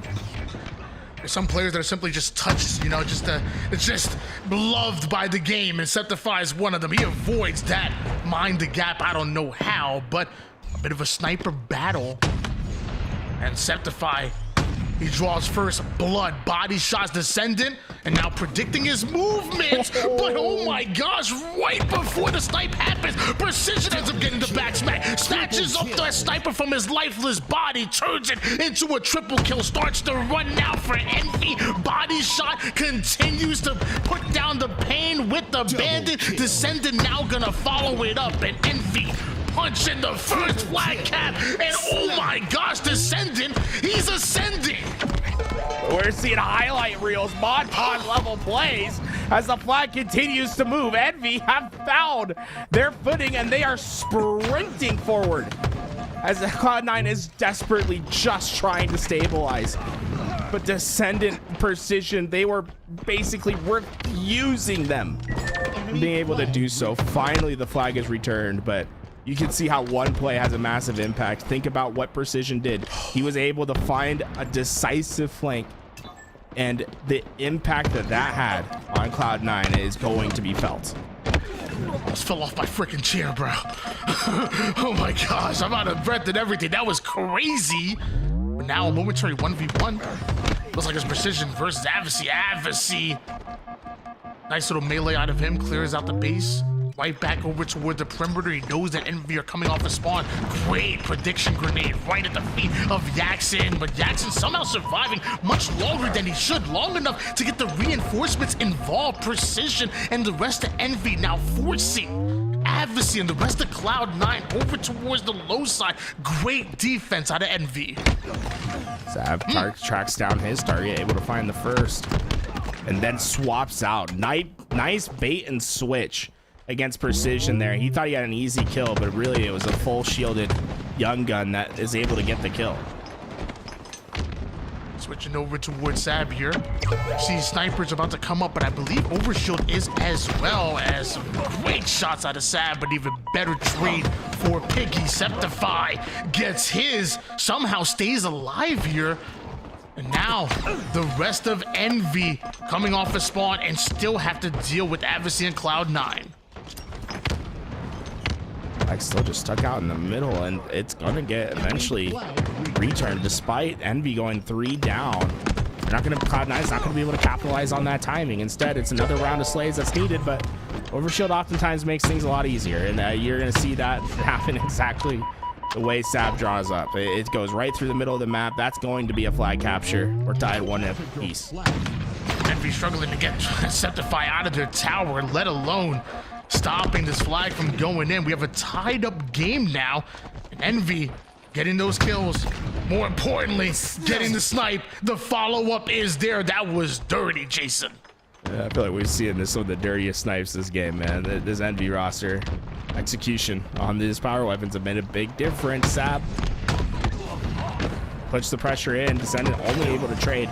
I'll take the sniper off the map, but that flag's still moving. Was that like a sprint strafe no scope from Piggy? Yeah, we're talking next level iteration of the sprint strafe there. Sprint strafing into no scopes. I like it. Sab on the return here. Cloud9 successfully able to get Envy ultimately out of that base and right back to fighting for that mid-map control. But right now, Envy seemingly having Cloud9 surrounded. Descending with the sniper, he gets the first pick. Septify, although able to get a kill, he needs Boo Boo to now follow it up. But Precision with the double. Piggy with the height advantage. 3 down for Cloud9. Hiding, right? This is the thing. You want to get the right timing, waits for the pick to come through, and now he knows there's no one there to try to cut him down. He's going to be able to get that flag past the halfway mark before taking any damage. That's likely to come home. And he might just have a repulse as well if he was able to grab it off that spawn to potentially throw it back up. Is Piggy going to get the overshield as well? They got the overshield and the flag run going? Envy, that is, talk about being spoiled. Talk about trying to have your cake and eat it too. They went for everything and it's working. Envy said, what do we go for? We're gonna go for the overshield or the flag. They said both of them. Right now, Envy having that flag and it's a 2-1 advantage, but Cloud9 in a perfect position to ultimately countercap some beautiful shots out of Adversary. Starts this flag run, and with 3 down going Envy, the perfect toss while 1 shot, relaying that flag forward, and then right back over towards slaying the overextenders for Envy. There's nobody here but Boo Boo Doo to punch that one in, tied up once again.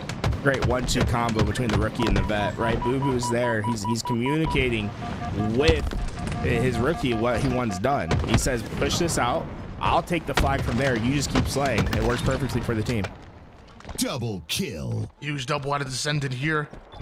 Has his eyes set over towards that sniper, but he knows the rest of Cloud9 are going to be pushing it, so he's not to go for a low side. He's not to go in for a flank, maybe a back smack if he wants to get that snipe out of their hands. The rest of Cloud9 attacking the tower, and Adversary just feels him behind him. Takes down one. Quick scope onto the next. Piggy, watch your head. It's about to get taken off. All sides of the map being locked down by Cloud9, but somehow Action Yaks and Snipers not enough to stop this flag from moving forward. Adversary down to 1 shot. Can he get behind this player before he finds an angle on the flag? But it's, of course, Big Daddy Precision with the double kill with the return. Anybody else, that flag would have been home, but Precision's just freaking different. Yeah, Precision worked alongside Descendant, and they made something special happen there. That almost felt like GG. Instead, they have a second opportunity, and they're gonna try to make the most of it, right? Yeah, Piggy already on that power up, and this has been a big difference. Power up control has clearly favored Envy throughout this series.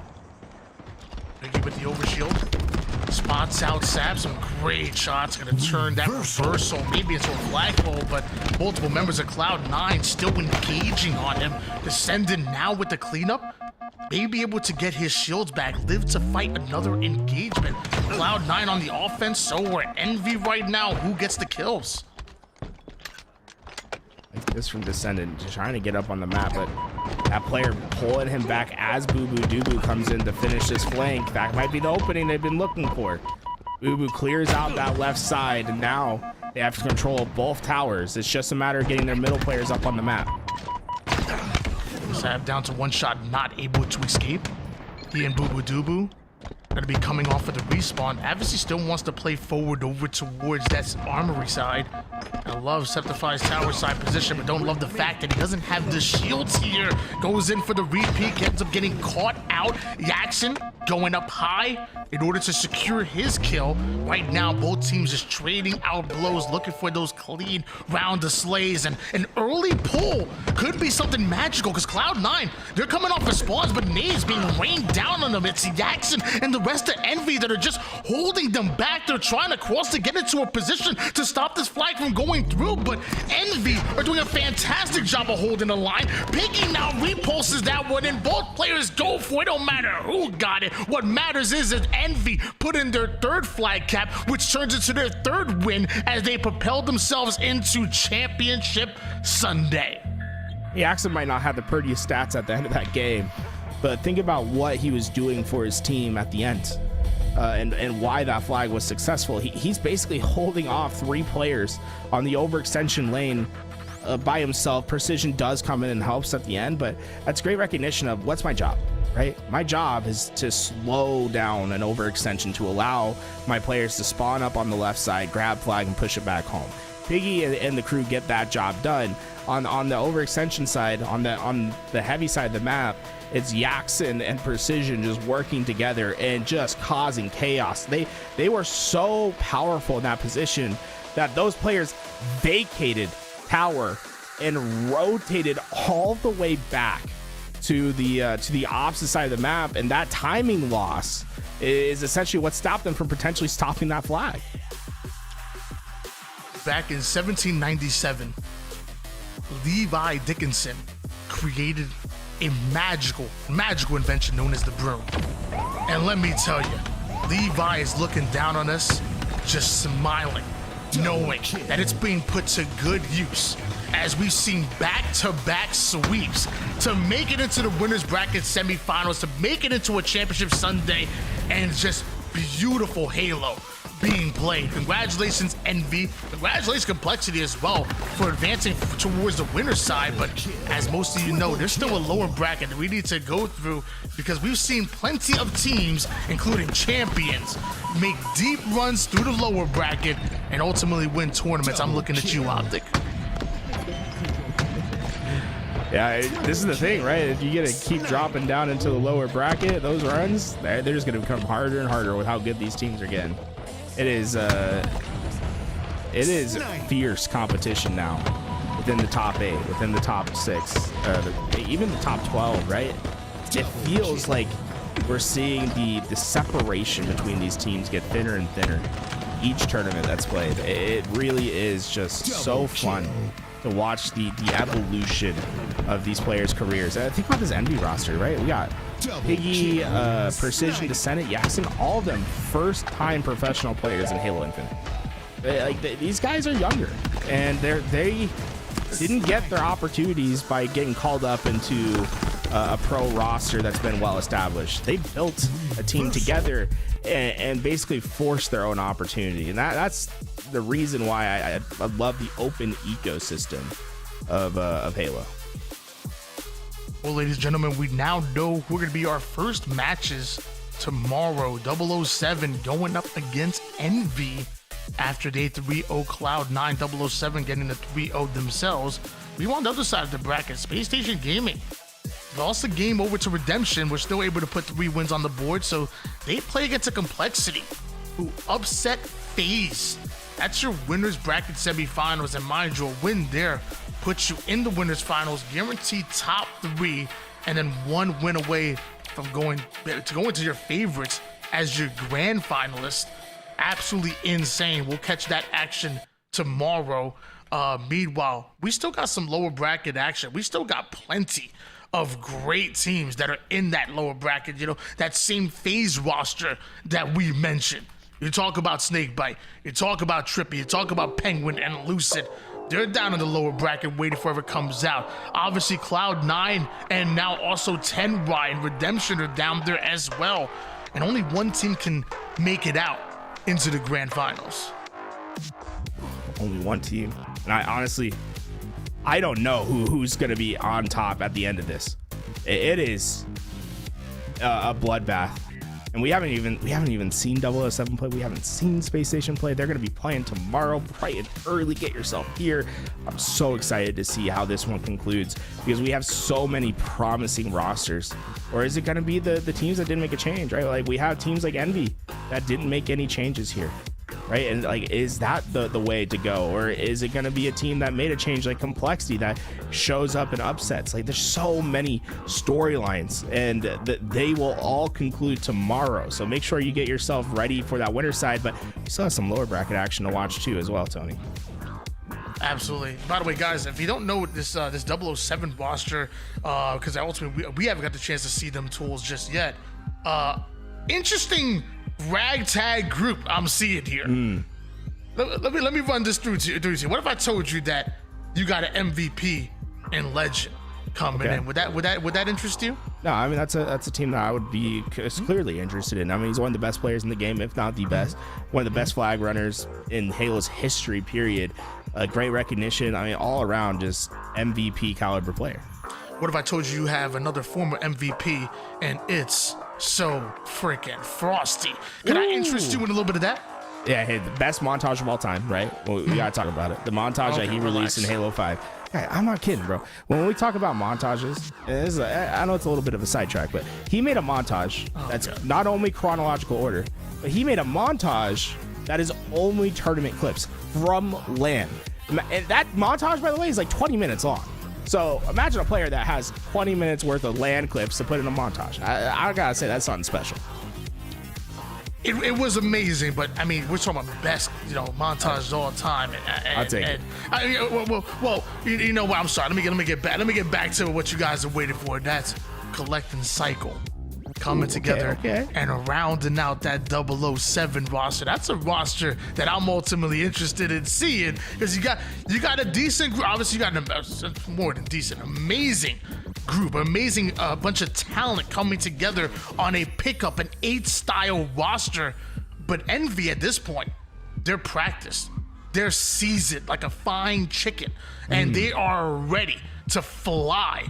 Our Envy, and don't look at me like that. They're ready to come out and show show us what they got. You said fine chicken. You said fly. A little bit of sazon. I'll tell you, nice seasoned chicken, change your life. You need to learn something over there. Over there in Utah, I don't know what they serving you. It's watered down and bland. First of all, don't disrespect. I'm from, I think, the food capital of the world. Get it right. It's southern Nevada. Spent a lot of time in Utah, brother. You spent a lot of time in Utah.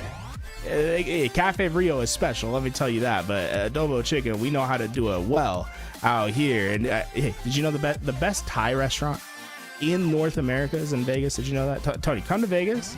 I'm gonna show you something special. We're gonna have. Can we get an HCS Vegas? Yo, Face, where you at, bro? Let's get the next event, and we're gonna have a big old group dinner. I'm gonna send everyone out. We're gonna have something special if we ever have the event in Vegas. I'd be excited. Let me tell you, man. I and not just a Thai restaurant, not just Thai food, but just all sorts of food. Let me tell you, you don't get this big. And let me tell you something, man. We over 1,500 CSR and pounds over here, and you don't get this big without eating. I love me some food, and I also love me some poker too. So HCS Vegas, make it happen. And if you're looking for me, shoot, just look out on the floor. I'm just saying. Yeah, he'll be out there, They gonna find me. Casting by day, taking hands by night. That's how it's gonna be. Tony gonna have to be up for 72 hours if he's gonna make a Vegas event happen.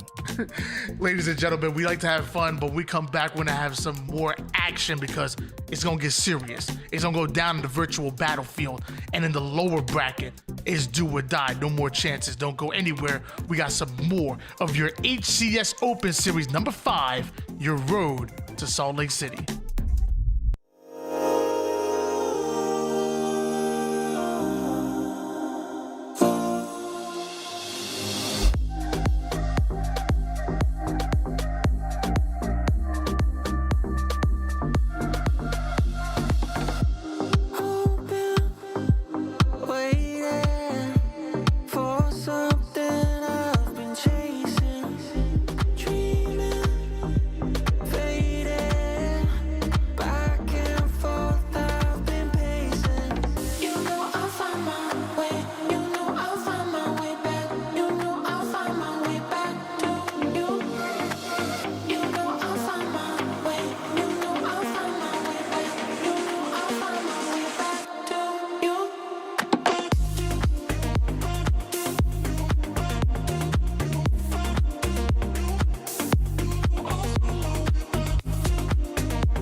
kill.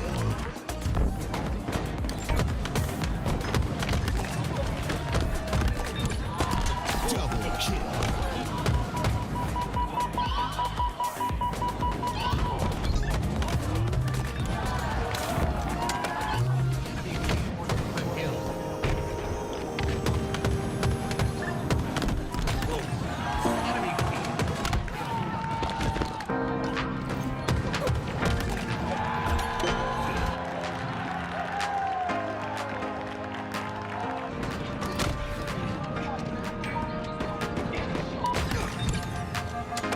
Double kill.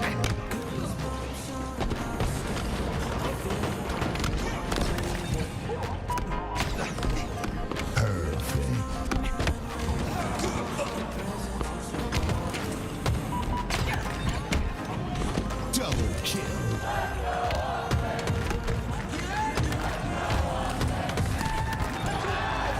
Double kill.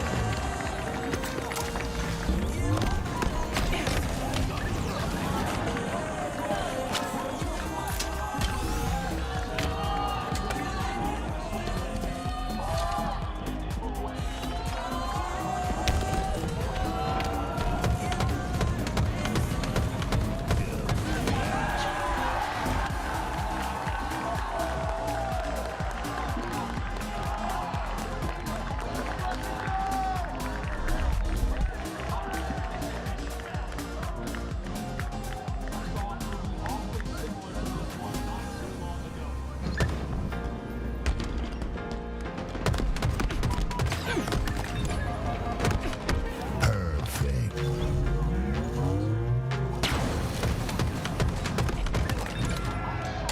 Perfect. Killing spree.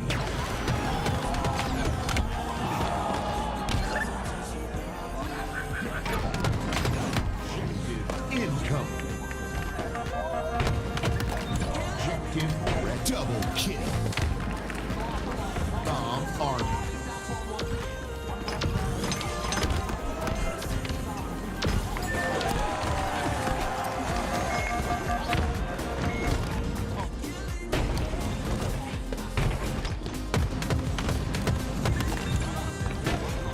Perfect. Bomb army. Double kill.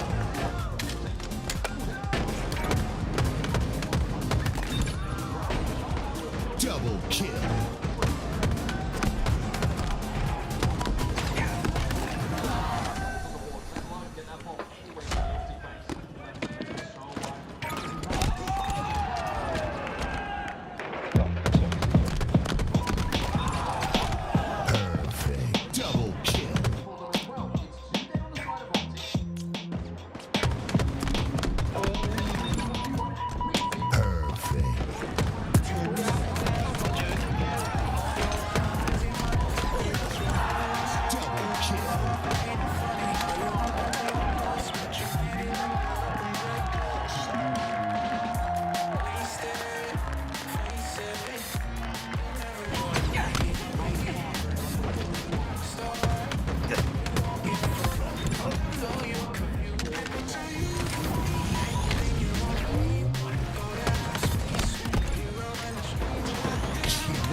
Killing spree.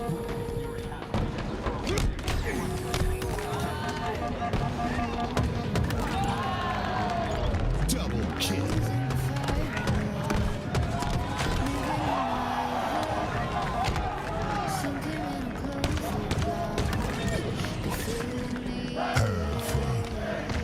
This is just a waste of time. Double kill.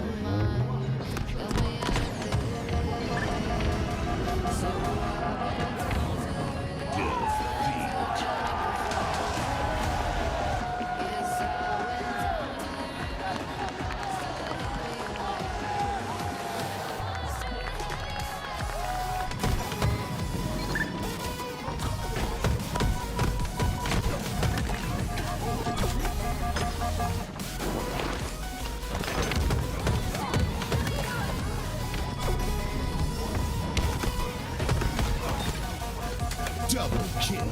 Killing spree.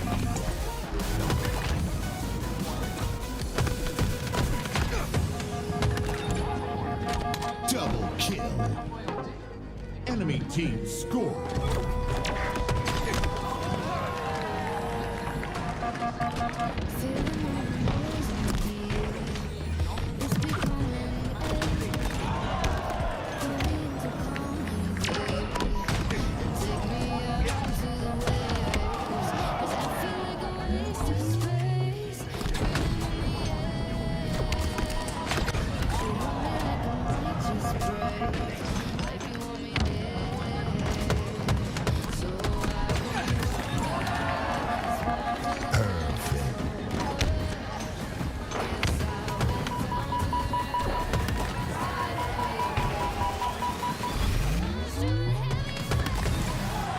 Double kill.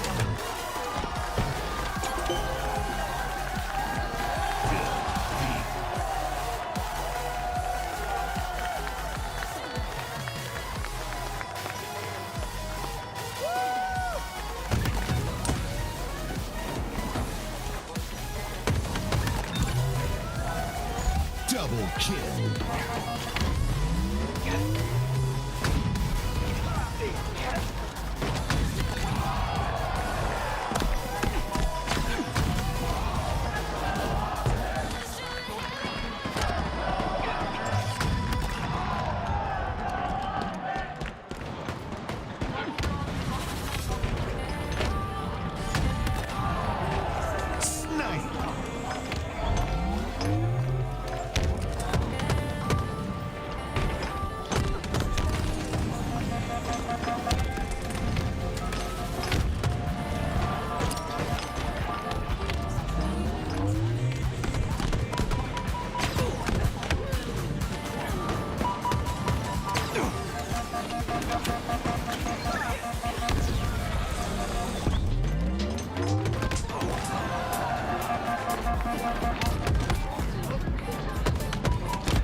Double kill. Sudden death.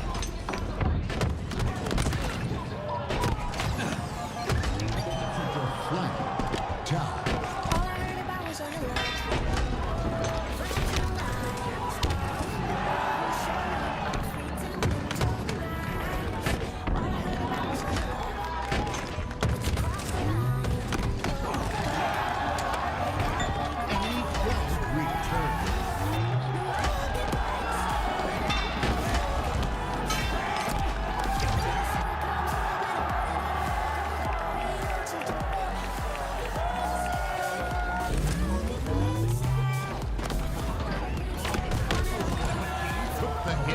Killing spree.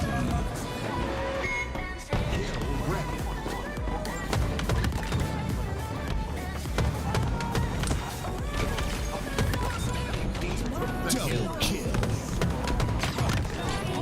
Triple kill.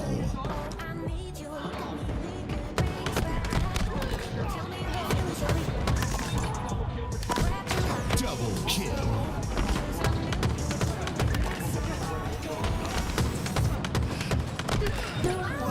Double kill.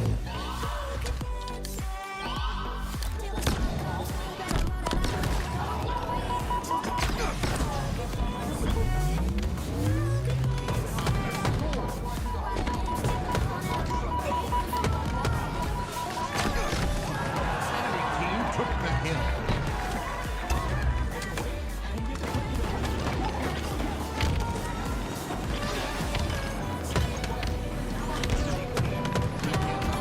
Enemy team scored.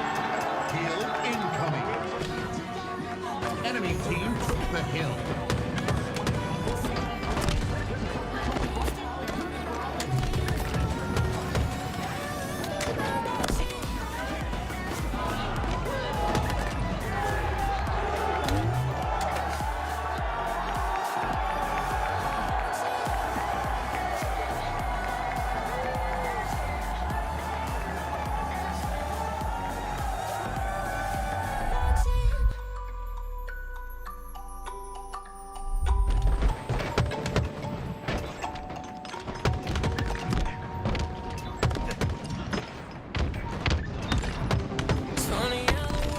Double kill. Stars like ladders in the sky keep burning, burning. It's crazy how the storms keep raging. And I'm here trying to keep my heart from aching.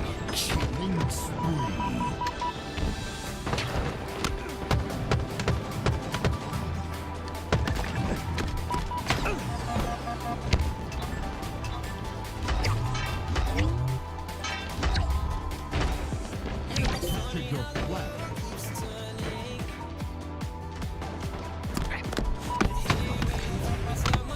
Snipe.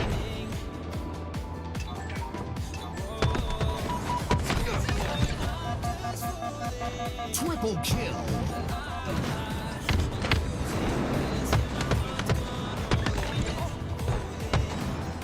Double kill.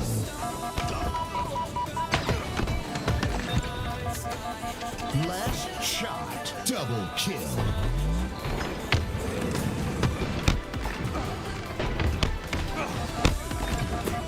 Double kill.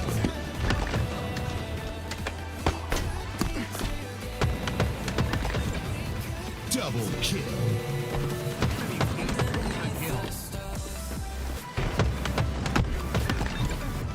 Double kill.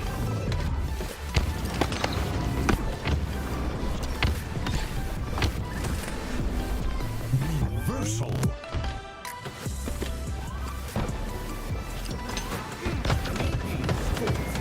Hill incoming. Double kill. Took the hill.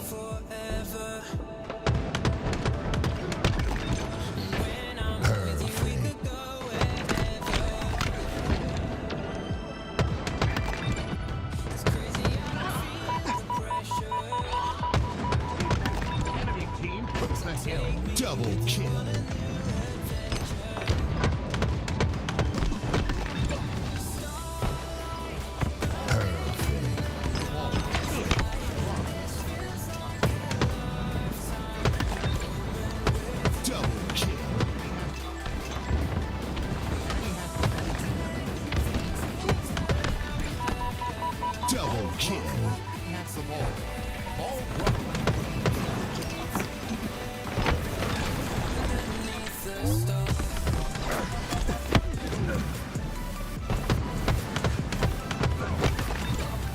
Enemy has the perfect.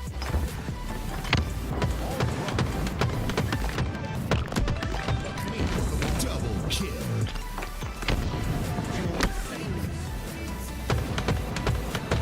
Ball. Ball drop. Perfect.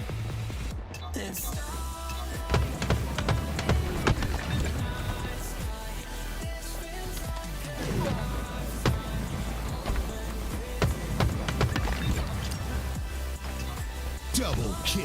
Enemy.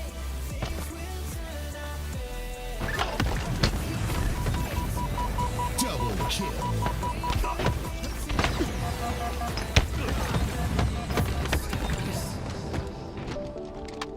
Double kill.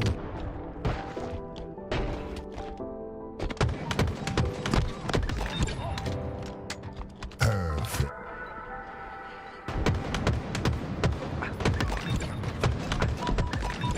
Double kill.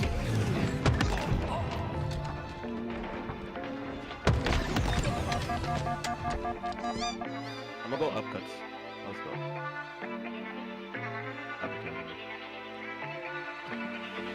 In the hills, I ain't got no service. In a white hood, I don't fuck with the Ku Klux. Old girl got mad and she switched up. So I went ahead, got tower me one. down fast, so I had to move up. Old one If Cyber like got this, cut. cut weak, cut weak, cut week. Okay, she like how I'm moving, step. Hey, I'm the bottom mid. One's on back. Bottom mid. Two more back up. Bottom mid, one rifle, one shot. DJ, careful. Bags weak. Two. Yeah. Another guy. I have no bullet. He's one shot. Nice. No, Tommy, cut. One shot cuts. I'm getting this one. Alright, good camo. They're gonna spawn A. I'm dying on camo, bro. Yeah, that's okay. I got away. Nice. I'm hiding right. Look at me. Yeah, I'm Keto weak. Hey, one shot. Just shoot rat, bro. Shot, small door. Rat to jail. Oh, this one. Yes, slow down. Keter in small window. Two bags, Yeah, one no, bottom bottom mid. mid now. Watch your dummy door. Dummy door now. 2 cuts, 3 cut 3. What the fuck? All weak, three. tired. Yeah, they're all weak. All dead. Nice I spawn him, A. Spawn him A. I spawned screens. They're spawning big R&B. Tony, I'm coming. I spawned green as well. Rat. Yo, 2 nade to jail. On one stay plat. Go on. Come this way, Day. Stay plat. Go on. Come this way, Day. One on your screens. I have your bags. Dead. Go, Keter. Is he weak? Don't worry. He's screen. Yeah. He's 2 shots in. Nice. Watch your big door, bro. 2 dead right now. 2 dead. Elbow one shot. I have your big We spawn A, guys. I spawn B, guys. I Where's spawn B, training. bro? I spawn training. Wait for me, guys. Alright, Wait for Yeah, me. just connect. You guys We play talking A, together. cuts. Fires, both of them. Going dice. Going dice. Next bridge, 1 shot. Aimboarding with Pillars. Bottom mid, Keter. Yeah, there's 2. We're missing one like cuts or some shit maybe. Nice, Spawning bro. A, spawning A. Yeah, run at this shit. I'm going top mid. More, you're a little behind us. I'm staying or in there. front of us. They are weak. More back up. Two Spawning green, one green. shot. Alright, One shot. Tony, hold on. Yeah, I am. Could be white wall. One's pit to your left, pit to your left. Go left side, Tone. I am. Go left side. I am. You Look at guys on me, can Matt. go back to C as well. I have your flank. A pillar, one shot. He's And A backside, back on the he's pistol, backside. on the pistol. One shot. To him. Got one. Other guy here. Got one. He's weak, he's dead. Nice. These guys suck. QT. Hey, Keter. Yeah, He sucked me, bro. He sucked me. He's rat. Shot. QT. Rat. Dead. Nice. Watch your elbow. He's fucking Watch your what elbow. the fuck? Don't die, Tone. They're gonna go for camo. They're gonna Yeah, 100%. I can iron it. I'm looking at it. I'm Two, looking two, at two. it. Aimbotting. I have a Ricky, nade one in. shot. Camo, one shot. One's Cuts. bags aping me. Camo dead. Green. bags. One shot. Holy fuck. One shot pistol. Yeah, I'm going top mid. Live, Other I live now. camo is top mid. We Like, got you. poly Good shit. bags. Watch out. Camo's on. Yeah, Pistol yeah, weak, bags. pistol weak. I don't see bags. One A Don't pit on yeah. you. Screens, command station. I'm dead. Got I one. just sold Good so shit, bad. man. Yo, 2A white wall. You're 2A, good, Tom. 2A, 2A. I'm gonna let you die. We need C. Two A Alright, pistol. Camo is on small door. Nice. One top mid hitting him by himself. Top mid, Just shoot top it. Two top mid. One more Camo there. going back for me. Watch out. I'm on. I'm gonna play for the snipe. There's 3 Two top. bags. Two more bags. Okay. Let's hit screens. Fuck it. Yeah. Alright, never mind. Fuck, man. I turn around. I'm retarded. Chill. Watch Five out, bucks. watch out. Three, Tommy, two bags. I spawn tower. Nice. Another guy Cut, chasing. cut, cut, cut, cut, Chasing. cut, One shot. You got me. Dead. Oh my fucking god. cut, cut, On me. I'm Dummy door. looking big. I'm looking. cut. Nice, Get man. us snipe. It's on max. I hear you, bro. Hey, on this already. Yep. Nest. He went pillars. Training and pillars. I spawn big door. I can help. Go big door, P. Go big door. Yeah. Back me, Maddie. Pillars, Back me, pillars, Maddie. pillars, Back one me, shot. Maddie. Pillars, one shot. Yo, Maddie's right here. Nice. More mud to elbow. Mud to elbow. More. Mud to elbow. They're gonna be elbow. He did. Elbow again. Top tower. Jump up. Bottom tower. I have your bags. Elbow weak. Cuts again. Cuts one shot as well. Cuts going. Top cuts. Tower Nope. jump. Tires. Good nade. I got cuts. 2 on tower jump. What's one shot?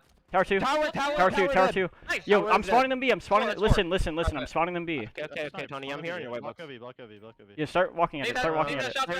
They're gonna split. They're gonna split OS. They're gonna split OS, bro. Alright, then go forward. Got one. Nice. There's another one. Nice. Nice. They're gonna be on me. Gonna be on me A or W. Do not push A. Do not Get push back. Yeah, bags in A. In one A, shot. in A. Yeah, he's one. Yeah, He's one. one shot, shots going jail. In Yeah, screens. Big. Hey, one shot jail. One shot jail. It's Joe. Never killed jail. Joe dead. Still there. Nice. Good shit, yo. Watch your elbow. More. I'm going over. Spawn killing over. You guys can go left, bro. Yep. Elbow one shot. Dead. Nice. You guys can go left. We're going top. We're I'm going pushing top. left. I push left. I push I left. have your guys' back. I don't see anything More green. elbow, look, Oh, yeah, you could be. corridor? I'm checking mud. Yeah, elbow. Two elbow. Yeah, heard. I shot someone. My nade Yeah, just show went me. backwards. Got one. Let me door me. I got one. I'm gonna got die. one. Top cuts. Oh, two there. Nice. Two there. Nice. Got one. One One shot. shot. Nice. Nice. 3 dead. 3 dead. This is the Oh, best. tower elbow still. again, elbow Hey, again. one day. One day. Tower again. Tower one. He's going tower side. Bags. Going tower. Bags low. Top me one shot. Flanking C. Another one on bags. Hold on. Flanking C from top mid. Nah, she Came went on 3. Came on 3. Yeah, dude. Top in the vent. Yeah, yes. Dummy door one shot. Dummy door one shot. One shot bottom mid. Dead. Nice. Okay, I'm out. C They're gonna be plat. Kira, they're gonna be Kira. Bait us. Get out, bro. I got two. What the Nice. fuck? I'm trying. I'm chasing Look him. at it. Look at it. I'm in. I just fell off the map, bro. I'm here. Fall off. Cuts weak. Cuts weak. And bags. I'm Bags in one right shot. That's one shot going white wall. Nice, Good. Good job. Mac, I'm here. He has C reflex. flat and bags. C flat and bags. Bags right now. My camera though. Any somewhere? I can't see that guy more. Nice. More there. Above you? Yes. Right? 2 B. Last 2 kills B. Bumba clot! Oh my god! Yeah, to get the fuck out of here.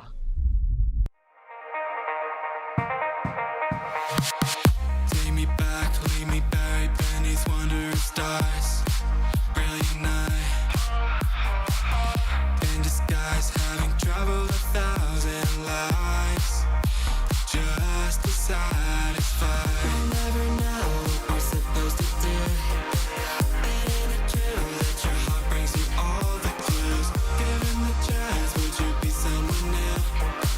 'Cause that's a fact, what it's asking of you.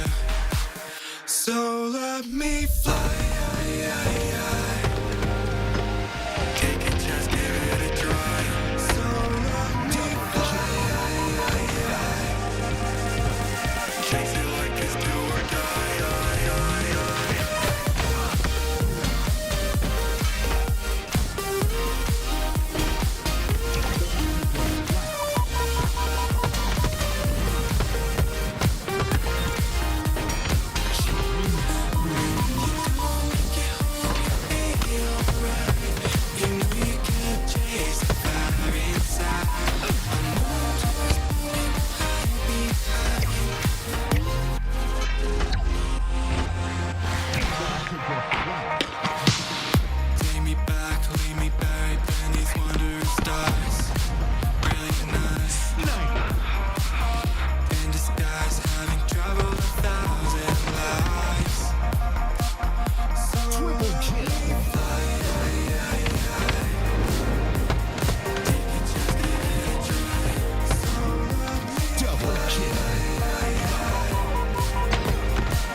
Ladies and gentlemen, welcome back to your HCS Open Series number 5, your road to Salt Lake City. I'm Why Not Be Reckless, aka Why Not Be Casting. I got my man Tools with me, and it's about to get hyped because we going down to the lower bracket where it's do or die. Yeah, this is going to be a tough match for Forsaken here, but a match that I think they desperately need to win to prove to those looking at the talent, trying to get into that pool play situation, that they can do it. Like, this is a team on paper that should be able to create some damage, create chaos within those open brackets. If they can beat a team like Pluto, that's a great sign to what could come for this Forsaken team. As right now, we're going to start on board with Glitchy of Forsaken. That's a quick round of slays that quickly converts over towards Bravo. Right now, Forsaken, the first ones to be scoring, but mortally able to get out with that sniper. 7 bullets, now 6 after the 2-tap tower side belongs to Mortally and Pluto. Or are they just trying to take a reapproach, looking for anyone to peek their head, but no targets quite yet. Instead, it's going to be slow plays towards this camouflage. If Mortally is able to get away with camo and snipe here, that could be backbreaking for Forsaken. You see no one close by to take down Mortally. Free reign to run around with this camouflage. But Pluto yet to score. We need to see them be a little bit more aggressive onto their scoring opportunities. Now Alpha and Charlie now belong to them. Camo snipe combination, but Zoom almost able to hunt down Mortally despite having that camouflage, a reposition, but all of his teammates are falling left and right. 3 down now for Pluto. What can he do in this 1v2? The no-scope not gonna connect, but that nade certainly will. And Zoom Doctor, there's a doctor in the house. Yeah, that's one word, right? Awkward. Everything there for Mortally just felt awkward. It's not necessarily himself making awkward plays, but his teammates going down in those tough situations. A couple missed snipes that just make the gameplay a lot harder to follow through with. And now a trip cap that's in for Forsaken and split spawns across the map that they're taking advantage of. Great presence by Forsaken, and I love that they're just not letting up. They are trying to hunt down. If he can win this fight against Tony and take C back, this could be a tough position for Pluto to break out of. But great teamwork. They're going to be able to finally secure themselves a home. 1v1 quickly turns to a 1v2. Mortally Doe with a perfect 5 shots onto Furiously. Now Alpha and Charlie belong to Pluto, and looks like Mortally and the rest of this Pluto roster have their eyes set on the triple cap. Bravo being attacked. 3 down go Forsaken. And just Furiously it's alive, but he will be able to win this rotation at C to at least give themselves a home base. I'd like to see them play out for this camouflage as it comes up in a couple seconds here. Easy cleanup kill coming out of Kruvu. Camouflage just hit the battlefield. Mortally getting involved. Able to get 1 kill, puts Kruvu down to 1 shot. No cleanup though, allows Furiously to grab camo. A lot of individual gunfights so far from Pluto. We're not seeing that connectedness. In fact, 2 players not even having assists on the team yet. Only 9 assists to their name as well. I feel like we need to see a little bit more connective tissue between these between this team in order for them to start battling back against Forsaken. Mortally lining up, trying to find out how he can get over toward that Bravo side. Actually doesn't even need to camp. He's able to finish that one out, and just like that, trip cap for Pluto. Furiously having to play for A, but it takes 2 to tango, and 3 down once again go Furiously, and Alpha finally goes towards them, but so does Mortally. Mortally, I like the rap back. He said, I think I can get away with this. Comes right back to those gunfights. Tony's gonna get 2, and they're gonna put that trip cap right back in. And it's the thing with strongholds, right? You can have a tough start to a game, be losing some rotations, but a trip cap can get you right back into it, especially if you're dominant in the spawn control and just can keep them cycled away from the hills. Kruvu draws first blood with that 5 shot onto camp. We're seeing Mortally trying to get into a better position, trying to angle out Zoom over toward the nest side. A missed shot, but the second one's gonna connect. He only hits the hard ones. 3 down go Forsaken. The first one looked like a pretty routine, easy shot. He misses that one right. He hits probably the most insane shot possible on the player that has their head peeking for half a second. It's just modern Halo things. Morley currently 10-5. Meanwhile, Kruvu gonna snatch that sniper off of his body. 4 shots, half a clip here for him, but we're seeing him look for his next victim. Mind you, there's multiple members of Pluto here. No scope. Connects. Almost quick scope. Oh my gosh. Oh, jeez. Kruvu. Triple kill for him. Tony Two-Turn following it up. They just win all their gunfights. Kruvu. Oh my, Kruvu is just... I love the way Kruvu plays. I'm glad that he's helping out this Forsaken team right now. You know, Kruvu could have opportunities, I think, with some more established players. He opts to go with this Forsaken team. They had a great performance at DreamHack Dallas. Now it's just about improving together and building more opportunities. And so far, they look great against this Pluto roster, but they need to finish the fight, play through the bell, show that they can finish off these great teams. Looks like Pluto finally scoring once again. Could take the lead if they played their cards right here. But Fleurisy with this camouflage feels like the most important player on the map. In one shot, Tony Two-Turn not able to get out with his life. Lines up. Daylight pieces him up. Now, going over towards Bravo, you have the slays. You got to activate. That's 3 down for Pluto, and I like how Fleurisy checking all the corners. He wants to make sure there's no one that's unaccounted for, as there's one player on the map that they're just not quite sure about the positions. But look at this overwhelming push from Pluto. They are committing everyone to the right side of the map. If they don't succeed, it could be a dangerous trip cap that gets locked in instead. 3 down, go Pluto. The final player is Mortally. Although he gets 1 pick, he can't turn it into more. Trip cap now locked in. Forsaken suffocating Pluto. That's the risk of sending all 4 players into one lane, right? They overloaded at A. If you don't win those gunfights, it's going to be a tough battle to get out of. And Pluto is struggling just to get into these bases and to stop the scoring spree from Forsaken. Snipe in the hands of Tony Two-Turn, but with the shields being taken down, so will he. That was a full squad wipe, and 2 players spawning right in front of Furiously. Can't exactly connect on the no-scopes, but look at how his teammates are swarming on the remaining members of Pluto. 1 more player remains no longer. Furiously takes him down. 200 points have been accumulated here by Forsaken, and with the snipe of Furiously, it could turn to much more. Would have been easy for Furiously just to push forward, try to get damage, and tell his teammates to clean it up. Instead, he valued his life, and it allows them to basically guarantee a home base as Pluto is working on their rotation.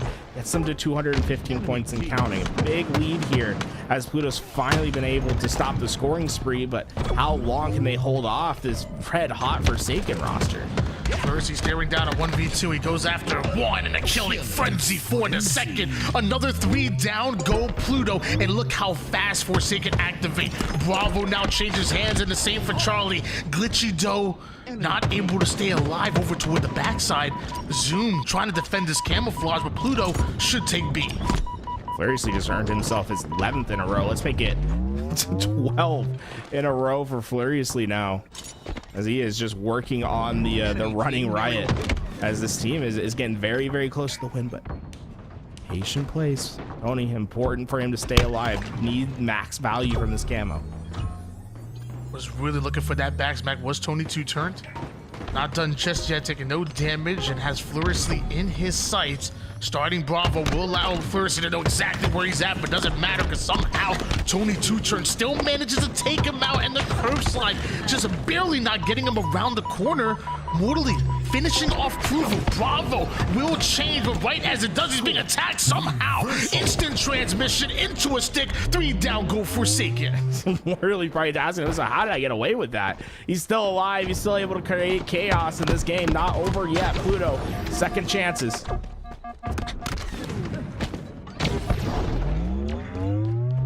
Mortally, he's on the low side here. Wants to catch up over towards Daylight, but it's just too little too late. By the time he's here, though, the trade happens, and Mortally should be able to take away Alpha. And although Forsaken so close to getting that 250-point mark, Pluto fighting tooth and nail right now. A one-shot camp cannot stay alive, and so do multiple members of Forsaken. Pluto hold on to control. Wait. They've been within orbit. I mean, this is a chance. It's gonna take a lot of work between them, but it's not over yet for them. They can continue their trend of winning these rotations, winning these gunfights, and the sniper for Daylight can secure it. 7 bullets to work with here. This is plenty of ammo for Daylight, but they're gonna need him to use every last bit of it.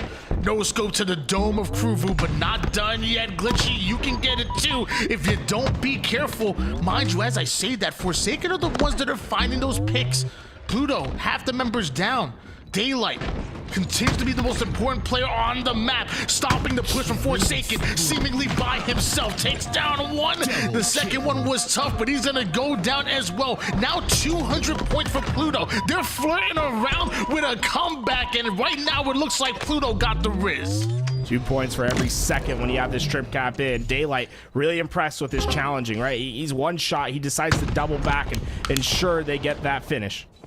Now, what would be over 100 points to come back? They have been on this run, just one sleigh rotation away.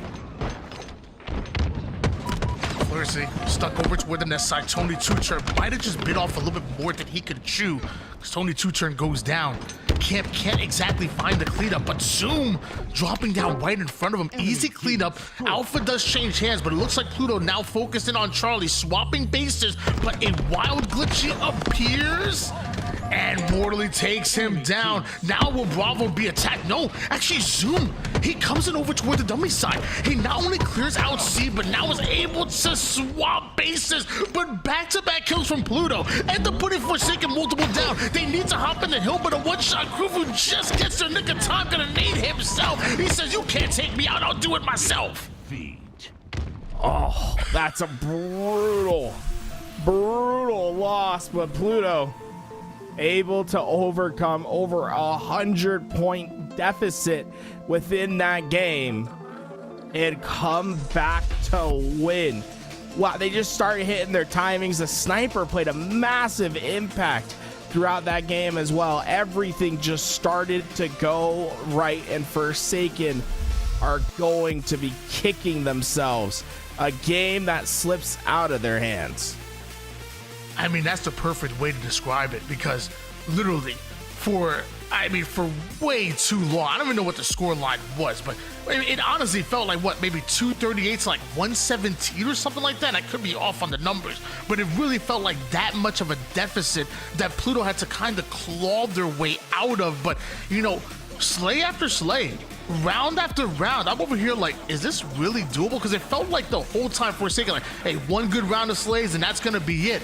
But Pluto never died. Like, they just kept getting their advantages. And think about what happens next, right? Because not only did they lose that game, but now it feels like you're losing the morale battle. Like, things were probably riding high for them. They're feeling great throughout that game. They're beating a team that on paper should probably beat them, and they were doing it pretty handedly, right, throughout that first game. But then that doubt slowly creeps in when you lose your control and you see 4 go down, and you're like, ooh, okay, that's bad. Let's try it again. Then it happens again, and it happens again. And then you start to feel that momentum, that pressure start to mount. And how do you get on the other side of that rolling boulder, right? And even when you do, you feel like Sisyphus, like trying just to push it right back up. That pressure, that momentum that Pluto has is going to be all daunting. Well, they say without pain, there is no way to truly measure success. Well, right now, Forsaken in pain after that game number 1 loss, but will that motivate them to bounce back in this game number 2 and ultimately take back what felt like it was rightfully theirs? Camouflage in the hands of Tony Two-Turn, mortally trying to push up over to the tower side, but it's Forsaken that just simply zone him out, back him down. Tony Two-Turn, man of the hour though right now, able to put damage on both players. Now changing focus, target prioritization, nades going down, but no kills just yet for Pluto. It feels like they're fearless right now on these pushes. I mean, Mortally went in, he put in damage, got his layout. Tony's been aggressive with the shock rifle, but the kills just aren't folding into Pluto's scoreboard. And though gunfights are starting to be won by Forsaken, so although a lot of pressure was being applied by Pluto and they got the shock, they got the camo, it didn't result in anything really positive for them. Only 2 kills on the board. Nice little stick out of Daylight from across the map. Mortally getting fall, not allowing Fluorescently to escape, and Shock sits over on the gold side while Pluto sit 3 down. Tony Two-Turn has to wait for spawners. I like the patient play right now. Really what he's doing is he's listening. Right? If he hears those footsteps, he can tell his team, hey, start to move forward. And he is going to hear that slide. He knows that Zoom's not going to be looking for him.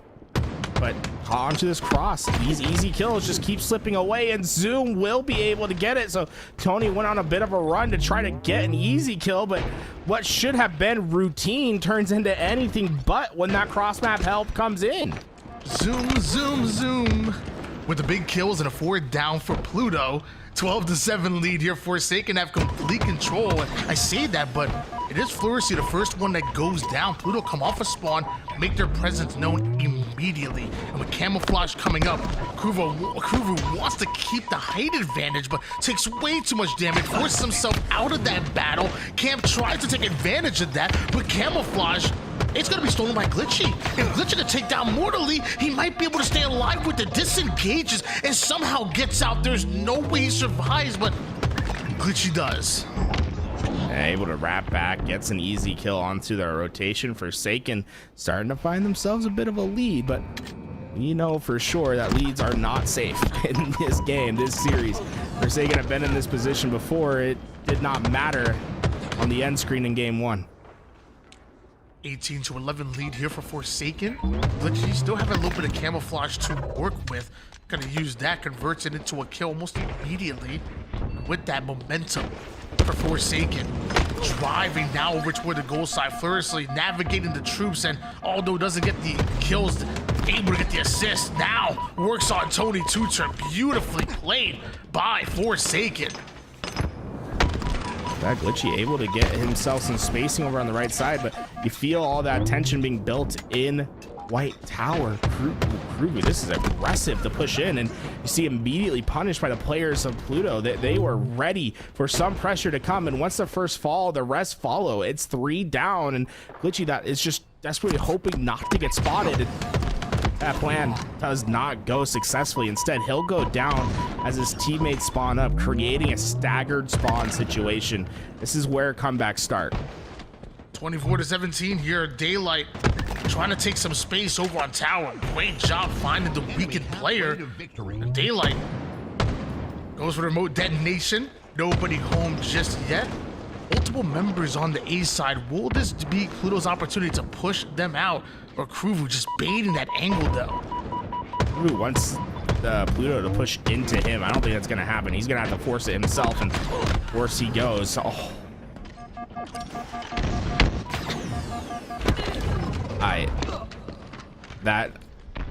That's tough. He had it. It did not go his way, and that's like that. They add up. 6 kill advantage here. Mortally in camp, waiting for the gold side push.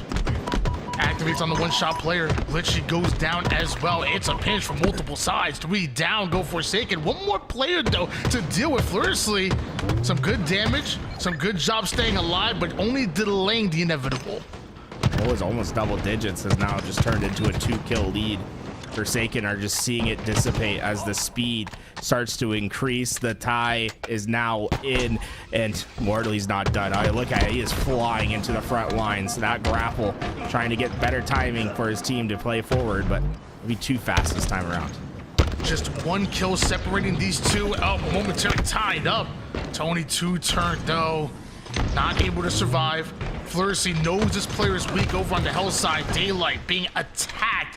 And as that kill happens, backs right on out. Fluorescently survives. Zoom not able to get his win, but luckily Kruvu's there quick for the cleanup. Forsaken's teamwork looking that good. Those straight outs are going to be important, especially in a close game like this. Those kills need to go your way. This is great timing by Glitchy. You can get behind 3 players here without them knowing, but as he's working on this flank, his teammates are going down, and what should have been a successful flank turns into anything but. Instead, they were down numbers in the gunfight, and what becomes bad turns to worse as a perfect prediction shot onto that nade did damage. Glitchy's going down to 1 shot. The players of Pluto are not getting cleaned up. But it's Pluto, though, to take a 1 kill advantage. Daylight Over on the bottom tower side, you have presence from Forsaken on the gold and the A side. Pluto needs to find a new angle to attack, and it's going to be through the long haul, but somehow Forsaken are ready for that as well. Kruvu gets one, enough damage in for the cleanup. Forsaken have eyes on every part of the map, and they tie things up. Camouflage going their way as well. They have everything. This is their chance to reestablish the lead. A lot of work ahead of them. And Pluto's been doing a fantastic job of this. Of when they don't have an advantage, they just stand still. They're saying, hey, come push us. Force you guys to win those gunfights. And that's where Forsaken have been a bit lost in these gunfights, is when they have to force something. It seems as if Pluto has come out on top, and they've done it again. Pluto takes a 1-kill advantage off those engagements. Pluto continuously setting up the traps, and Forsaken walking right into them as Furiously running out of that shock ammo.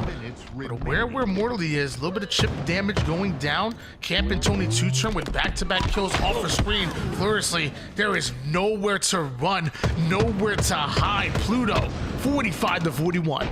Yeah, that forward deficit now is going to be daunting towards the end of this game. No more trades can really happen for Forsaken, and they're on the other side of the equation now.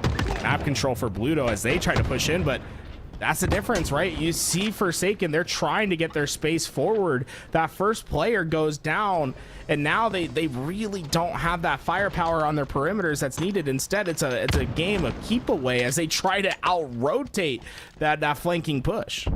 At one point, it looked like Forsaken were going to tie things up, but Pluto still holding on to a 4-kill advantage here. Camp with the denial grenades, but Furiously, the excellent place grenade, knowing exactly where he's going. A trade happens on the top glass side, 3 immediately going down for Forsaken, and now it's Pluto looking for that final kill. I don't see a world where Forsaken making out of this with the win on the scoreboard. And that Camo's going to be complete bait as well. There's nothing this team can do except stand in A and hope that they stay connected and don't trade out, but forcing the play is Mortally and Tony. They force those trades to come through, and man, Mortally has been a demon for them to deal with. He finishes that game 13 kills, 12 assists, and 11 deaths. 25 engagements in that game in positive value for his team. Insane pressure that he was providing. And you're starting to see why Mortally has been a been there, done that player on this roster. I mean, that's just incredible. Love that. The kills and assists combined. Also got to give a shout out to my man Tony. 16 kills, a 6.7 KDA. It has to be somebody that activates on that damage that your teammate is able to create, and Tony 2-turn just eating it up.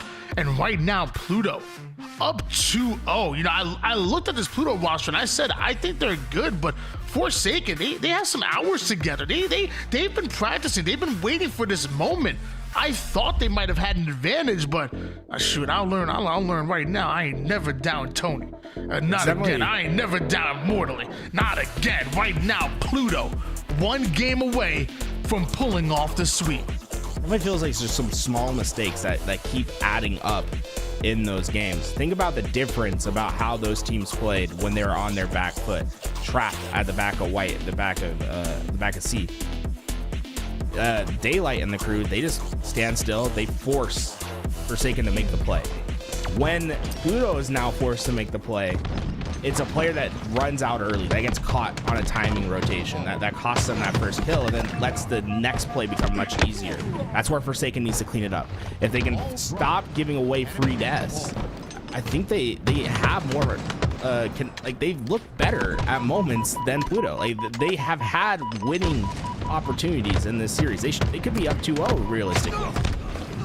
As tools asking them to die less, Forsaken do end up going 3 down, but the squad spawners allow them to get right back into the action so quickly. Furiously, with a double kill, escapes with his life, retreats back towards his teammates, and Forsaken, who are in a non-advantageous position, they have control.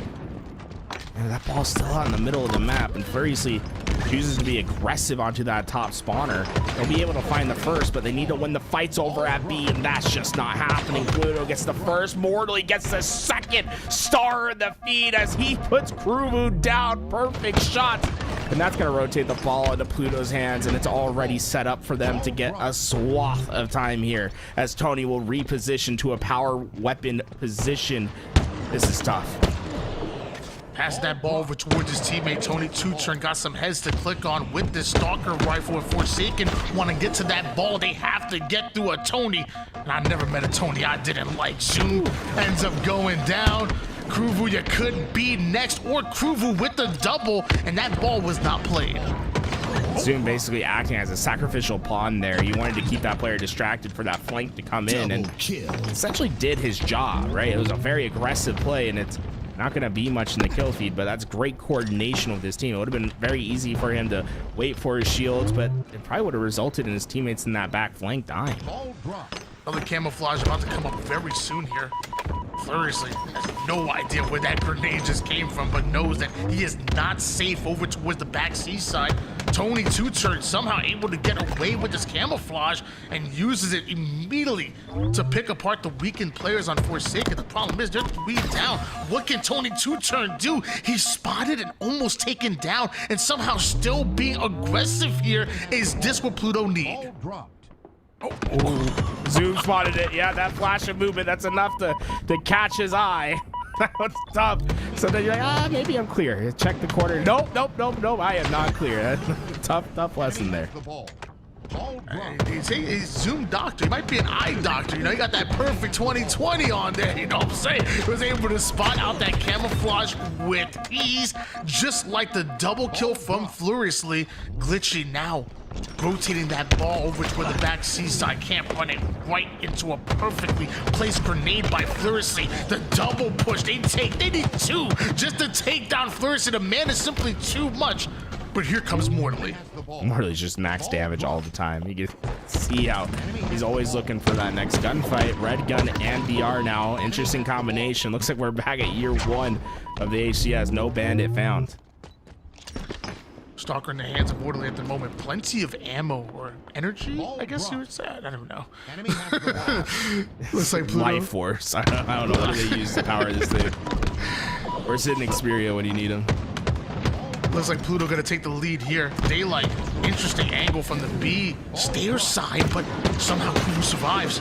Mortally putting that Stalker rifle to work, but Zoom Doctor and the rest of Forsaken are on the attack. 3 down, and Camp's 1 shot. He's gonna be taken down, and that ball's gonna end up right back in C-side, courtesy of Glitchy's triple. The final player, though, making things happen. Daylight, honestly, massive kill from him. He only has 2 in the game, but that's going to stop Forsaken from just picking up a massive amount of time. Instead, a lot of more fights that are needed. Instead, Pluto's actually going to be the ones that's advancing the game condition. They pick up that ball, and Tony's keeping him away. This is how much time has Daylight gotten? Remember, he got that first kill, instantly hit out ball. Forsaken, they had a 3 down situation. They got 1 second of ball time. Pluto instead have translated this into 25 plus seconds. 70-32 advantage here, and now it really feels like Forsaken's back's against the wall. They need to get that ball out of the hands of Daylight, but as they get aggressive, Mortally gets behind them. Furiously now with the huge repulse play, avoiding most of that damage that Mortally was trying to create. He finds an exit route, able to take down Glitchy. Here come the reinforcements from the purple side on. Camp gets his kill, takes back that ball. Mortally never misses here, as you just see, and Pluto come out on top. Mortally's the definition of max damage right now. He's going in, getting gunfights, getting those kills, and then most importantly, not giving up his life. He's doing a fantastic job of like cutting out angles and making himself a tough kill. When he goes down, that's when it feels like Pluto start to have some weaknesses in their setup. Only 2 seconds needed for them. Forsaken, it's going to be one heck of a hold that you need to keep on here, but definitely possible. We've seen crazier comebacks in the HCS before. We've seen crazy comebacks in this very series. I would say Pluto and Strongholds was absolutely ridiculous, but can Forsaken hold them off? 2 seconds is all that's needed, but half the members of Pluto end up going down. Kruvu drops that ball to secure his kill, but Pluto have now infiltrated the subway side. Could we see a rotation, or Glitchy and the rest of Forsaken able to drive Pluto out? We do see that ball rotating on purple, but so are Pluto. Great rotation recognition, but you still got to win these slays on the right, on the left side. Zoom able to dodge that nade down is actually massive. It's going to allow him to be a little bit more aggressive onto that play. He'll trade out, but Variously got camo, and he hits perfect shots, and this is looking more and more reality as Krugu has just been hitting perfect rotations with his ball. There's only one last push for Pluto. I don't know if they have the timing to even do that. But as of right now, time is winding down. Zoom Doctor ends up hitting the black screen here. Daylight, the final player, ends up going down, and Forsaken with a beautiful comeback in that round one. Over a minute of time was needed for that play, and they just executed.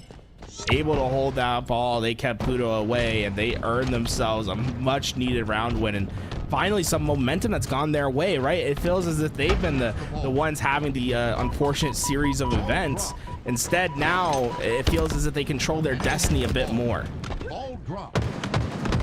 Forsaken immediately starting off this game 3 down. Same thing that happened in round number 1, but eventually they did come back and take that round 1. Meanwhile, Camouflage just hits the battlefield.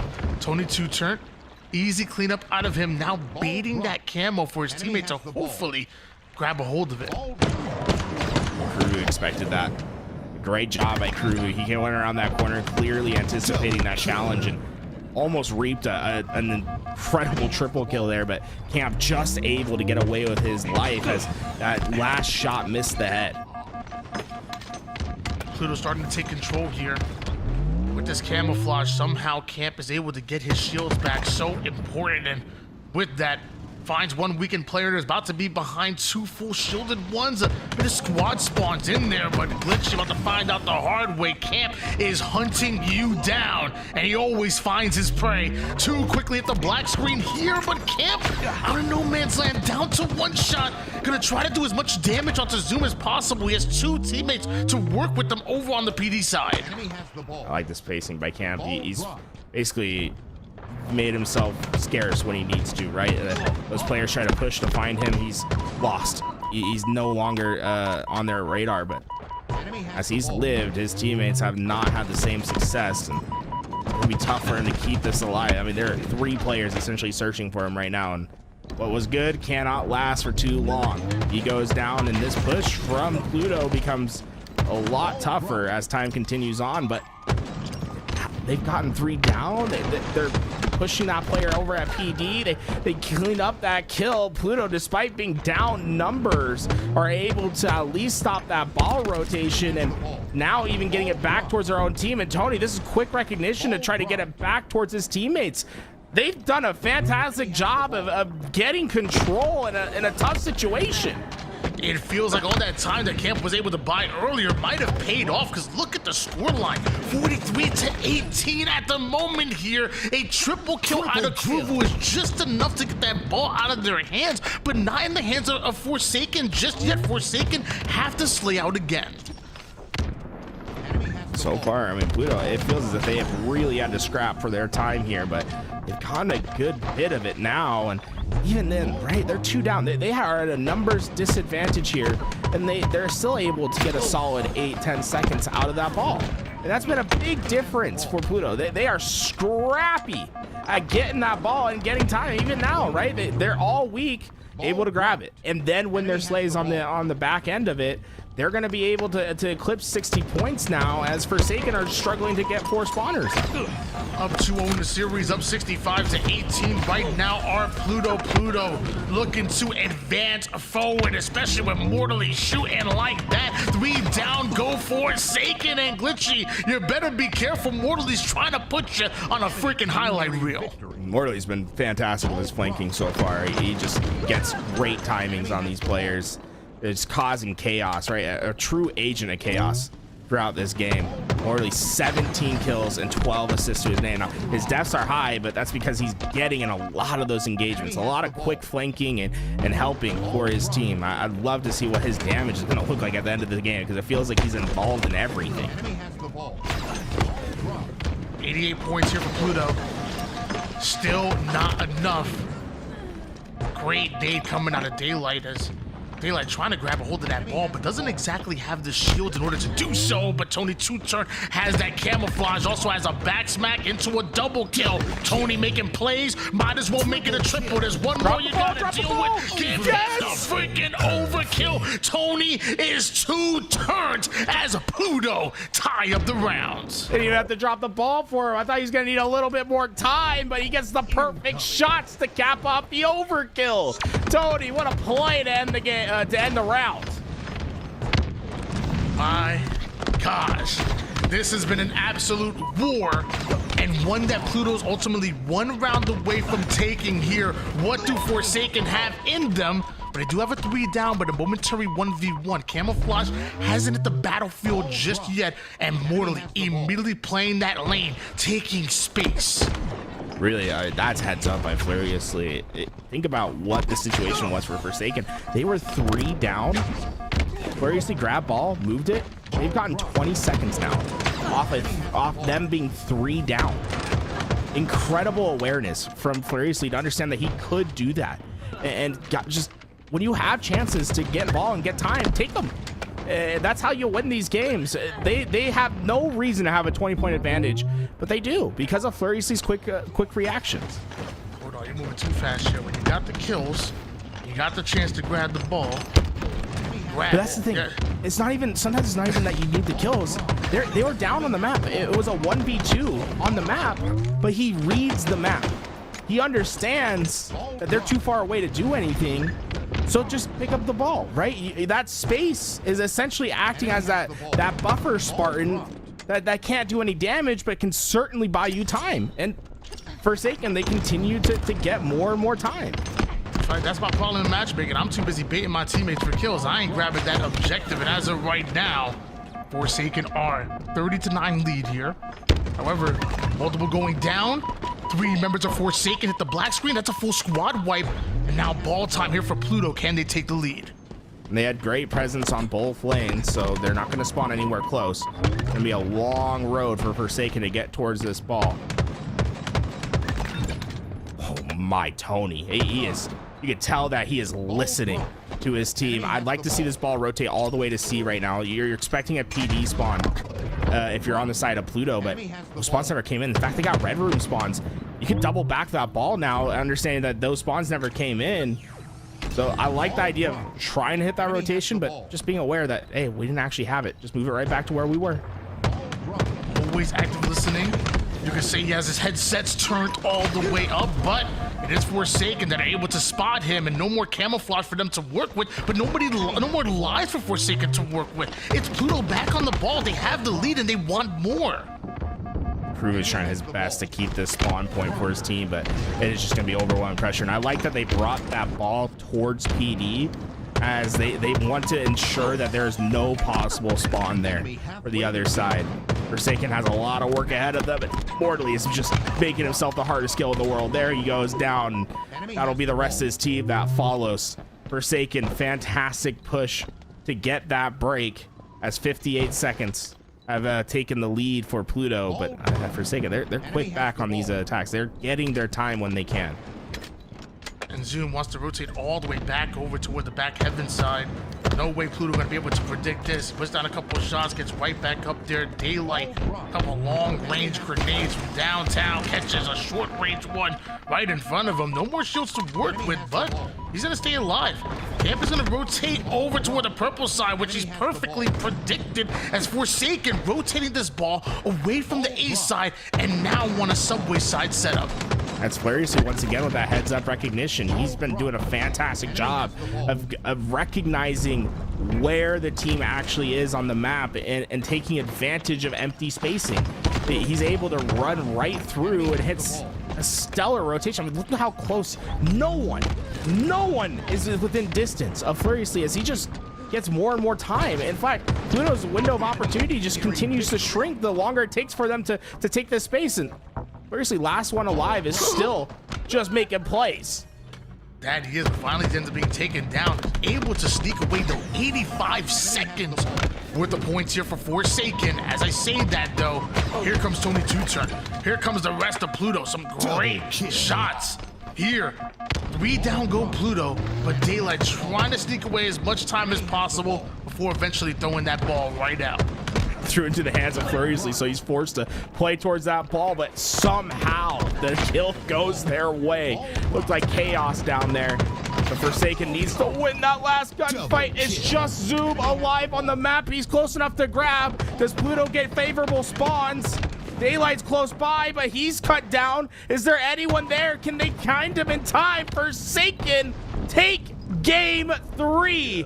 We will be going to at least another in this series.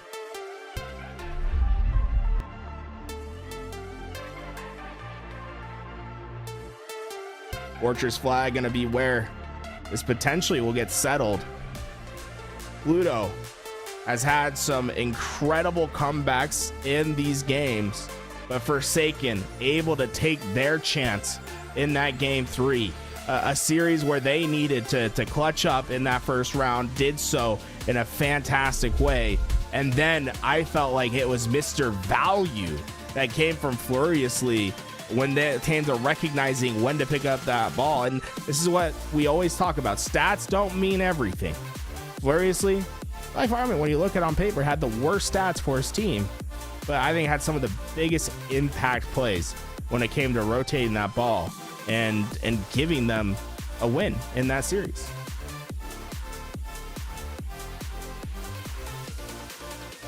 Dual Sniper is going to be the play as we get into Fortress flag. As if you're wondering why I'm doing this solo, Tony unfortunately lost some power, but I think his power is going to be back on soon. So stay with me for a second while we wait for Tony to come back. This is some of his power issues.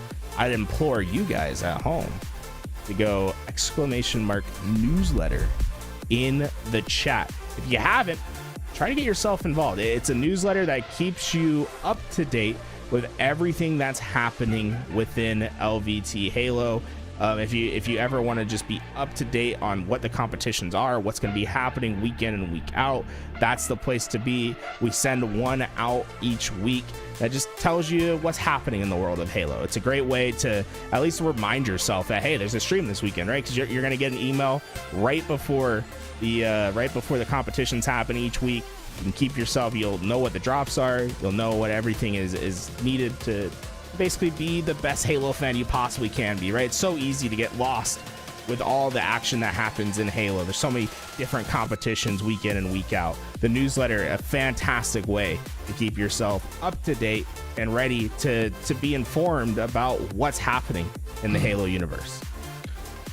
I'm so sorry about that. Some electrifying plays on the virtual battlefield, and my power surged out. That was crazy, but it looked like Forsaken were about to take it. Did that happen? Yeah, they got it. They're able to clutch it up.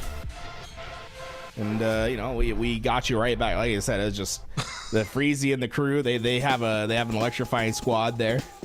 Got Furiously hitting some crazy ball rotations. Had some crazy assists. Someone had 24 assists, Tony. 24 assists. Ooh. I love that, because as somebody who's a professional at not getting kills, I put a couple shots in and I back all the way out. I'm gonna let my Slayers do their work, so I love my assist game. You already know. Looks like I saw some people trickle in on the newsletter. Shout out to those that just got themselves signed up. Tony, we're talking about the newsletter. A good way to keep yourself involved. Make sure you're up to date with what's happening over here at LVT Halo, and it's something that I think is much needed. It's so easy. Don't you think, Tony? Like in Halo, it's like we have basically competitions week to week. It's so easy to get lost on like what's actually happening during the season. I feel like the newsletter is a perfect way to keep yourself up to date. For sure. You know whose content was actually featured in the newsletter recently? Oh, what's up? Your boys. We did a little bit of a roster mania breakdown, a little bit of, and I was on there. Make sure you check it out. The YouTube always popping, and so is LVT. I love me doing these watch party castings and whatnot. It's absolutely amazing. This is your HCS Open number 5 on your road to Salt Lake City, presented by LVT Halo in Game 4. Capture the flag on Fortress. We've seen this very map in game type and a lot of series so far since we've gotten on there. Will it end another one? It's been an absolute battle between these two teams. When you think about what has had to take place to get here, the game went over 100-point comeback when Forsaken was at the door of victory. Pluto ripped it away from them. And then we saw the game 3 resiliency from Forsaken to push us into this game 4. It's been a fantastic series with a ton of back and forth. Snipe ends up in the hands of Kruvu, but notice how multiple members of his team are going down here. He doesn't have the players to back him up, and Daylight makes them pay for going multiple down. It looks like the flag already being started. The overextender's already being handled. That flag has made it past the 50% portion of the map, and furiously gets his head taken off, while Glitchy, although able to get that back smack, it's not enough to stop this flag from ultimately going through. There it is. Oh, yeah, angle.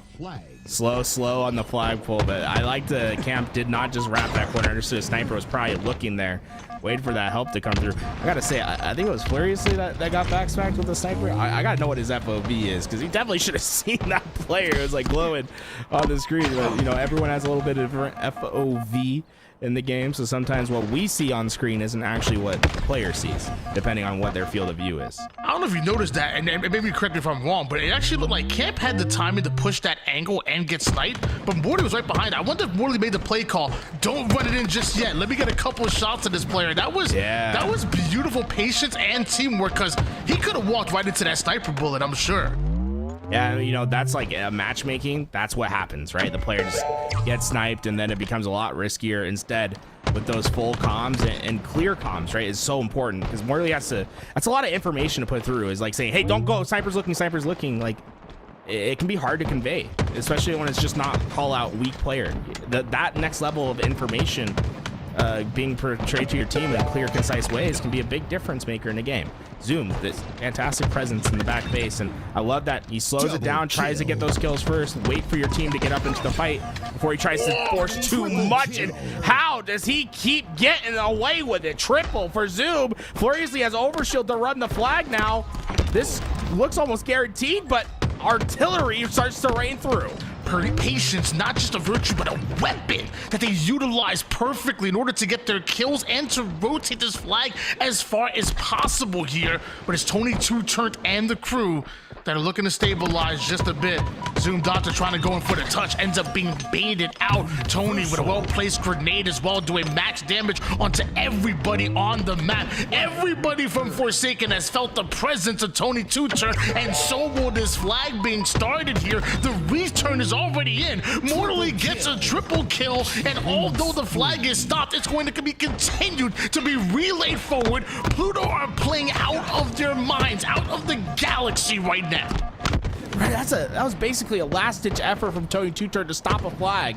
Not only did he stop it, he got themselves a counter opportunity as the sniper starts to hit. Daylight needs to stop him on the rotation. He does the damage necessary, and Mortally will plug in the second for his team. And express delivery. Glitchy just brought Mortally a 2-bullet snipe to work with. A man is 11-2 with 6 assists to go along with it, and a caster's curse to put him down for the 3rd time. Mortally is going the freak off.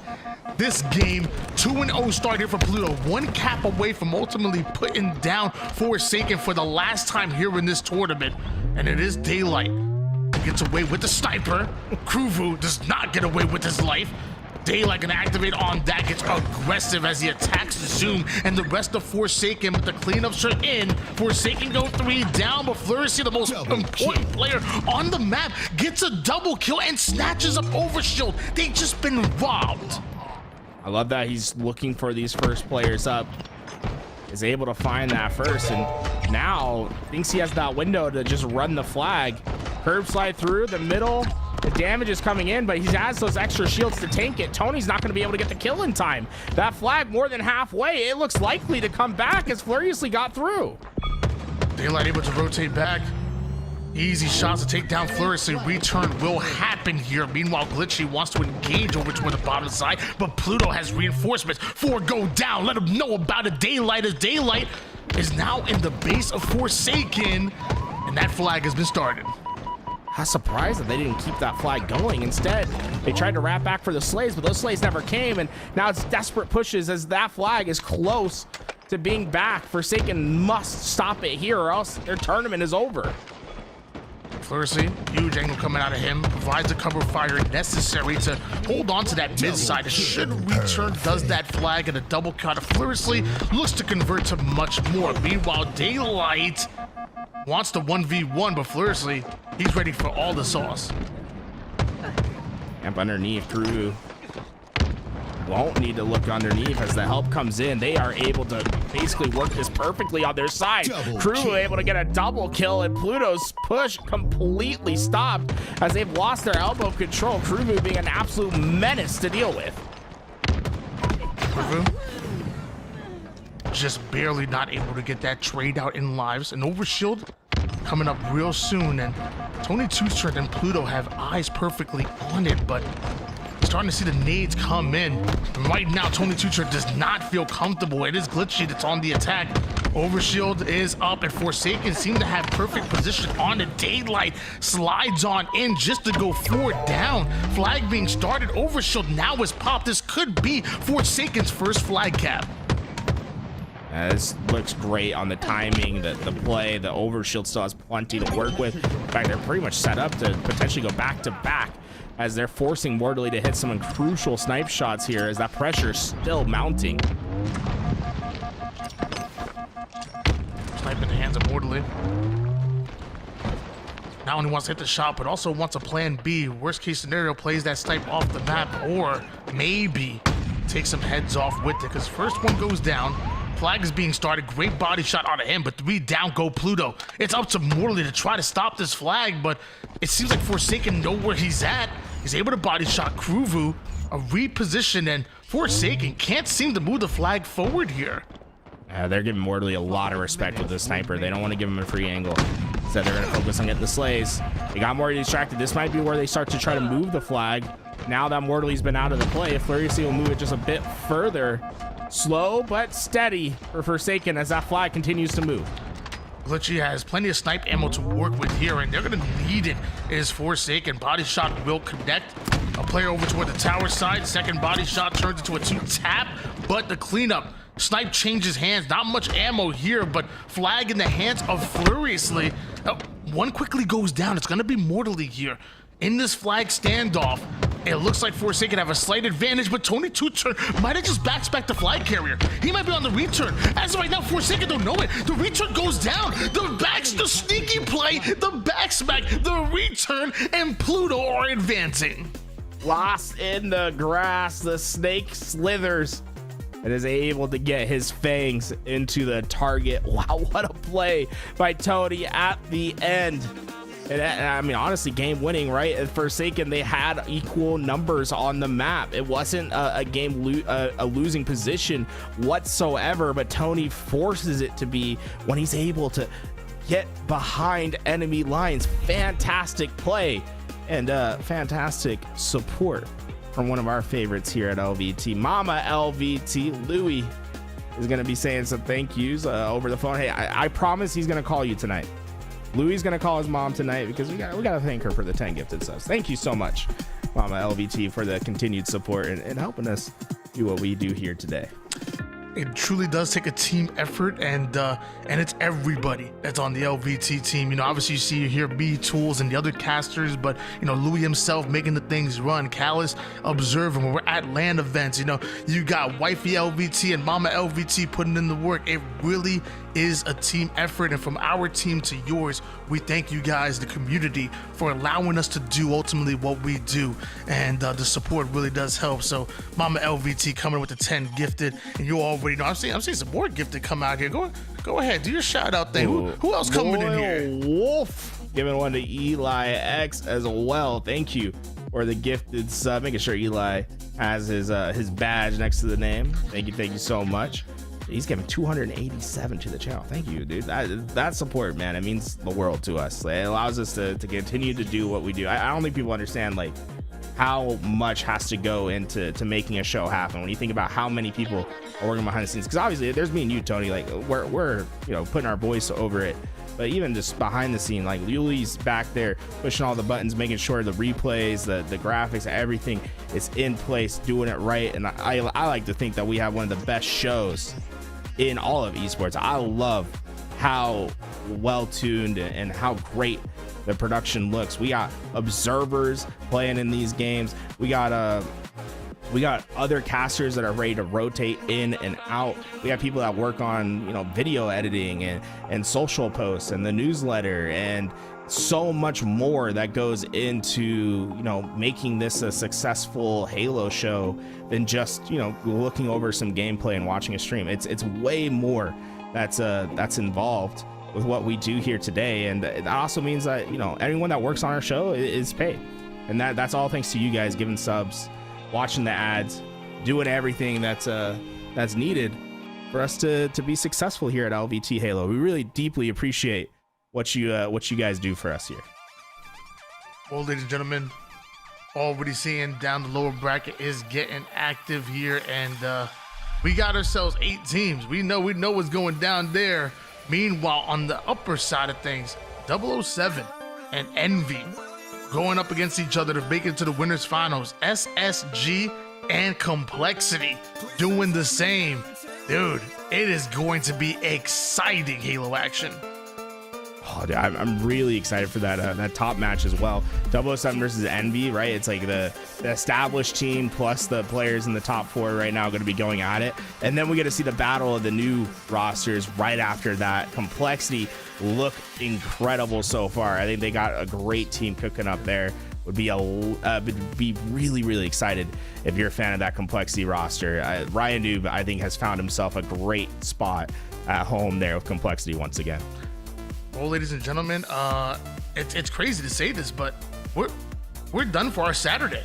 Whoa, already? It's only 6 o'clock here. I don't even know what to do here let's just anymore. chat. Hey, let's go. We got another hour. Let's do a podcast, dude. What's your take? Well, let's do like some on pimento cheese. Dude, pimento. I'm gonna tell you, Seattle. Did you go to the biscuit place that has pimento cheese? Seattle. I went to the biscuit place. You're talking about biscuits. No. Oh, no. Oh, no. Different biscuit, but different biscuit. A little bit more undercover. That's my favorite biscuit of all time. Has pimento cheese on it. That's the only reason I bring it up. Hey, so much to go on. I was gonna say let's talk about anime or something, but I don't think the chat actually wants that. They probably want to be like, hey, get these guys off stream.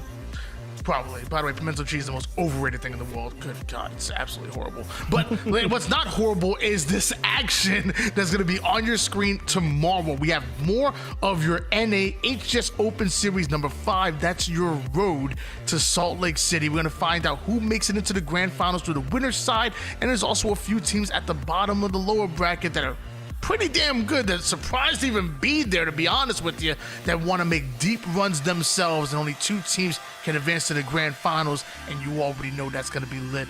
Guys, why not be reckless, aka why not be casting? I know I got my man Tools with me, and from everybody, from the background, Callus to LVT, to everybody, we thank you. Tools, do you have any final words for the people at home?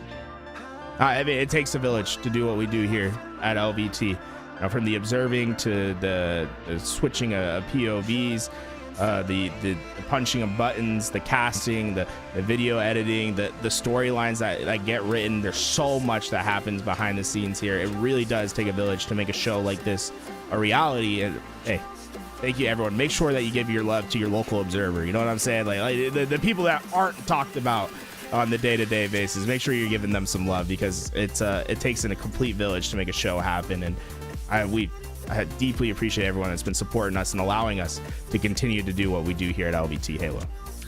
Well, ladies and gentlemen, I know for a fact we'll see you tomorrow. But before you go, don't forget to drop that gift. You've been thinking about it all day. You're like, I forgot to drop that gifted. Oh, I haven't done my resub just yet. Oh, don't worry. It's not too late. Even when we go, we got you. Throw that 5 gifted, that 10 gifted. Hey, some of y'all can drop 50 gifted right now. It wouldn't even affect your bank account barely.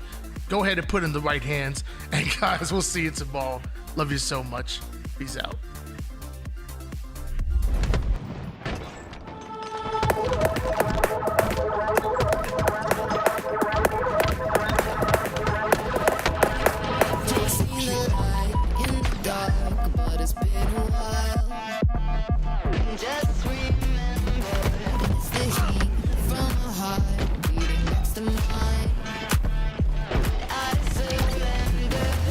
Is everything matter?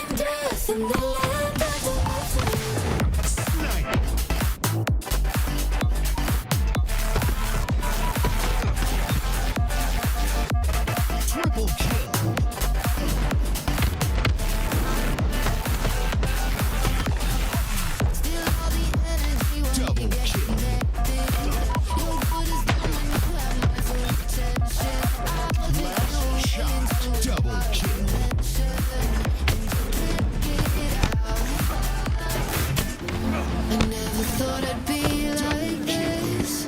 Further down into the deep abyss I'll go. Stay off my radar cause I never miss. Yeah, everybody knows. So I put my hands up in the sky. Never miss one cause as they pass me by. Now there's no escape, I realize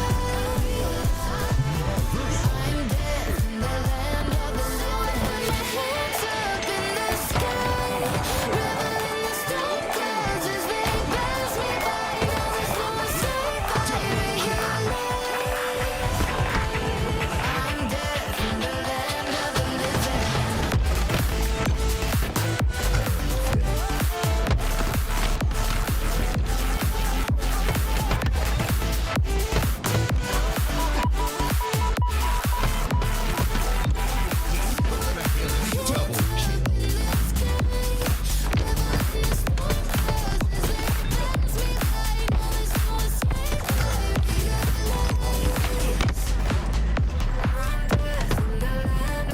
living. Double kill. Double kill.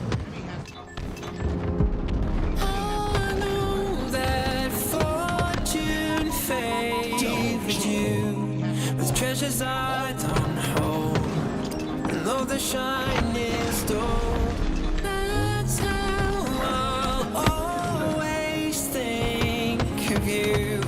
You were a young one then, but everyone begins. We were just children, heaven was a dream away. Running from monsters, I wish I could say that the keys that you were searching for and the giants of